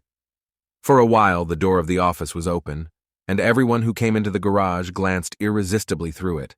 Finally, someone said it was a shame and closed the door. Michaelis and several other men were with him. First, 4 or 5 men, later 2 or 3 men. Still later, Michaelis had to ask the last stranger to wait there 15 minutes longer, while he went back to his own place and made a pot of coffee. After that, he stayed there alone with Wilson until dawn. About 3 o'clock, the quality of Wilson's incoherent muttering changed. He grew quieter and began to talk about the yellow car. He announced that he had a way of finding out whom the yellow car belonged to, and then he blurted out that a couple of months ago his wife had come from the city, with her face bruised and her nose swollen. But when he heard himself say this, he flinched and began to cry, "Oh my God," again in his groaning voice. Michaelis made a clumsy attempt to distract him. "How long have you been married, George? Come on there. Try and sit still a minute and answer my question. How long have you been married?" 12 years. Ever had any children? Come on, George. Sit still. I asked you a question. Did you ever have any children? The hard brown beetles kept thudding against the dull light, and whenever Michaelis heard a car go tearing along the road outside, it sounded to him like the car that hadn't stopped a few hours before. He didn't like to go into the garage, because the workbench was stained where the body had been lying, so he moved uncomfortably around the office. He knew every object in it before morning, and from time to time sat down beside Wilson trying to keep him more quiet. Have you got a church you go to sometimes, George? Maybe even if you haven't been there for a long time? Maybe I could call up the church and get a priest to come over and he could talk to you, see? Don't belong to any. You ought to have a church, George, for times like this. You must have gone to church once. Didn't you get married in a church? Listen, George, listen to me. Didn't you get married in a church? That was a long time ago. The effort of answering broke the rhythm of his rocking. For a moment he was silent. Then the same half-knowing, half-bewildered look came back into his faded eyes. Look in the drawer there, he said, pointing at the desk. Which drawer? That drawer. That one. Michaelis opened the drawer nearest his hand. There was nothing in it but a small, expensive dog leash, made of leather and braided silver. It was apparently new. This? He inquired, holding it up. Wilson stared and nodded. I found it yesterday afternoon. She tried to tell me about it, but I knew it was something funny. You mean your wife bought it? She had it wrapped in tissue paper on her bureau. Michaelis didn't see anything odd in that, and he gave Wilson a dozen reasons why his wife might have bought the dog leash. But conceivably, Wilson had heard some of these same explanations before, from Myrtle, because he began saying, "Oh my God," again in a whisper. His comforter left several explanations in the air. Then he killed her, said Wilson. His mouth dropped open suddenly. Who did? I have a way of finding out. You're morbid, George, said his friend. This has been a strain to you and you don't know what you're saying. You'd better try and sit quiet till morning. He murdered her. It was an accident, George. Wilson shook his head. His eyes narrowed and his mouth widened slightly with the ghost of a superior, I know, he said definitely. I'm one of these trusting fellas and I don't think any harm to nobody. But when I get to know a thing, I know it. It was the man in that car. She ran out to speak to him and he wouldn't stop. Michaelis had seen this too, but it hadn't occurred to him that there was any special significance in it. He believed that Mrs. Wilson had been running away from her husband, rather than trying to stop any particular car. How could she have been like that? She's a deep one, said Wilson, as if that answered the question. Ah! He began to rock again, and Michaelis stood twisting the leash in his hand. Maybe you got some friend that I could telephone for, George. This was a forlorn hope. He was almost sure that Wilson had no friend. There was not enough of him for his wife. He was glad a little later when he noticed a change in the room, a blue quickening by the window, and realized that dawn wasn't far off. About 5 o'clock, it was blue enough outside to snap off the light. Wilson's glazed eyes turned out to the ash heaps, where small gray clouds took on fantastic shapes and scurried here and there in the faint dawn wind. I spoke to her, he muttered after a long silence. I told her she might fool me, but she couldn't fool God. I took her to the window. With an effort, he got up and walked to the rear window and leaned with his face pressed against it. And I said, God knows what you've been doing, everything you've been doing. You may fool me, but you can't fool God. Standing behind him, Michaelis saw with a shock that he was looking at the eyes of Dr. T.J. Eckelberg, which had just emerged, pale and enormous from the dissolving night. "God sees everything," repeated Wilson. "That's an advertisement," Michaelis assured him. Something made him turn away from the window and look back into the room, but Wilson stood there a long time, his face close to the window pane, nodding into the twilight.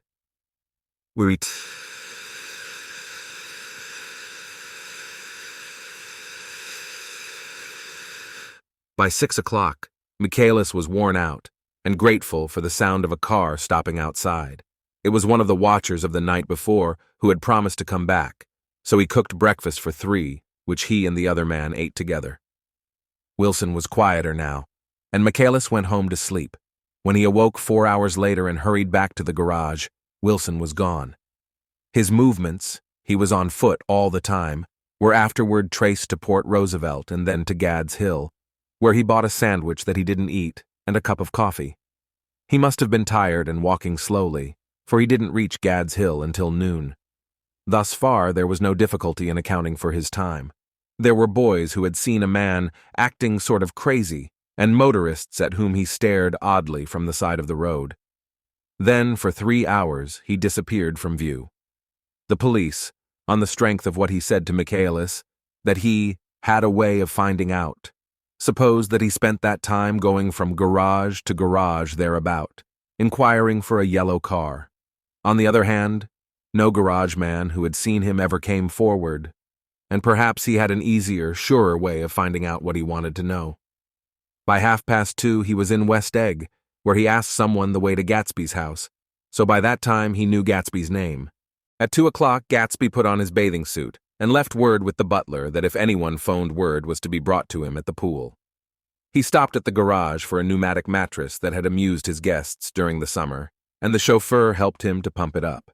Then he gave instructions that the open car wasn't to be taken out under any circumstances, and this was strange because the front right fender needed repair. Gatsby shouldered the mattress and started for the pool. Once he stopped and shifted it a little, and the chauffeur asked him if he needed help, but he shook his head and in a moment disappeared among the yellowing trees. No telephone message arrived, but the butler went without his sleep and waited for it until 4 o'clock, until long after there was anyone to give it to if it came. I have an idea that Gatsby himself didn't believe it would come, and perhaps he no longer cared.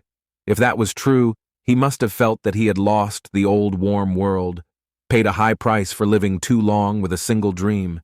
He must have looked up at an unfamiliar sky through frightening leaves and shivered as he found what a grotesque thing a rose is and how raw the sunlight was upon the scarcely created grass. A new world, material without being real, where poor ghosts, breathing dreams like air, drifted fortuitously about, like that ashen, fantastic figure gliding toward him through the amorphous trees. The chauffeur, he was one of Wolfsheim's protégés, heard the shots. Afterwards, he could only say that he hadn't thought anything much about them.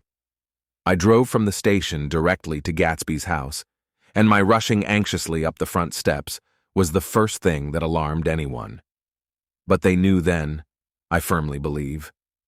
With scarcely a word said, 4 of us, the chauffeur, butler, gardener, and I hurried down to the pool. There was a faint, barely perceptible movement of the water as the fresh flow from one end urged its way toward the drain at the other. With little ripples that were hardly the shadows of waves, the laden mattress moved irregularly down the pool. A small gust of wind that scarcely corrugated the surface was enough to disturb its accidental course with its accidental burden. The touch of a cluster of leaves revolved it slowly, tracing, like the leg of transit, a thin red circle in the water. It was after we started with Gatsby toward the house that the gardener saw Wilson's body a little way off in the grass, and the Holocaust was complete. After 2 years, I remember the rest of that day, and that night and the next day, only as an endless drill of police and photographers and newspaper men in and out of Gatsby's front door. A rope stretched across the main gate, and a policeman by it kept out the curious, but little boys soon discovered that they could enter through my yard, and there were always a few of them clustered open-mouthed about the pool.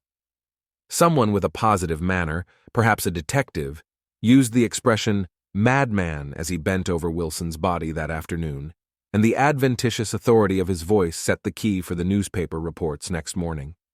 Most of those reports were a nightmare, grotesque, circumstantial, eager, and untrue. When Michaelis's testimony at the inquest brought to light Wilson's suspicions of his wife, I thought the whole tale would shortly be served up in racy pasquinade. But Catherine, who might have said anything, didn't say a word. She showed a surprising amount of character about it, too. Looked at the coroner with determined eyes under that corrected brow of hers, and swore that her sister had never seen Gatsby, that her sister was completely happy with her husband, that her sister had been into no mischief whatever. She convinced herself of it and cried into her handkerchief, as if the very suggestion was more than she could endure. So Wilson was reduced to a man deranged by grief in order that the case might remain in its simplest form, and it rested there. But all this part of it seemed remote and unessential. I found myself on Gatsby's side and alone.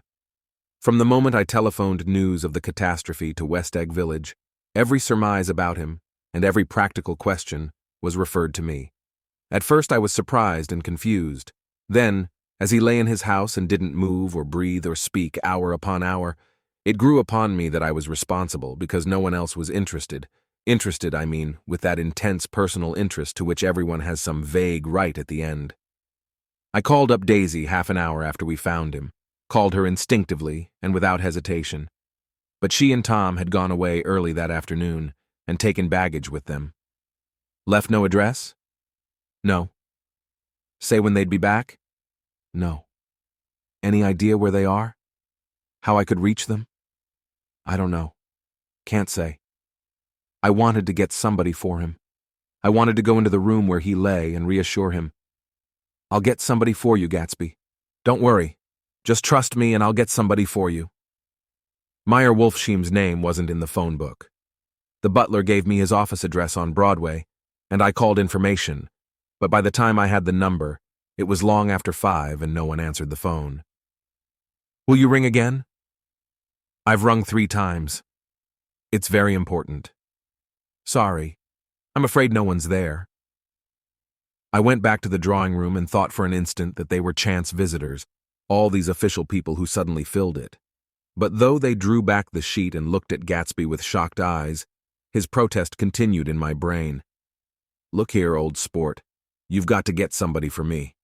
You've got to try hard. I can't go through this alone. Someone started to ask me questions, but I broke away and going upstairs looked hastily through the unlocked parts of his desk. He'd never told me definitely that his parents were dead. But there was nothing, only the picture of Dan Cody, a token of forgotten violence, staring down from the wall. Next morning, I sent the butler to New York with a letter to Wolfsheim, which asked for information and urged him to come out on the next train. That request seemed superfluous when I wrote it. I was sure he'd start when he saw the newspapers, just as I was sure there'd be a wire from Daisy before noon. But neither a wire nor Mr. Wolfsheim arrived. No one arrived except more police and photographers and newspaper men. When the butler brought back Wolfsheim's answer, I began to have a feeling of defiance, of scornful solidarity between Gatsby and me against them all. Dear Mr. Carraway, this has been one of the most terrible shocks of my life to me. I hardly can believe it that it is true at all. Such a mad act as that man did should make us all think. I cannot come down now as I am tied up in some very important business and cannot get mixed up in this thing now. If there is anything I can do a little later, let me know in a letter by Edgar. I hardly know where I am when I hear about a thing like this and am completely knocked down and out. Yours truly, Meyer Wolfsheim. And then hasty addenda beneath. Let me know about the funeral, etc. Do not know his family at all. When the phone rang that afternoon and long distance said Chicago was calling, I thought this would be Daisy at last. But the connection came through as a man's voice, very thin and far away. This is Slagle speaking. Yes?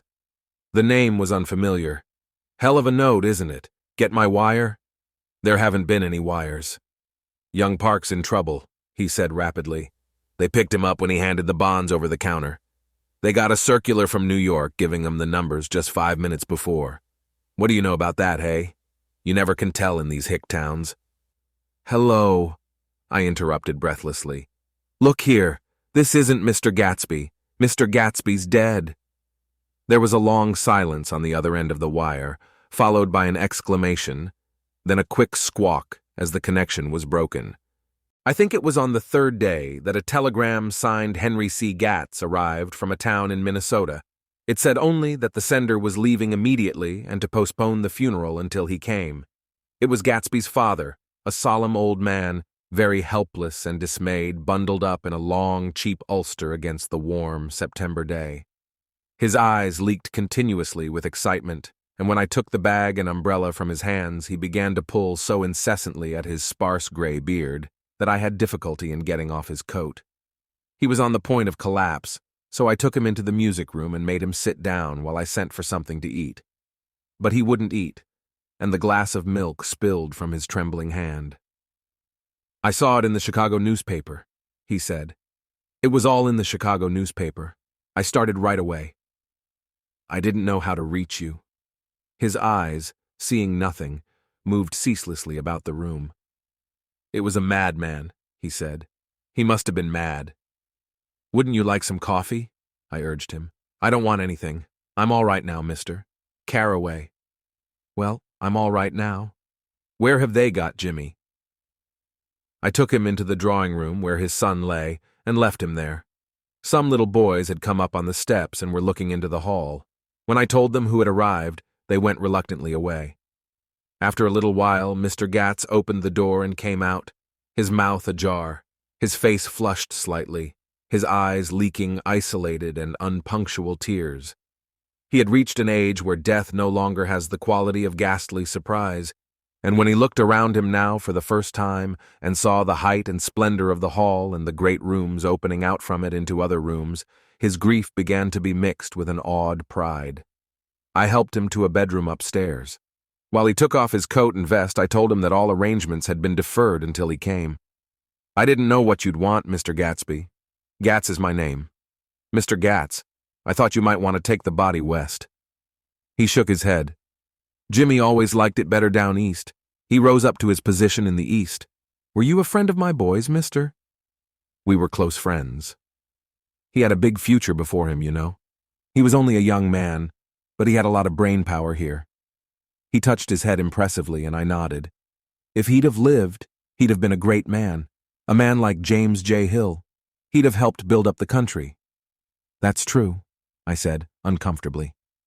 He fumbled at the embroidered coverlet, trying to take it from the bed, and lay down stiffly, was instantly asleep. That night, an obviously frightened person called up and demanded to know who I was before he would give his name. "This is Mr. Carraway," I said. "Oh," he sounded relieved. "This is Klipspringer." I was relieved, too, for that seemed to promise another friend at Gatsby's grave. I didn't want it to be in the papers and draw a sightseeing crowd, so I'd been calling up a few people myself. They were hard to find. "The funeral's tomorrow," I said. 3 o'clock, here at the house. I wish you'd tell anybody who'd be interested." "Oh, I will," he broke out hastily. "Of course I'm not likely to see anybody, but if I do." His tone made me suspicious. "Of course you'll be there yourself." "Well, I'll certainly try. What I called up about is—" "Wait a minute," I interrupted. "How about saying you'll come?" "Well, the fact is, the truth of the matter is that I'm staying with some people up here in Greenwich, and they rather expect me to be with them tomorrow. In fact, there's a sort of picnic or something. Of course I'll do my best to get away." I ejaculated an unrestrained "huh," and he must have heard me, for he went on nervously. "What I called up about was a pair of shoes I left there. I wonder if it'd be too much trouble to have the butler send them on. You see, they're tennis shoes, and I'm sort of helpless without them. My address is care of B.F. I didn't hear the rest of the name because I hung up the receiver. After that, I felt a certain shame for Gatsby. One gentleman to whom I telephoned implied that he had got what he deserved. However, that was my fault, for he was one of those who used to sneer most bitterly at Gatsby on the courage of Gatsby's liquor, and I should have known better than to call him. The morning of the funeral, I went up to New York to see Meyer Wolfsheim. I couldn't seem to reach him any other way. The door that I pushed open, on the advice of an elevator boy, was marked the Swastika Holding Company. And at first there didn't seem to be anyone inside. But when I'd shouted hello several times in vain, an argument broke out behind a partition, and presently a lovely Jewess appeared at an interior door and scrutinized me with black, hostile eyes. "Nobody's in," she said. "Mr. Wolfsheim's gone to Chicago." The first part of this was obviously untrue, for someone had begun to whistle "The Rosary" tunelessly inside. "Please say that Mr. Carraway wants to see him." "I can't get him back from Chicago, can I?" At this moment a voice, unmistakably Wolfsheim's, called, "Stella," from the other side of the door. "Leave your name on the desk," she said quickly. "I'll give it to him when he gets back." "But I know he's there." She took a step toward me and began to slide her hands indignantly up and down her hips. "You young men think you can force your way in here any time," she scolded. "We're getting sick and tired of it. When I say he's in Chicago, he's in Chicago." I mentioned Gatsby. "Oh, huh." She looked at me over again. "Will you what was your name?" She vanished. In a moment, Meyer Wolfsheim stood solemnly in the doorway, holding out both hands. He drew me into his office, remarking in a reverent voice that it was a sad time for all of us, and offered me a cigar. "My memory goes back to when first I met him," he said. "A young major just out of the army and covered over with medals he got in the war. He was so hard up, he had to keep on wearing his uniform because he couldn't buy some regular clothes. First time I saw him was when he came into Weinbrenner's pool room at 43rd Street and asked for a job. He hadn't eaten anything for a couple of days. "Come on, have some lunch with me," I said. He ate more than $4 worth of food in half an hour. "Did you start him in business?" I inquired. "Start him. I made him." "Oh." "I raised him up out of nothing, right out of the gutter. I saw right away he was a fine-appearing, gentlemanly young man, and when he told me he was at Oxford, I knew I could use him good. I got him to join the American Legion, and he used to stand high there. Right off, he did some work for a client of mine up to Albany. We were so thick like that in everything." He held up two bulbous fingers. "Always together." I wondered if this partnership had included the World Series transaction in 1919. "Now he's dead," I said after a moment. "You were his closest friend, so I know you'll want to come to his funeral this afternoon." "I'd like to come." "Well, come then." The hair in his nostrils quivered slightly, and as he shook his head, his eyes filled with tears. "I can't do it. I can't get mixed up in it," he said. "There's nothing to get mixed up in. It's all over now. When a man gets killed, I never like to get mixed up in it in any way. I keep out. When I was a young man, it was different. If a friend of mine died, no matter how, I stuck with them to the end. You may think that's sentimental, but I mean it, to the bitter end." I saw that for some reason of his own, he was determined not to come, so I stood up. "Are you a college man?" he inquired suddenly. For a moment, I thought he was going to suggest a connection, but he only nodded and shook my hand. "Let us learn to show our friendship for a man when he is alive and not after he is dead," he suggested. "After that, my own rule is to let everything alone." When I left his office, the sky had turned dark, and I got back to West Egg in a drizzle. After changing my clothes, I went next door and found Mr. Gatz walking up and down excitedly in the hall. His pride in his son and in his son's possessions was continually increasing, and now he had something to show me. "Jimmy sent me this picture." He took out his wallet with trembling fingers. "Look there." It was a photograph of the house, cracked in the corners and dirty with many hands. He pointed out every detail to me eagerly. "Look there," and then sought admiration from my eyes. He had shown it so often that I think it was more real to him now than the house itself. "Jimmy sent it to me. I think it's a very pretty picture. It shows up well." "Very well. Had you seen him lately?" "He come out to see me 2 years ago and bought me the house I live in now. Of course we was broke up when he run off from home, but I see now there was a reason for it. He knew he had a big future in front of him, and ever since he made a success, he was very generous with me." He seemed reluctant to put away the picture, held it for another minute, lingeringly, before my eyes. Then he returned the wallet and pulled from his pocket a ragged old copy of a book called Hop Along Cassidy. "Look here, This is a book he had when he was a boy. It just shows you. He opened it at the back cover and turned it around for me to see. On the last flyleaf was printed the word schedule and the date September 12th, 1906. And underneath, rise from bed, 6 a.m. dumbbell exercise and wall scaling 6:15 to 6:30. Study electricity, etc. 7:15 to 8:15. Work 8:30 to 4:30 p.m. baseball and sports 4:30 to 5 o'clock. Practice elocution, poise, and how to attain it 5 o'clock to 6 o'clock. Study needed inventions 7 o'clock to 9 o'clock. General resolves asterisk. No wasting time at shafters or a name. Indecipherable asterisk. No more smoking or chewing. Asterisk bath every other day. Asterisk read one improving book or magazine per week. Asterisk. Save $5. Crossed out.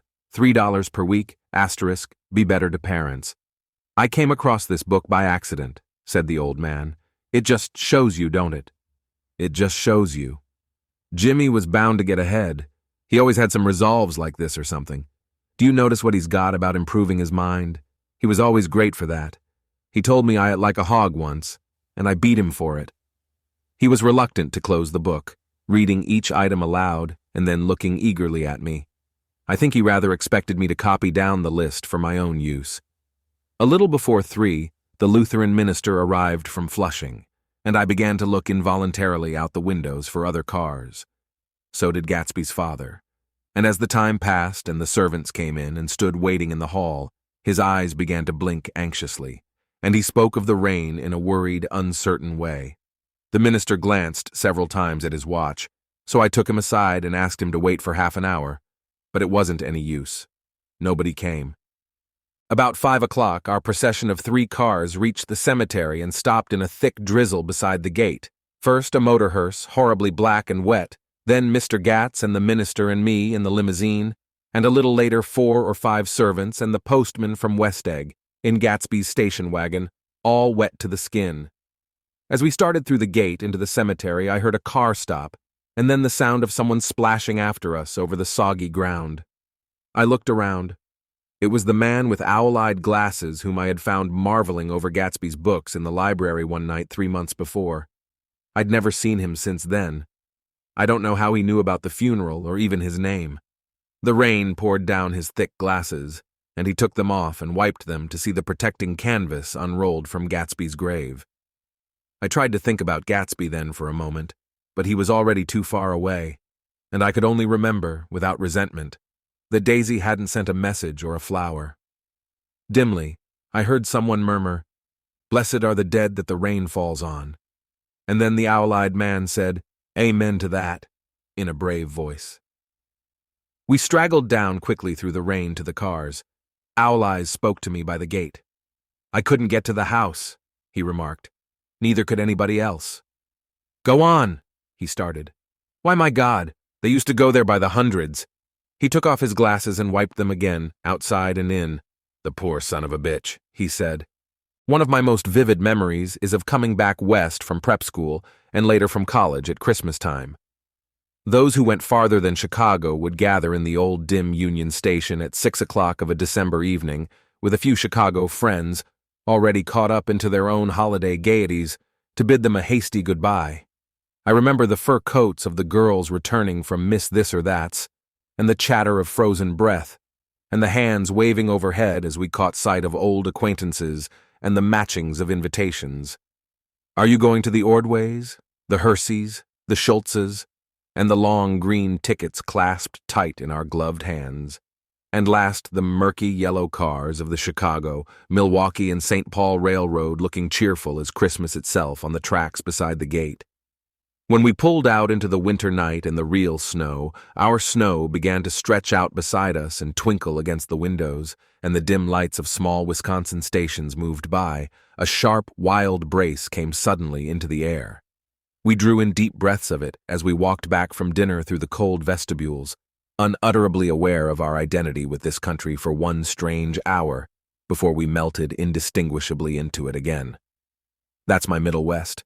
Not the wheat or the prairies or the lost Swede towns, but the thrilling returning trains of my youth and the street lamps and sleigh bells in the frosty dark and the shadows of holly wreaths thrown by lighted windows on the snow. I am part of that, a little solemn with the feel of those long winters, a little complacent from growing up in the Carraway house in a city where dwellings are still called through decades by a family's name. I see now that this has been a story of the West. After all, Tom and Gatsby, Daisy and Jordan and I were all Westerners, and perhaps we possessed some deficiency in common which made us subtly unadaptable to Eastern life.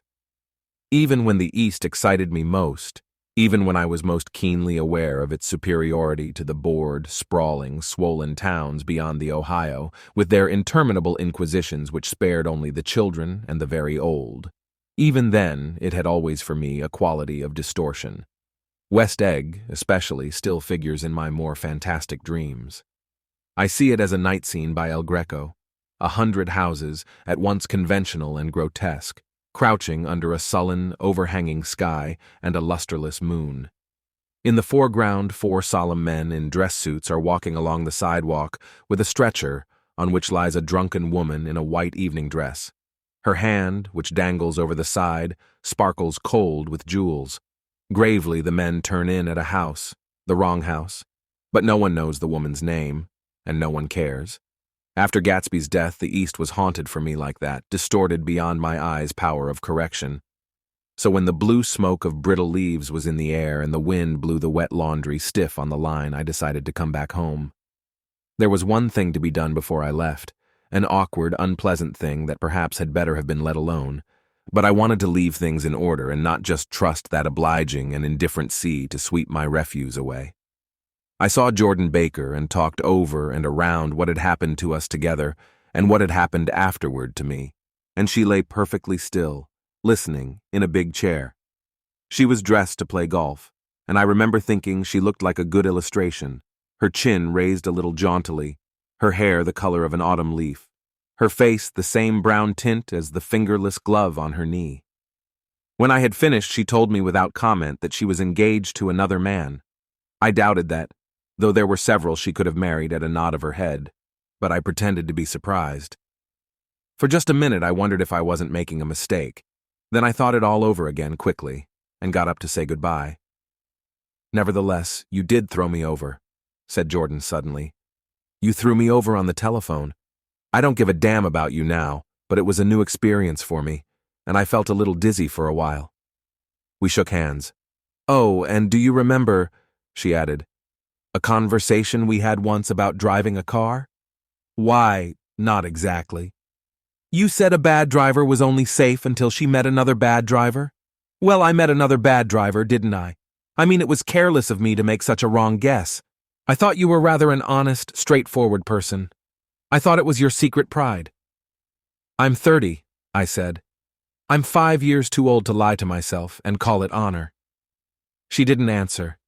Angry and half in love with her, and tremendously sorry, I turned away. One afternoon, late in October, I saw Tom Buchanan. He was walking ahead of me along Fifth Avenue in his alert, aggressive way, his hands out a little from his body as if to fight off interference, his head moving sharply here and there, adapting itself to his restless eyes. Just as I slowed up to avoid overtaking him, he stopped and began frowning into the windows of a jewelry store. Suddenly he saw me and walked back, holding out his hand. "What's the matter, Nick? Do you object to shaking hands with me?" "Yes, you know what I think of you." "You're crazy, Nick," he said quickly. "Crazy as hell. I don't know what's the matter with you." "Tom," I inquired, "what did you say to Wilson that afternoon?" He stared at me without a word, and I knew I had guessed right about those missing hours. I started to turn away, but he took a step after me and grabbed my arm. "I told him the truth," he said. "He came to the door while we were getting ready to leave, and when I sent down word that we weren't in, he tried to force his way upstairs. He was crazy enough to kill me if I hadn't told him who owned the car. His hand was on a revolver in his pocket every minute he was in the house." He broke off defiantly. "What if I did tell him? That fellow had it coming to him. He threw dust into your eyes just like he did in Daisy's, but he was a tough one. He ran over Myrtle like you'd run over a dog and never even stopped his car." There was nothing I could say, except the one unutterable fact that it wasn't true. "And if you think I didn't have my share of suffering, look here," When I went to give up that flat and saw that damn box of dog biscuits sitting there on the sideboard, I sat down and cried like a baby. By God, it was awful. I couldn't forgive him or like him, but I saw that what he had done was, to him, entirely justified. It was all very careless and confused. They were careless people, Tom and Daisy. They smashed up things and creatures and then retreated back into their money or their vast carelessness or whatever it was that kept them together, and let other people clean up the mess they had made. I shook hands with him. It seemed silly not to, for I felt suddenly as though I were talking to a child. Then he went into the jewelry store to buy a pearl necklace, or perhaps only a pair of cuff buttons, rid of my provincial squeamishness forever. Gatsby's house was still empty when I left. The grass on his lawn had grown as long as mine. One of the taxi drivers in the village never took a fare past the entrance gate without stopping for a minute and pointing inside. Perhaps it was he who drove Daisy and Gatsby over to East Egg the night of the accident. And perhaps he had made a story about it all his own. I didn't want to hear it, and I avoided him when I got off the train.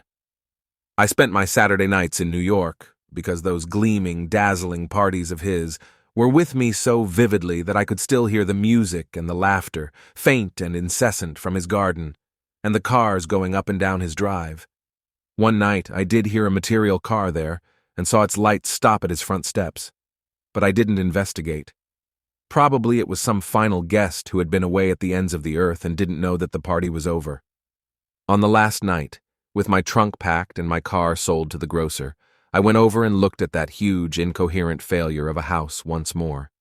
On the white steps, an obscene word, scrawled by some boy with a piece of brick, stood out clearly in the moonlight, and I erased it, drawing my shoe raspingly along the stone. Then I wandered down to the beach and sprawled out on the sand. Most of the big shore places were closed now, and there were hardly any lights except the shadowy, moving glow of a ferry boat across the sound. And as the moon rose higher, the inessential houses began to melt away, until gradually I became aware of the old island here that flowered once for Dutch sailors' eyes, a fresh, green breast of the New World. Its vanished trees, the trees that had made way for Gatsby's house, had once pandered in whispers to the last and greatest of all human dreams. For a transitory, enchanted moment, man must have held his breath in the presence of this continent, compelled into an aesthetic contemplation he neither understood nor desired, face to face for the last time in history with something commensurate to his capacity for wonder. And as I sat there brooding on the old, unknown world, I thought of Gatsby's wonder when he first picked out the green light at the end of Daisy's dock. He had come a long way to this blue lawn, and his dream must have seemed so close that he could hardly fail to grasp it. He did not know that it was already behind him, somewhere back in that vast obscurity beyond the city, where the dark fields of the Republic rolled on under the night. Gatsby believed in the green light, the orgastic future that year by year recedes before us. It eluded us then, but that's no matter. Tomorrow we will run faster, stretch out our arms further, and one fine morning, so we beat on, boats against the current, borne back ceaselessly into the past. And so, we close the final page of F. Scott Fitzgerald's masterpiece, The Great Gatsby, a journey through dreams, love, and the relentless currents of time. The echoes of the Jazz Age may have faded, but the story's relevance and the lessons it imparts remain undiminished. If this tale has captivated your heart, and if the world Fitzgerald painted left you yearning for more, we invite you to dive deeper into the vast ocean of literature with Obsidian River Productions. Our collection boasts numerous full-length audiobooks, tales that span genres, eras, and emotions, each waiting to transport you to another world. Explore the links in the description below, and let your literary journey continue with Obsidian River Productions. We promise, every story is an adventure waiting to be unraveled. Thank you for choosing us as your storytelling companion. Until our next literary journey, keep dreaming, keep listening.